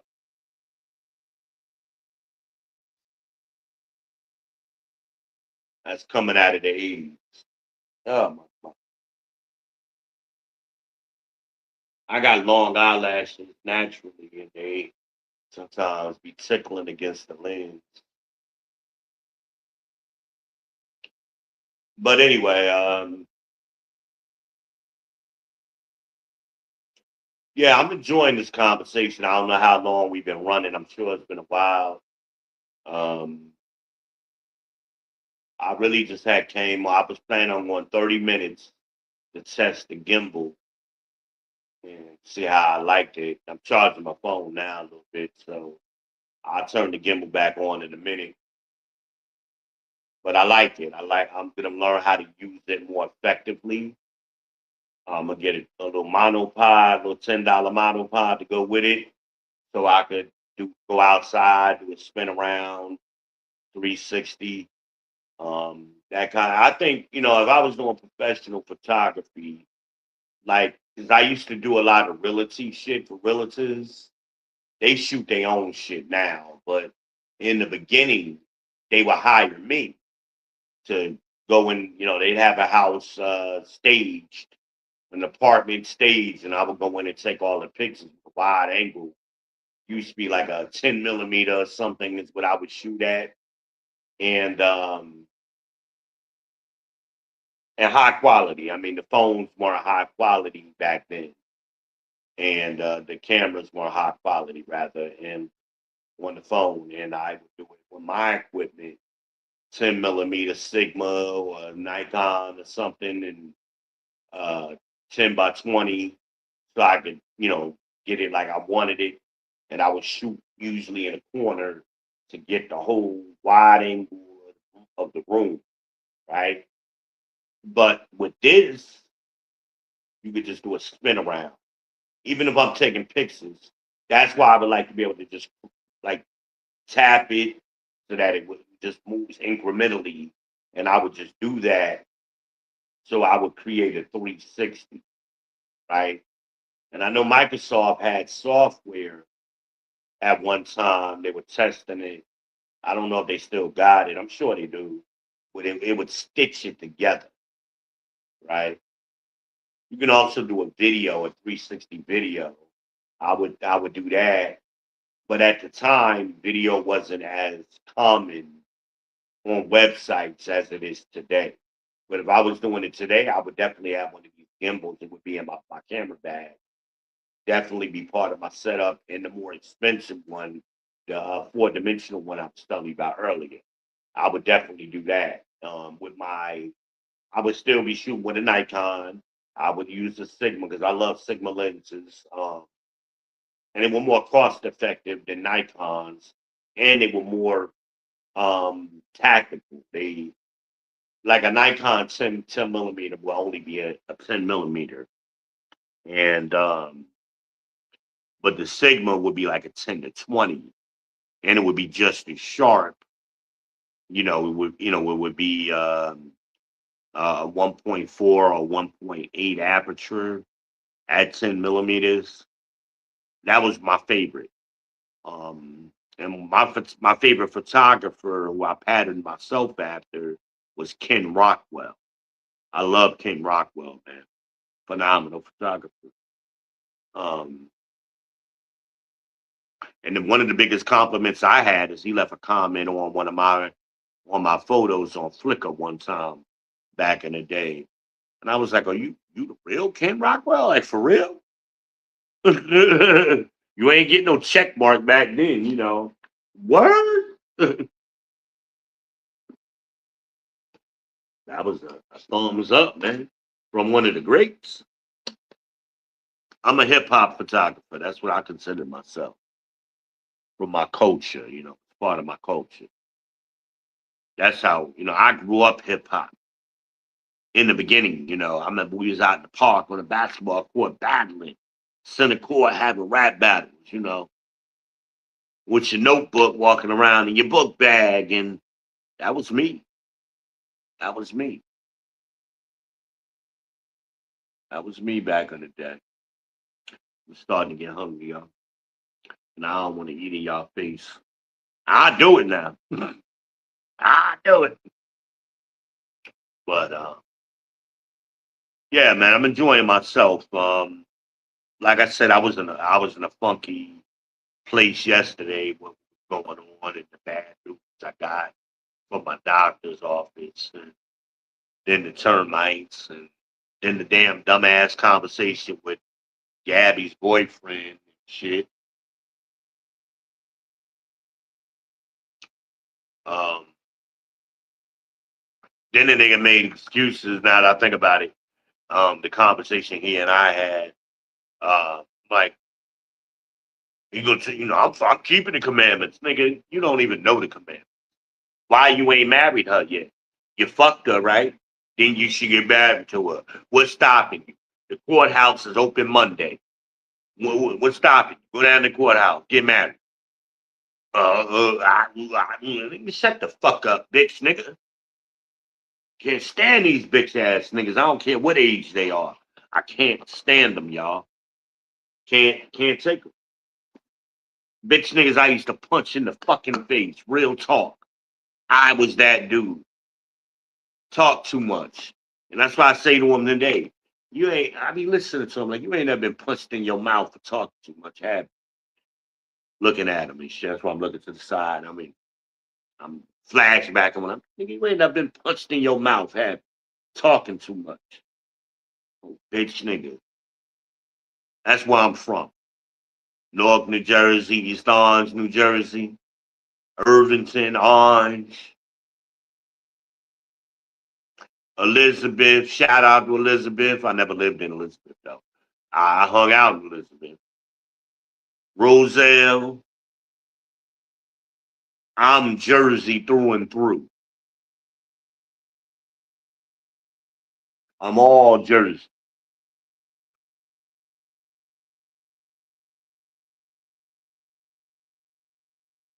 But that's a past life, man. Now I'm Gastoni. I'm gas house now. Who would have thought? Charlotte was my home. I mean, that's where I spent most of my life. I mean, if you're looking at my age, I'm 50. I spent what 30 years in Charlotte, raising my kids, married, husband, working everywhere.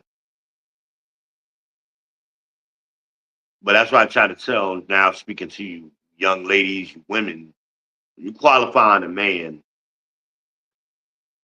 fuck what he talking about.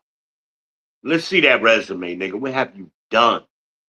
What have you done? What is the result of what you saying? You claim you did these things and you all of that, right? I'm sorry. Mouth getting dry talking. Um, they claim they a certain thing. Where the resume at? Even with Anton Daniels, what did he do? He called his homeboys. Nigga, that ain't no fucking validation. Put the bitches up on the fucking camera. You the man? Show me a bitch to say it. Where your wife at?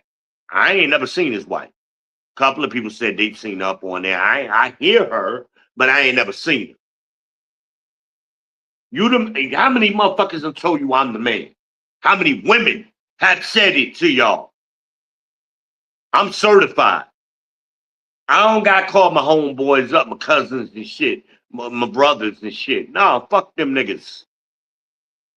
If I'm the man, I'm going to let a woman tell you I'm the man. Yeah, he got a big dick. Yeah, he fucked the shit out of me. Yeah, I moved from Florida to North Carolina with my kids for this nigga. Yup, I did it. Ain't that what she said? Didn't she? Red and Lena was arguing. Oh, you lying on this nigga. I know you lying because I know this nigga. That's what Red said to her. I know him. And I know you lying. Based on what you saying, because I know how he wrote. That's what Red said. They got into that back and forth, remember? Hello. You heard Lena trying to lie? Even I said, no, bitch, I heard you on the phone with him. I was right there. Hello. Even fucking Aminaz said to her, if you want to come to Charlotte, you're welcome to come. Come on down here. How many times did Aminaz tell her that? Plenty, not on camera, but off camera. Plenty of time.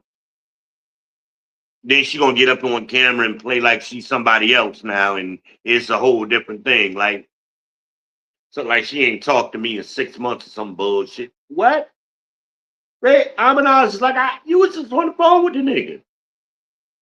I am who I am. I never pretended to be nobody else. Y'all seen it for yourself. Who else? What other content creator that had two women arguing over him on here live? Who else has done that?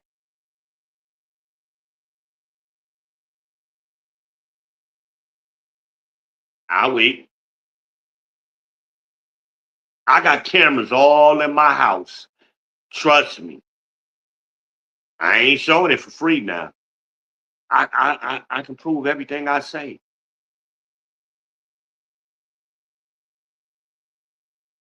But like I told that young man, pussy ain't free. And this woman is a special woman, but you ain't up to par. You're a 31-year-old man. You look like my 17-year-old son. Really. I couldn't tell him and I got a picture with my son and his three friends. This nigga looked like I could Photoshop his ass into that picture. He'll blend in perfectly with them high school boys.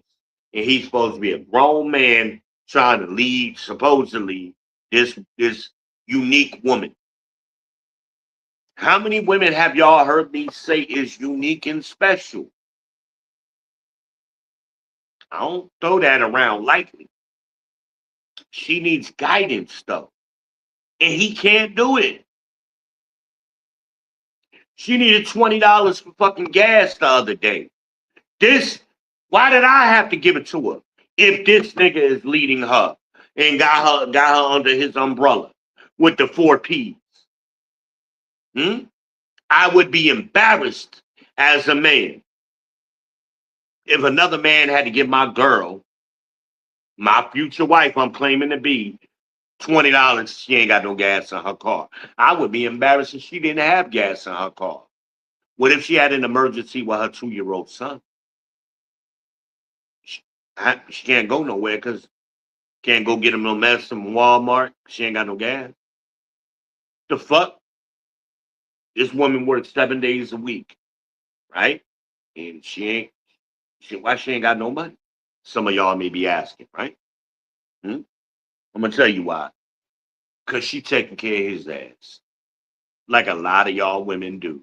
Cause you in love, but you not in love. You in lust, but you in lust because you're not used to having something you should already have. You've been starving yourself. A comedian said, I can't remember, but a comedian said it one time. If you starving and somebody throw you a cracker, goddamn, this is the best cracker I ever had in my life, right? I can't remember what comedian said that, but that's the joke. But if you get steak every day and somebody throw you a cracker, you can be like, what the fuck is this? Well, that's what y'all doing with men. You starved yourself and voided yourself from quality men when you should have been with quality men at the time. Now you get with this cornball ass nigga and the things that you're getting from him, he's providing to you, the attention, the sex. You should have been had that. But you think it's the best shit ever. But it's a fucking, it's a cracker. It's a saltine cracker. That's the equivalent. That's the metaphor, or that the similitude, right? I'm in. Y'all don't hear me. Hello. Y'all don't hear me. I need a praying church, but y'all ain't praying with me. And one of y'all needs to hear this right now. Or either end. You either the man and you living like this, or you the woman that's living like this. I'm speaking to somebody, I don't know who, on the in the back on the left side of the church. That's who I'm speaking to. I don't know who it is, but you over there. I'm strong in the force. I'm a master. I'm a Jedi master. I feel it. I feel a disturbance in the force right now. I'm speaking to somebody. What I'm saying right now is resonating the fuck with you. Because you know what I'm saying is true. And you just hearing it for the first time, you're like, oh shit. This is why you pick wrong men. Stop fucking starving yourself. And some of you old women, I was gonna say something else, but be nice. You oldies been doing it for 20 years. You've been starving yourself for 20 years. And then you run across some goofball and you get all out of whack dealing with these kind of men. Hello. You ain't been with nobody like me. And that's why when they finally run across me, I fuck their heads up even more. Cause they like, damn, this how we're supposed to be? Yes. You only getting taken out to a restaurant on Valentine's Day with your tax money when you should have been with V at Midnight Diner on Tuesday. You should have been with V at motherfucking Applebee's on Thursday getting some wings and shit, watching Thursday night football on the screen. You should have been with me at Golden Corral on Saturday morning for breakfast, because we ain't feel like cooking after being with me all Friday night. Okay. Sunday should have been eating it at Mertz Cafe, at Soul Food Cafe on College Street on Sunday morning, on Sunday afternoon, getting Sunday dinner. You should have been with me, but you was starving your fucking self all year so you can get a picture of the restaurant fronting like this nigga took you out because you trying to build a bad nigga up. Bitch ass, build a bear ass niggas. I made that term up too. Build a bear ass niggas. I remember when Build a Bear first came out and I took my kids there. And they was going through the little line and stuffing the animal and putting a heart in there and all of that shit. And I said, this is what these women is doing. And back then, the social media was what? MySpace, Flickr, shit like that. Facebook wasn't even out when I said it back then. So y'all, I've been in this game a long time. I remember I was right in Concord Mills when that Build-A-Bear store opened, because it wasn't an original store in there. And then it came later, and I took my kids, because I used to always get my kids' clothes out of children's place, too. I love shopping at children's place. That was still is a very nice store for parents, you know. And always go on the weekdays. Don't go on the weekend. Go on the weekdays. They had the best sales at children's place. Write that down, parents. You got young kids. I really miss Stephen Barry. Stephen Barry's store. My kids would come out with duffel bags and garbage bags full of clothes and nice clothes too. The Starberries got 5 pairs of Starberries. My kids had every pair, so did I. Every pair of damn Starberries there was. And Venus Williams clothing line. And what was the white girl? Shit, it's on the tip of my tongue. She had a clothing line in there too. Nice clothes for kids. And priced perfectly for parents. But my point is, I went off on a tangent, I'm sorry. The point is, y'all starve yourself. Look at the old women. When I talk about old women, I'm talking about the silent generation women, to put it in perspective. Right? They got married at like 18, 19, 20, and then they spent 50, 60 years or more with their husband. Look at the old pictures. You go through the old photo albums. When they went on vacation, their husbands was there. Their sisters and their husbands was there. Because we traveled as a group. It wasn't no individuals. It was a group.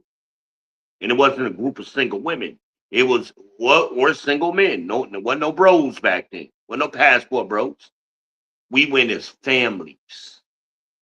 Even when we traveled in cars, we traveled 3, 4 cars deep from South Carolina to New York, New Jersey, down here to North Carolina to do a funeral or a family reunion.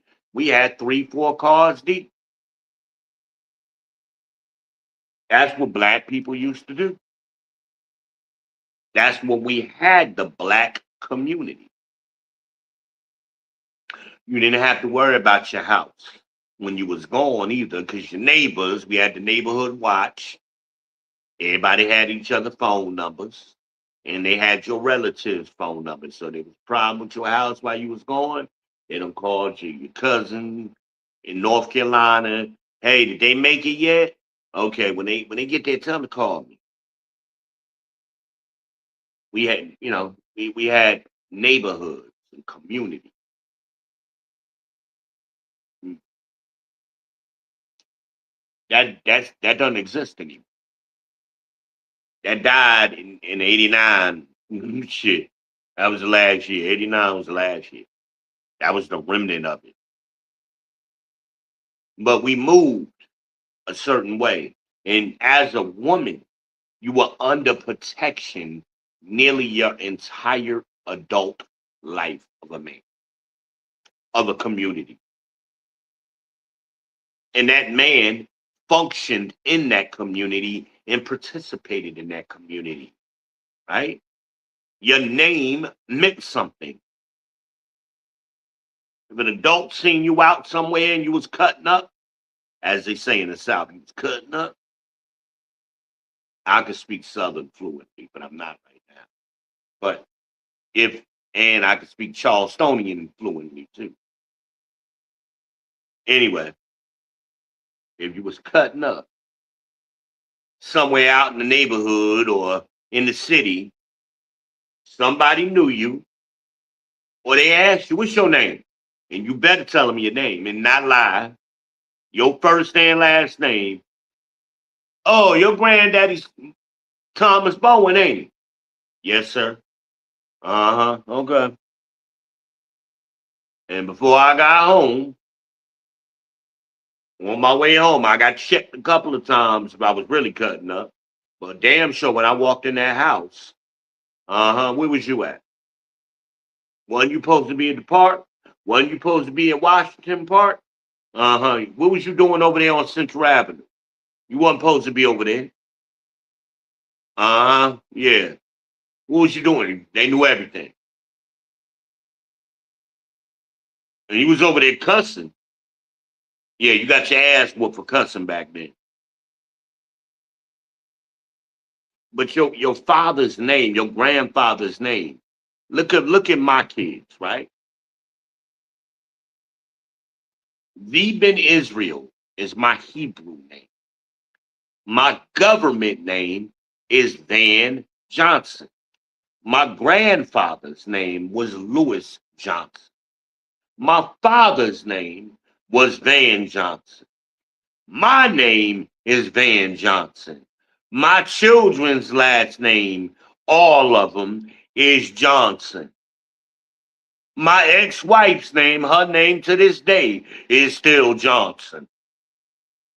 Hello. My granddaughter's name is fucking Johnson. These niggas ain't built no fucking legacy like me. They can't help you like I can't. Like I can. They can't do what I just did. How many generations is that? Lewis, Van, say Dream, Sundiata, they the same generation. And then my daughter, my granddaughter, Anari, that's 5 fucking generations right there. Hello? Hello?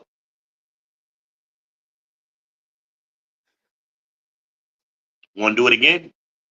Let's do it again. Let's do my grandfather, right?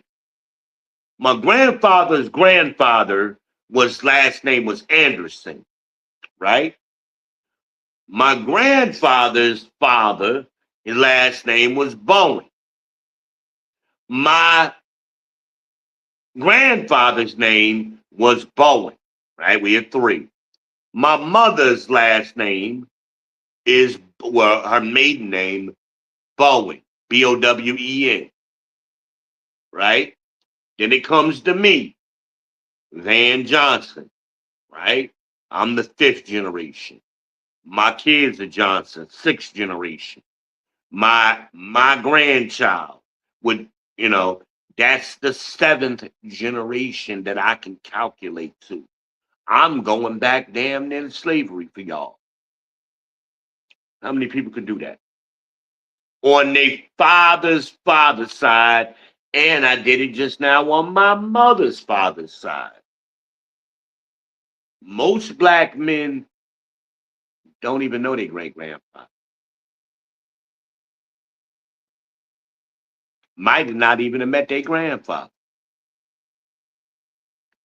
I'm demonstrating legacy for y'all. Want to do it again? Want to keep going? I'm trying to show y'all the difference.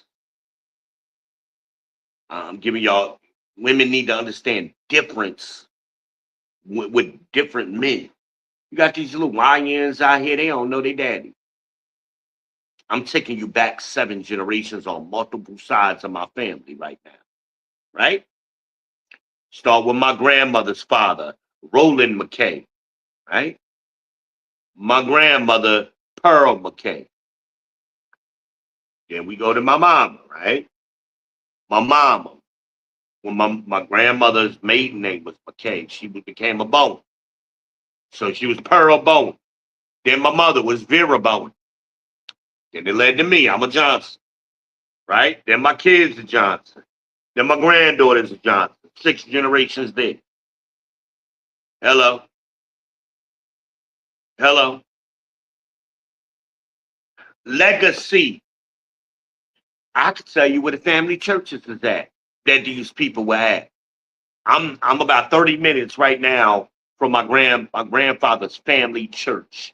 That's Mount Zion Baptist Church in McConnell, South Carolina. It's about 30 minutes or less from where I'm at now. They've been going to that church since 1800s. Since the 1800s. My family, if we go to that church, and next time I go, I've never taken a picture of it there's a stone. It's called a foundation stone. And in that foundation stone is my family's name etched into it in the year 18 whatever. Bowen, Bowen. That's how long my family has been members of that church. Hello. I'll tell you the leader of that church, even though I am not Christian. I can tell you the leader of that church, Bishop Anthony Johnson. Ooh, shit. He presided over my grandfather's funeral, my grandmother's funeral. I can't even tell you how many. My great grandmother's funeral. Now, he wasn't that old, but he was there. He wasn't a bishop back then. He was a fucking deacon back then. I've known the man all my life. Hello. My grandmother's church, her family church, Davidson Grove Baptist Church in Ruby, South Carolina. Same thing, that foundation stone. We go there and you will see McKay etched into the stone in 18 whatever. Okay? Then I can take you out to the gravestones with my grandfather, my grandmother, my uncle Milt, right? Big Milt, the tiger, my uncle Milt, they're all buried there, and other family members. Legacy. I could take you to up in Jersey where my great grandmother's buried, my Uncle Hardy, my father, and other relatives. Legacy. Talk to me. These are the fucking questions you ask women. Who are your people? Where you from, motherfucker? Who are you? If you looking to be with a man long term, you should understand where the man's lineage. Do he know? Is he about family? I could do the same thing on my ex-wife's side. I traced her fucking family back. I'm a fucking analytical mad scientist.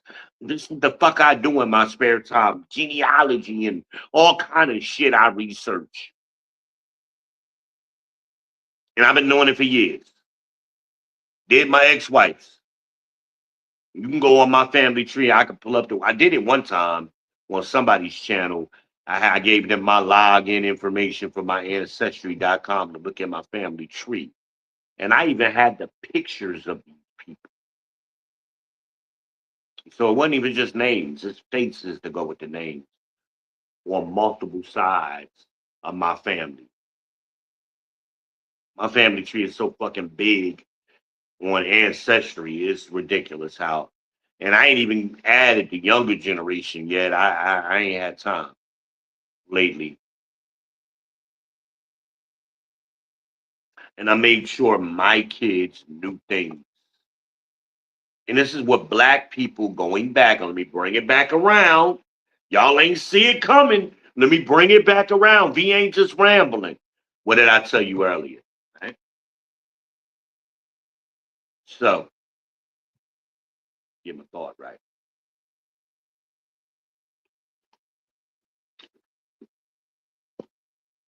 Hello. Get my thought right. So, if you're serious about it, man, and I tell you, the old women, and the way black people operated during that time, during that era, we lost it. We gave it up. We didn't just lose it. We got sold out by house niggas. The house niggas, Martin Luther King and them motherfuckers. Yeah, fuck them. I'll be burning fucking hell. We lost what we had. We didn't gain during civil rights. We lost. We had more. So fuck them niggas. Them house niggas, and then they wanted to be like Whitey and get into politics. They parlayed, they sold us out so they could get jobs in politics in front. And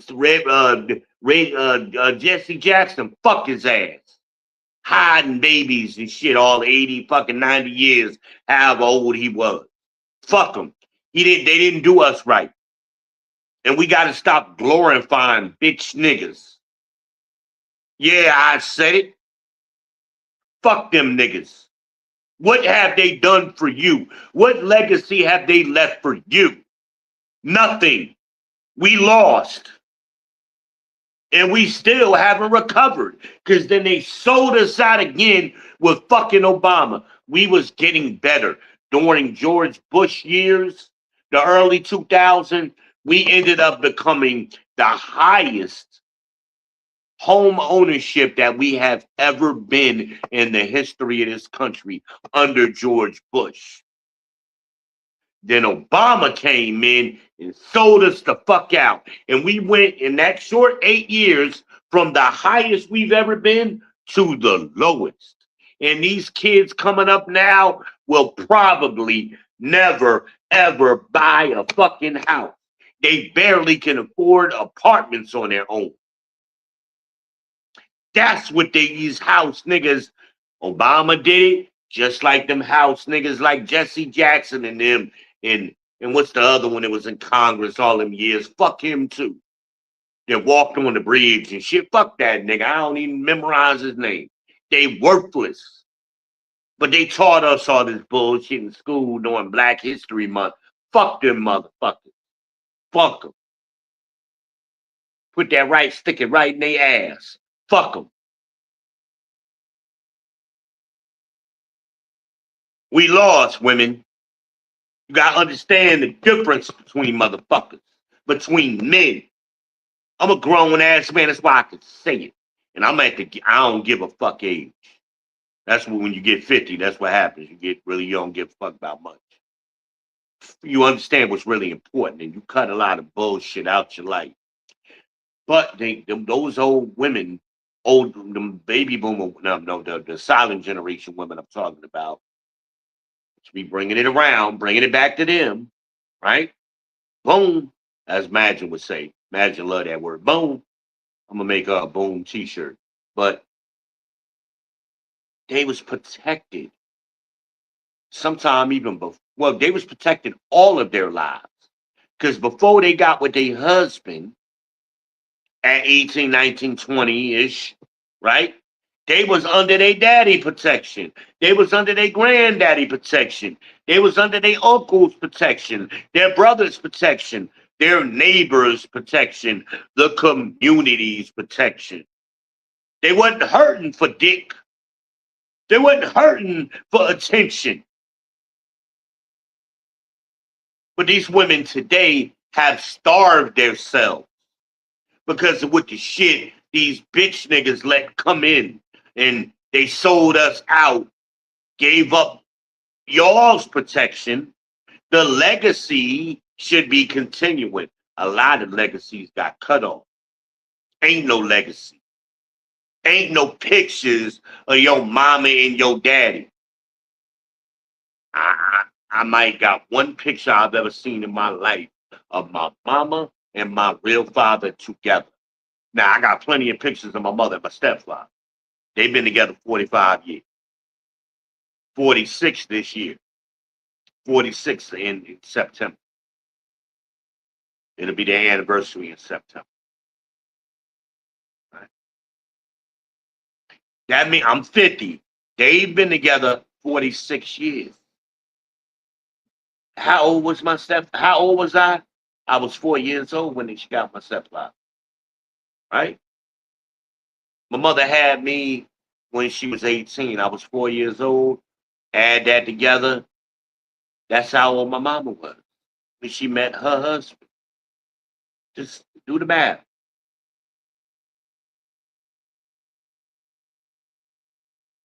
Do the math. My mother's a woman who's been protected all her life. She went from her father and brother to her husband.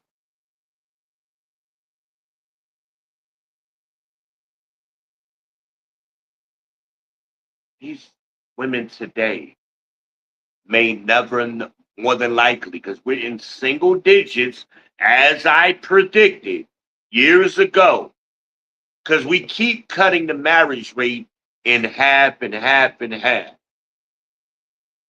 Y'all with me? Hello? Are y'all with me? What y'all? You following the math? I ain't looking at the comments.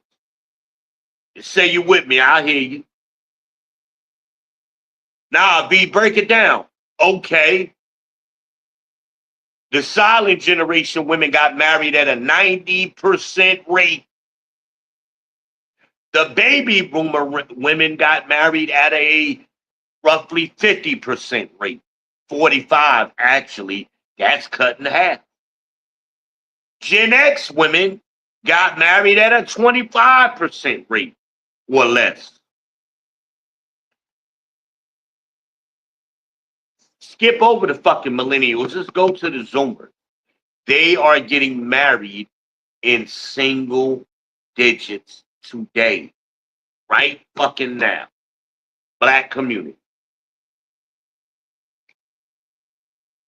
You ain't protected with these bitch ass niggas that's 30 years old dressing like 17-year-olds.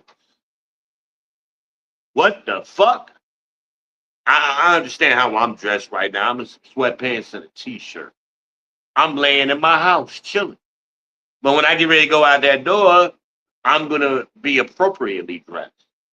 Even if I'm casual with some jeans and sneakers and a shirt, I, I still don't look like a 17-year-old. I look like a grown-ass man when I go out.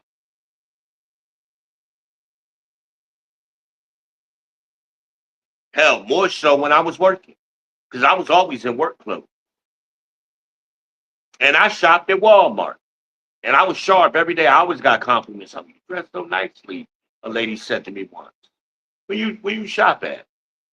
Walmart. Walmart? Yes, ma'am. That George line of clothes they got, those pants, I love those pants.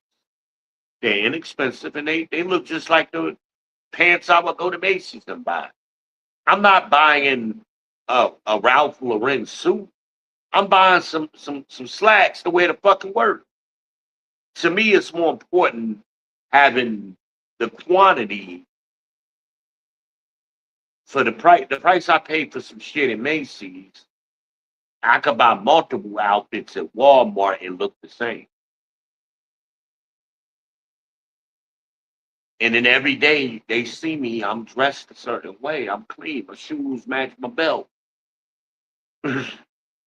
Nice polo shirt on. Nice collared shirt on. Button up dress shirt with military creases that been dry cleaned. Because I took care of my clothes. I was a professional. Sport jacket on. I mean, there's pictures of me, well, I believe, on my community tab where I'm dressed casually. I might have a blazer on and some jeans and some shoes. Grown man shit. You know where I got that blazer from? Motherfucking South, not South, Goodwill. I'm going around with damn, what I'm gonna call her? What's her nickname? Teacher lady. Call her teacher lady. Me and teacher lady would always want, because we go Golden Corral, and then next to the Golden Corral is Walmart. And we go to Walmart, across the street is my pizzeria, Da Vinci's Pizza. What's next to Da Vinci's? The fucking Goodwill. That was our little routine. We wind up in Goodwill. She getting shit for her kids, little odds and ends. I'm over there in the men's section. It's a nice blazer. It's a motherfucking polo blazer for $8. Yeah, I'm getting that shit. Throw it in the dry cleaners. I got a nice ass blazer now. When I'm out and going to these restaurants and stuff and I'm dressed nice, don't nobody know where I bought my shit from. Right? Y'all focus on the wrong shit. You got rich ass white people who donate Nice ass clothes all the time. Might not even have had them but a year. Yeah, I'm getting that shit. Might have only wore it one time.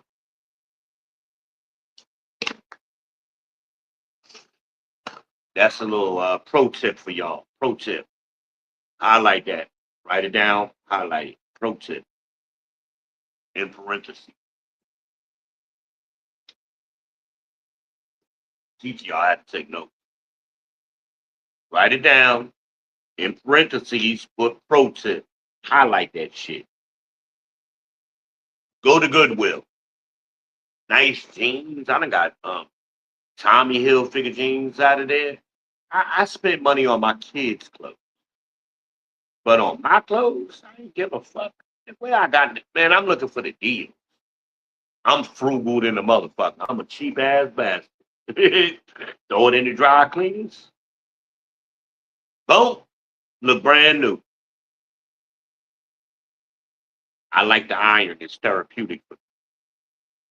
Man, I iron the shit out of my shirts. Nice ass starch creases. Military creases in the back. I'm sharp than a motherfucker. Nice ties. Now, I spend money on a tie. I spent $100 on a tie. Heartbeat. In fairness, I know I talk shit about Steve Harvey. He had a clothing line. And I love his tie. He had nice tie. In that clothing line. Very nice tie. Quality tie. It wasn't cheap. Wasn't selling them cheap. Stay with me, y'all. Rock with me. Your boy dropping knowledge on y'all, but boy, fuck these bitch ass niggas, historically and contemporary. Fuck them. They didn't do shit for us. Martin Luther King ain't put a goddamn dollar in your pocket. Now, he tried at the end, which is why they killed that. When he started switching over and worrying about them economics, go listen to his last speech. And he talk about economics. Fuck that I have a dream speech. Fuck that shit. Listen to his last speech about the economics, getting the check. Now, that's why they killed him. Same thing when him and Malcolm X started linking up. They realized they have more in common. They killed both of them. It's always about the money. Focus on your money. That should guide your politics. Wealth, power, and resources. You need money to build wealth. If I had the money right now, what I would do is I would buy as much land as I could afford in Gaffney, South Carolina. Write that down. Gaffney, South Carolina. That's going to be the future. 10, 20 years. You'll 10 times, 20 times your investment. Trust me, that's a pro tip. Another pro tip. Want to make some money. The young lady Gabby asked me how she can get the 3 million, but when she need to retire, baby, you're gonna need more than 3 million. You're gonna need more like 5 or 10 first of all. Here's how you do it. I laid out a whole game plan for it. If you're serious, think about it for a week or two. Come back and we'll get to work because you need to start now. You don't have time to waste with goofy ass 31-year-old, 17-year-old booty boy. He looked like a down low nigga. I kind of, my spidey sense been be tingling with niggas like that.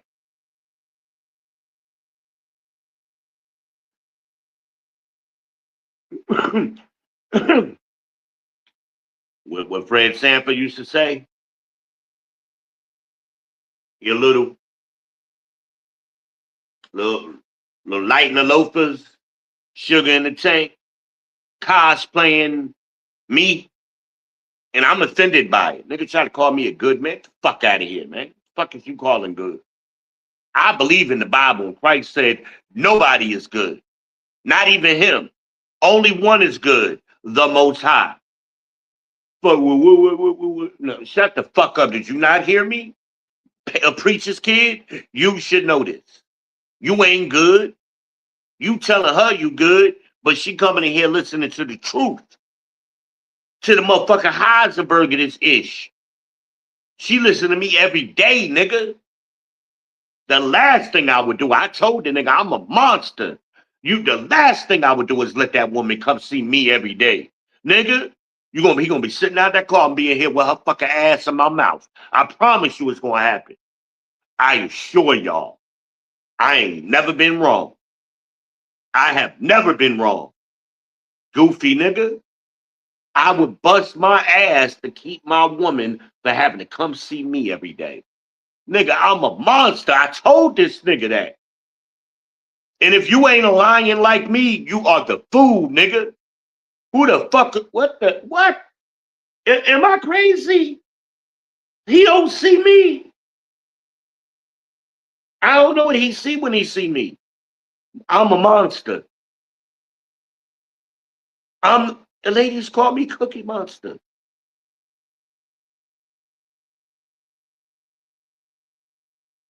Some of y'all laughing right now. I know I make shit sound funny. Are you crazy, B? I know. I'm dead fucking ass serious, y'all.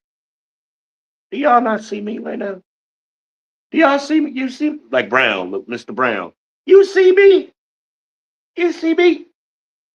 Mr. Brown be hiding and shit, but everybody sees it. You see me? Do y'all see me? Maybe, let me put my glaze, put my lenses back on. Maybe, let me calm down. My blood pressure getting up. Hold on a minute. Give me a second. We turn the gimbal back on. Y'all don't hear me. I need to pray in church. Y'all don't want to pray with me. Hold on, I'm trying to figure these bugs out. I think I got it. Okay, there you go. There we go. We hot. Oh shit! Here you go. I love this shit.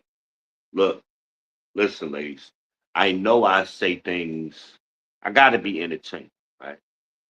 But in reality, and Amanaz can tell you, I go to Amanaz because she know me longer than anybody, 20 years.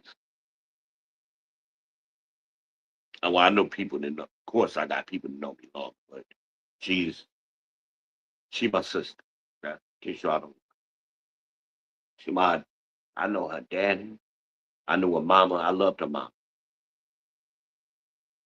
Her mother loved purple, and we used to always try to, think of purple things for her. Her mother loved. That was a big cup, right? I loved her mother. I kind of like her father. I like Jeff. Okay, I ain't gonna say I love Jeff, but I like Jeff. Okay, Jeff get on my nerves sometimes. But I know her mama, and her father. She know my mama and my stepfather. She ain't never met my father, but she met my stepfather. She known them 20 years. She know my ex-wife. She know all my kids.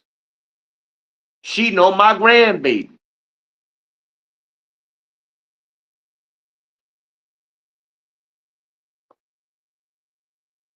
If Amanaz was with a dude and the nigga broke her nail, I'll rip that motherfucker arm off.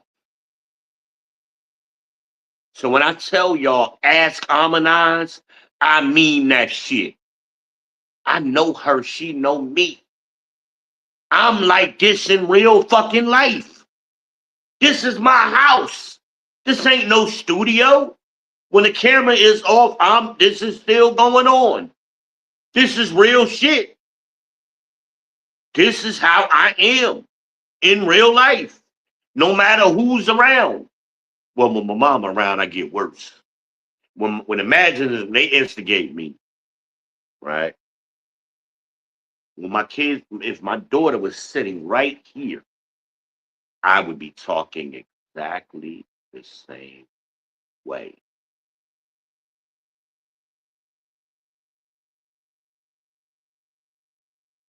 It's not an act. It's not for show.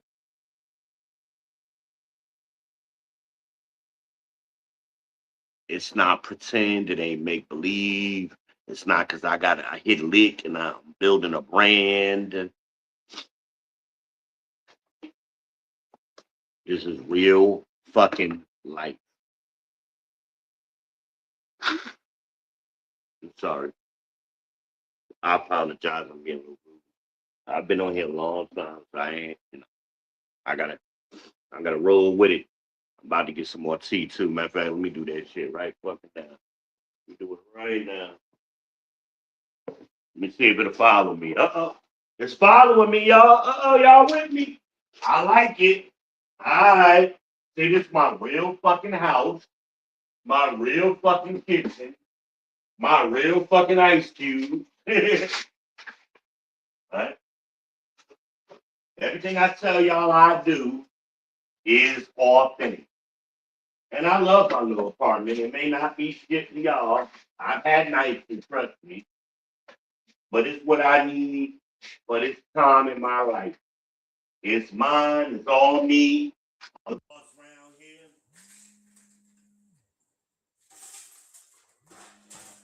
Oh, damn it. Gabby put them up. It's simple. I get what I need. I'm in peace. Man, make some more tea, y'all. I'm running low on tea. Let me tell y'all something, man. How about these nasty ass? I'm gonna throw these bullshits out. This is I don't know y'all can see these tasty cakes. I I remember them being better. These shits is nasty. They going in. Matter of fact, right the fuck now. They're going in the damn trash. I don't know what. I think they out now. My favorite is these motherfucking criminals. This is why I call Miss Tasty Cakes Miss Tasty Cakes. Because this is what her coochie smell and tastes like. Like one of these motherfuckers. These butterscotch crinkles. I ain't want to call them Miss Crinkles. But that's the fuck her coochie tastes like. I'm going to walk all the way around. Let's see this. Is it going to follow me? Oh, shit. Okay. Oh, see, now it stopped. Wait a minute. Is it with me? You got me? Wait a minute. Let's see. Come on. Come on with me. Come on. Okay. It ain't picking me up no more over there, but I may be too far. Let me come back around. Hold on. See, oh shit. Ah, ah, damn it. Uh-oh. I'm glad y'all it wasn't following me. Because my ass is on the floor right now. I tripped over the damn tripod and busted my ass. I almost broke my leg just now. I hope I didn't. No, my leg is good. Okay. I'm gonna pull myself up. Gotta be able to laugh. But I tell you what, I didn't drop my tea. I held on to my tea now. I stuck the landing. Let me get the fuck up. Oh shit, no, I dropped my tasty cake. No, I got it. Damn. I busted my ass. I'm glad that motherfucker. Oh, you know why it didn't follow me? Because I got it hooked up to the fucking shit. I'm trying to get up. Okay, I'm getting up. Woo! All right, I made it, y'all. Oh my God, I'm so glad y'all ain't see that on camera. Y'all to laugh y'all asses just at me just now. Come on back around, baby. I'm trying to get it to come around.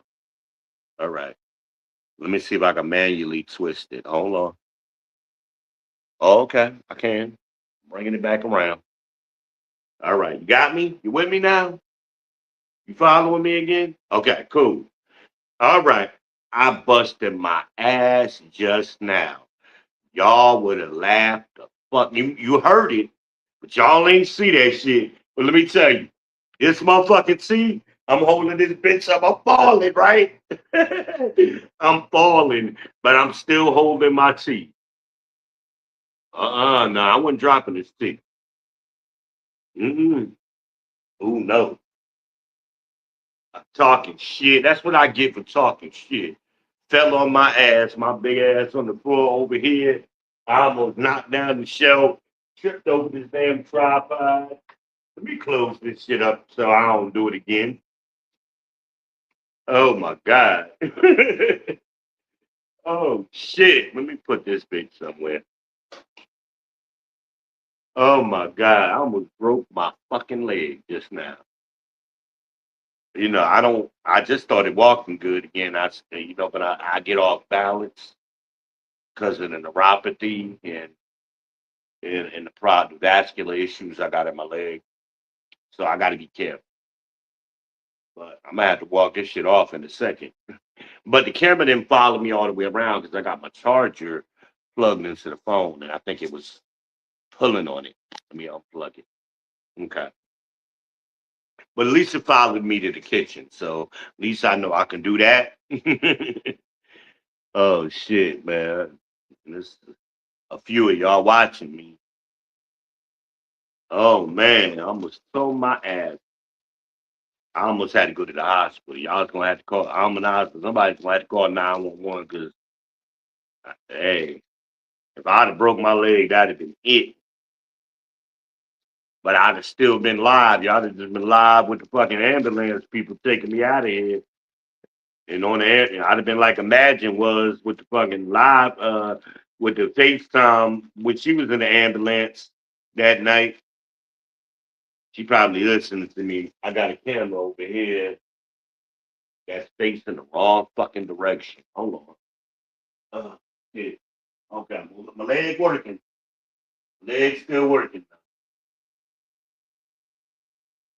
All right. Let's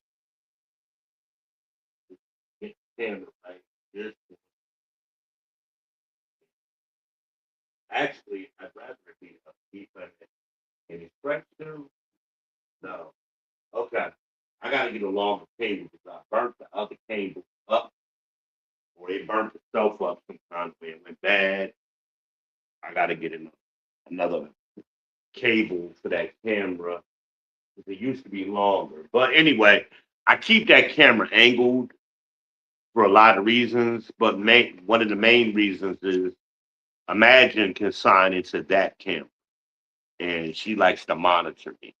Remember, my father died in an apartment by himself, and Imagine was very close to my father, so she likes to be able to monitor me. And now and then she'll peek in, make sure I'm moving the fuck around up in here. Mm. Oh my God, I love these. And that's what Tasty Cakes, that's where her name come from. That's what, oh my God, let me stop talking about pussy this early in the day. Mm. You might make some of y'all other women jealous, think I'm exaggerating. I am not kidding. Okay? I'm not kidding. I call it Tasty Cakes for a reason. I couldn't believe her ex-husband cheated on her. I'm like, nigga, is you stupid? This is some once in a lifetime shit. I ain't never experienced this. And she was a good girl. And I wish it could have worked out, but you know, it didn't. But you never know what the future holds. I mean, things have a funny way of happening, and um, the old folks used to say, if it's meant to be, it'll be. Give us some time. And that I've seen that happen, and there been people that I ran across later on in life, and we hooked up, and things happen. You lose each other to find each other, and or you become like me and Joy. Me and Joy was girlfriend and boyfriend for a long time, and when we were younger. As we got older, we just became great friends. I still talk to Joy regularly. I need to call her today, actually. Um, she get on my fucking nerves sometimes, but and I probably do the same to her. But when she gets serious, and we talk to each other, and she's known me since I was a kid. Since I was a fucking kid. Hell, she used to when I was in college. She used to fly me to New Jersey. She'll put me on a plane in a minute.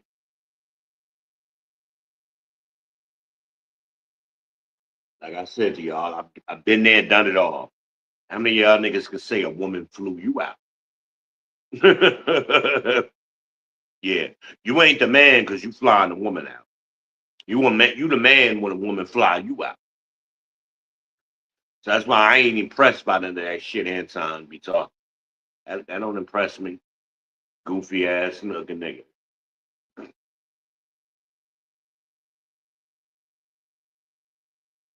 I love crimpets, y'all. And I remember there was a time you couldn't get them down here, down south where I'm at. This is an up north thing. Now, what you can't get down here is the Entenmann's banana nut bread cakes. Oh my God. Now, we got Entenmann's down here, right? They got a factory down in Gaffney, I think. But they don't make that recipe down south. I don't know why. So when I go up north and I'm in a supermarket, yes, I make it a point. That's one of my stops. The fuck I go up north for is to eat. I'm a greedy person. I like restaurants. I like food. Give it to me.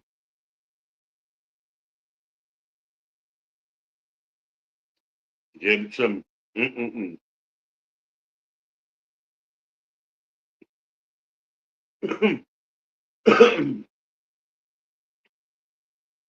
Damn it. But the old ladies, their whole life, 78 years old, them women was under protection. And it wasn't these things that a lot of you women are craving. You never had. You don't know what it's like to wake up next to a man every day, let alone even one day. Some of you women have never done it. Wake up next to him and just leave. He ain't just, you wait, y'all fucked all night and then now he popping up, he got to go. I ain't talking about that kind of waking up. I'm talking about waking up. Hey, what do you want for breakfast? Okay, then figure that out. And then go on with the rest of your day, man. Go out there and clean up your car. You in there straightening up the house. Matter of fact, this holiday, Saturday morning, when she woke up, because I was up before her, I was in here. She woke up. What did she do? She cleaned up my bed. She made up my bed nicely too. Straightened up in there. Right? Some of y'all don't know what that to do that. On either side, the man never had that done. The woman, ain't never did it. That's how you know you got fucked good. When you got fucked so good, you waking up cleaning up. How many of y'all can say that or experience that? Yeah, talk to me. Talk to me about it.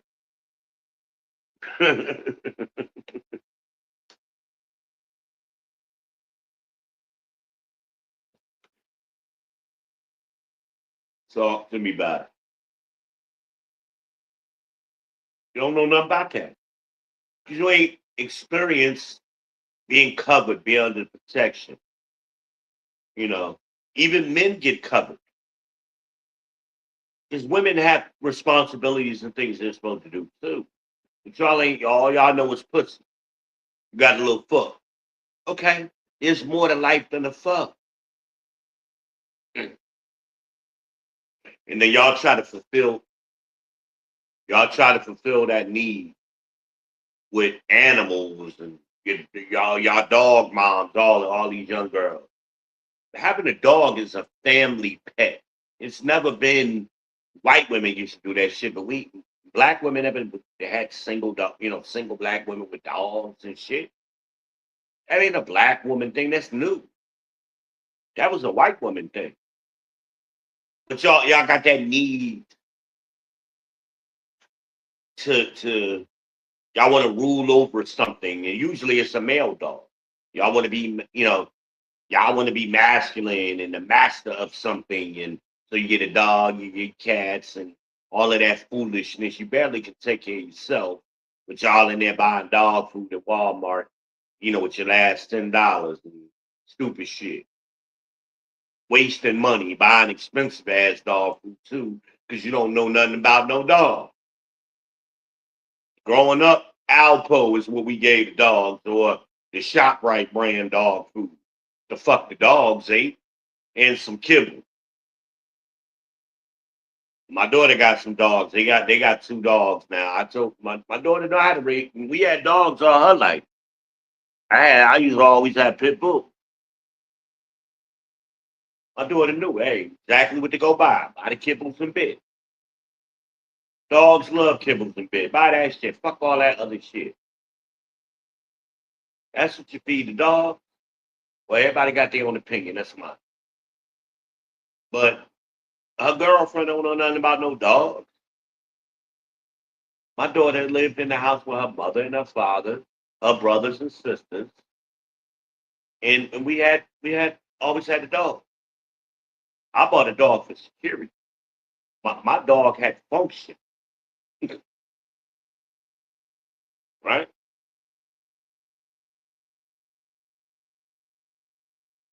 But y'all out of order. All things must. No, no, no. Optional V. No, no, must. No, no, no. Sometimes. No, must is what the word says. Must. All things must be done decently and in order. No, out of order. No, in order. No, no, how I feel like doing it. No, fuck your feelings. In order. That's the word of God. They all claim to be Christians, right? But they offended when you tell them what the fucking Bible says.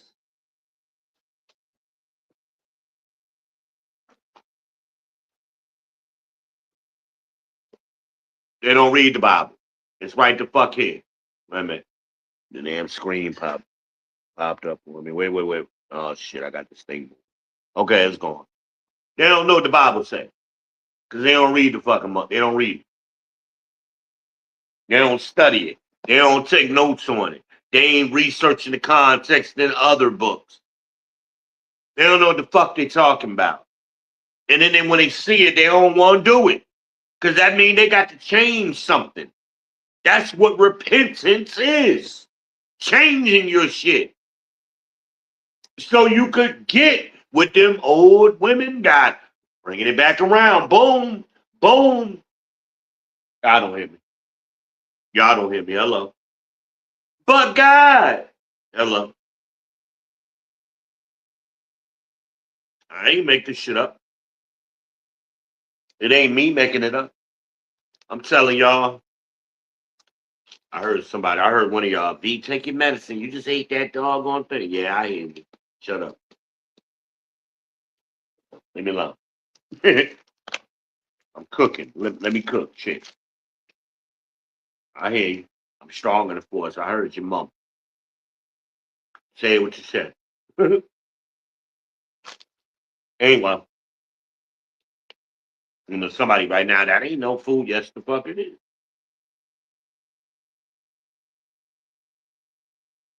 It's a cake. It's a tasty cake. Anyway,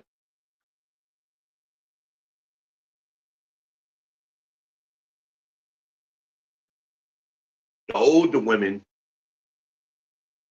and they were not without fault. We're not talking about perfect any of that shit. But they were at least were in more order than what we are today. And they had lower quality men. Them old men wasn't shit. But y'all want a top 1% man, and that ain't possible. It ain't gonna happen. It's nice out now. The sky and I see it through my sunglasses. Sky done cleared up, and it's not as cloudy as it was early. The sun done came out. It's nice. Nice. I ain't opening that window because I'm sure it's still a little chilly, but at least it's nice out. I ain't going nowhere today. I done been somewhere already early this morning. I ain't got to go back out. Well, let me stand corrected. I might go back out. I don't know. I ain't thinking about it right now. That fucking pizza. I was gonna make a nice chicken dinner, and that was my plan today before yesterday's mishap. But that's why I'm kind of anxious for Gabby to get here so she can do what she do with the spray. But anyway,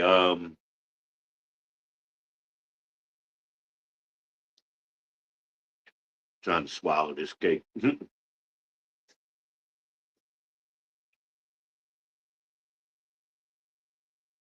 gotta put ourselves in order. We, us, our people, foundational Black American.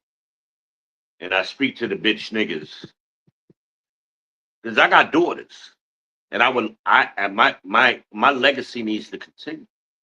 I mean, it's already solidified. I mean, with my granddaughter, but even her, at some point in the future, is gonna need a husband.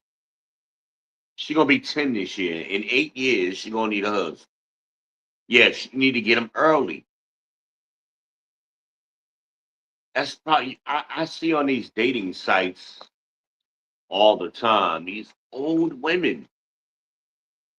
Some I had a woman that was 75 years old try to like me. Man, I get X so fast like this. Talking about she looking for a long-term relationship. How? And they all put these old chicks. They looking for long-term relationships now. They fucked up their 20s and 30s and 40s now, and now they getting their 50s, and now they not qualified. And mentally, you saw with Red, they are damn near 50, acting like a child, like a 16-year-old. Mentally, they frozen, they stuck, getting high. That's young people shit. I wish my grandmother would have rolled a blunt. The fuck?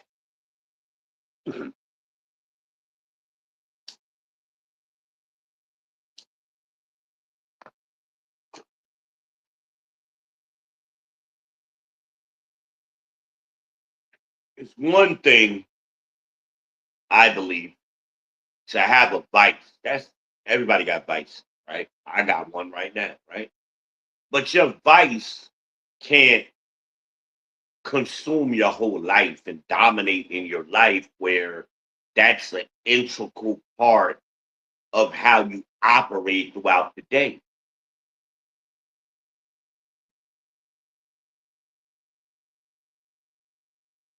Smoke a little weed, go on about your business, and do what you do. No, why everybody got to know about it? Why is that got to be center stage in your life? They too old to be caught up in drug culture at 50 fucking years old. The fuck are we doing?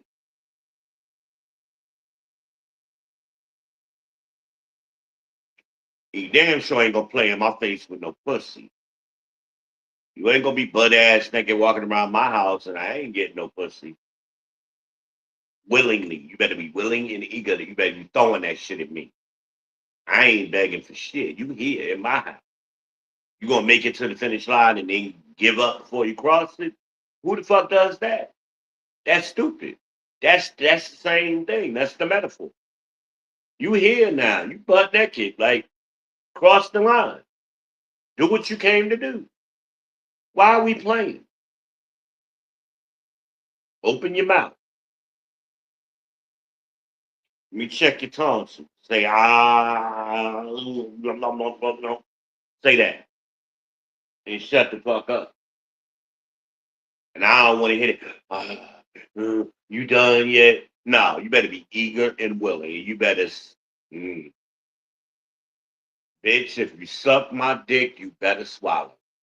That's the song. If I tell y'all about that song by Deuce, yeah, I mean that shit too.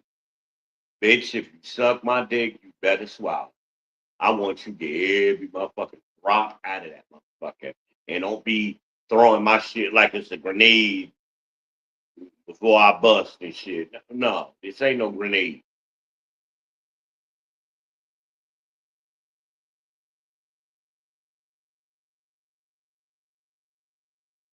But they don't know what it's like. And they be starving for it. And because of that starvation, they make bad decisions.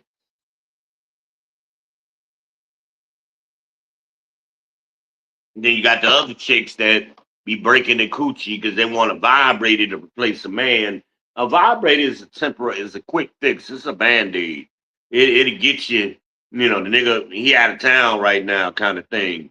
It ain't meant to be your daily companion, but some of y'all, I tell y'all about that white chick I worked with one time. I kept hearing the buzzing. She was in the next cubicle, and I kept hearing the buzzing all the time. What the fuck is that noise? And then one day I walked by a vibrate. I mean, walked by her cubicle, and then I noticed what she was doing. She had a little vibe. It was a mini magic wand, and she would just be all fucking day. And she always wore like little dresses and skirts and shit, so it was easy for her to lift up. But all fucking day, I'm like, you that horny? Well, you got to stimulate yourself constantly throughout the day to make it do work. Unreal. Y'all break your coochies, and then you want a man to come behind a machine? I'm the people's champ. I'm the Heisenberg of this itch, and I can't do that.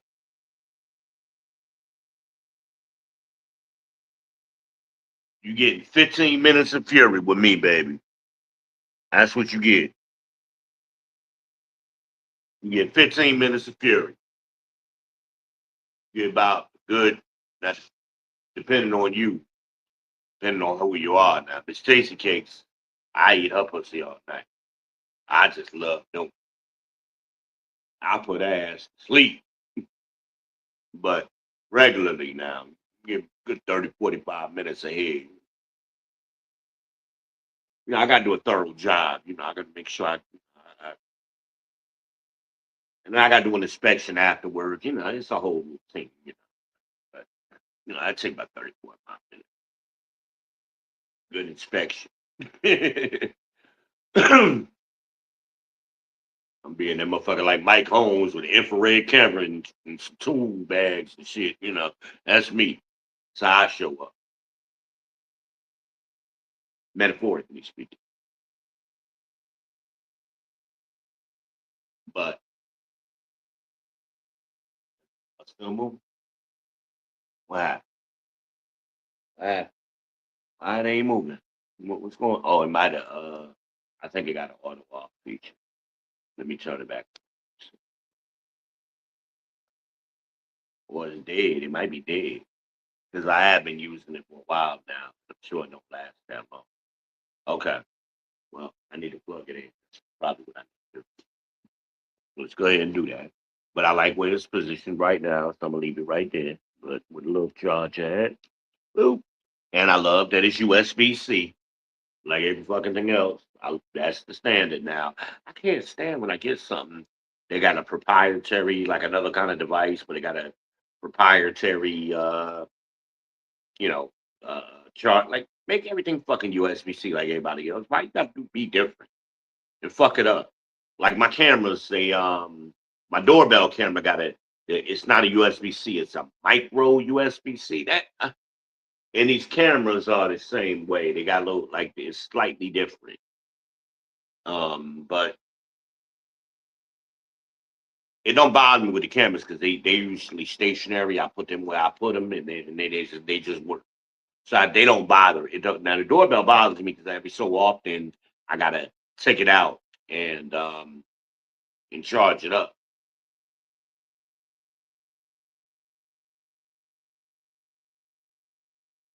But it lasts a long time. So I love if you want to buy a security product, buy the Wise cameras. They're the best. And to me, everybody else is copying them. They are the fucking best. Even in pitch black, motherfuckers just work. Okay? You should always. Oh, I was telling you already about the camera. I make sure I can't angle. I angled it the best I could, but I couldn't angle it like I want to catch that table over there. But I'm gonna get another cable. I've been just forgetting to forget it. To be honest with you, I just forget because I don't look in that camera. That's for matching and for security because it catches my door.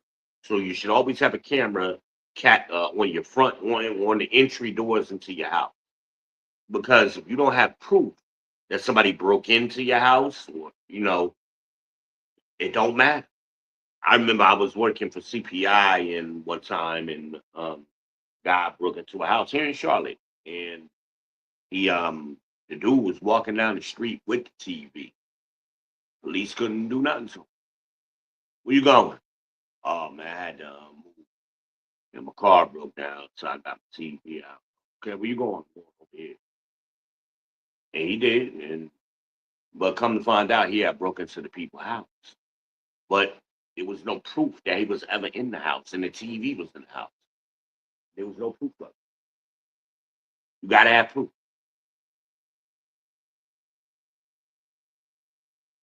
That's why CPI security standard, a standard package comes with a camera. We always angle it towards the front door. We gotta capture that. Gotta capture that entryway. And if you got a garage, I recommend putting one. Usually, your garage, you enter into your garage and go into the kitchen. Have it on that door.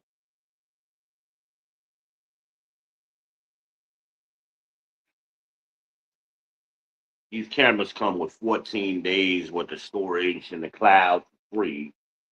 Use it.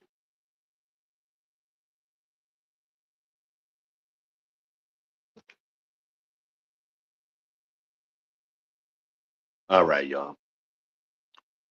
I think I done beat this motherfucker to death today, and I may come back on later, but the time has come to say goodbye to all my Negro friends. Um, it's been fun. This is impromptu. I was really just doing the camera. I mean the the camera toggle or whatever they call it, gable review. That was my plan today. Um, I may come back on later tonight. I haven't prepared a thumbnail or anything, but you never know. I'm gonna be chilling. I was hoping Gabby would have been here because I would have kept going if she would have came here because I was gonna have a conversation with her in front of y'all. But maybe I'll still do that. We'll see. And maybe I'll make her the thumbnail. We'll see. We will see. Maybe I'll go ahead and do that when I get off with y'all.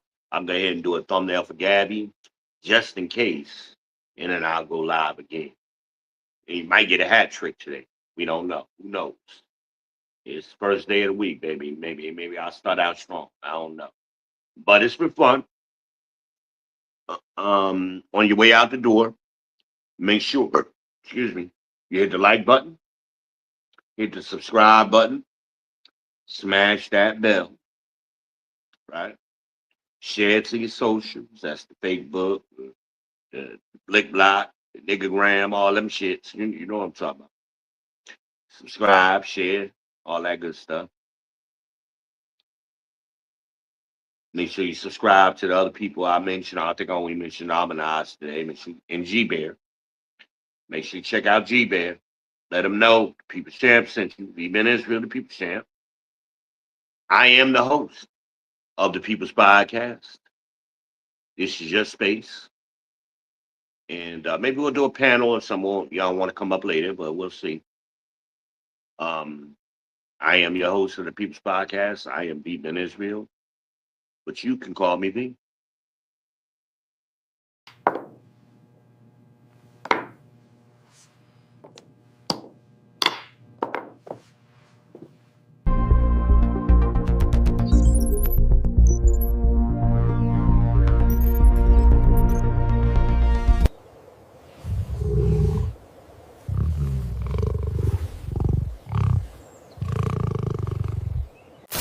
It's your boy.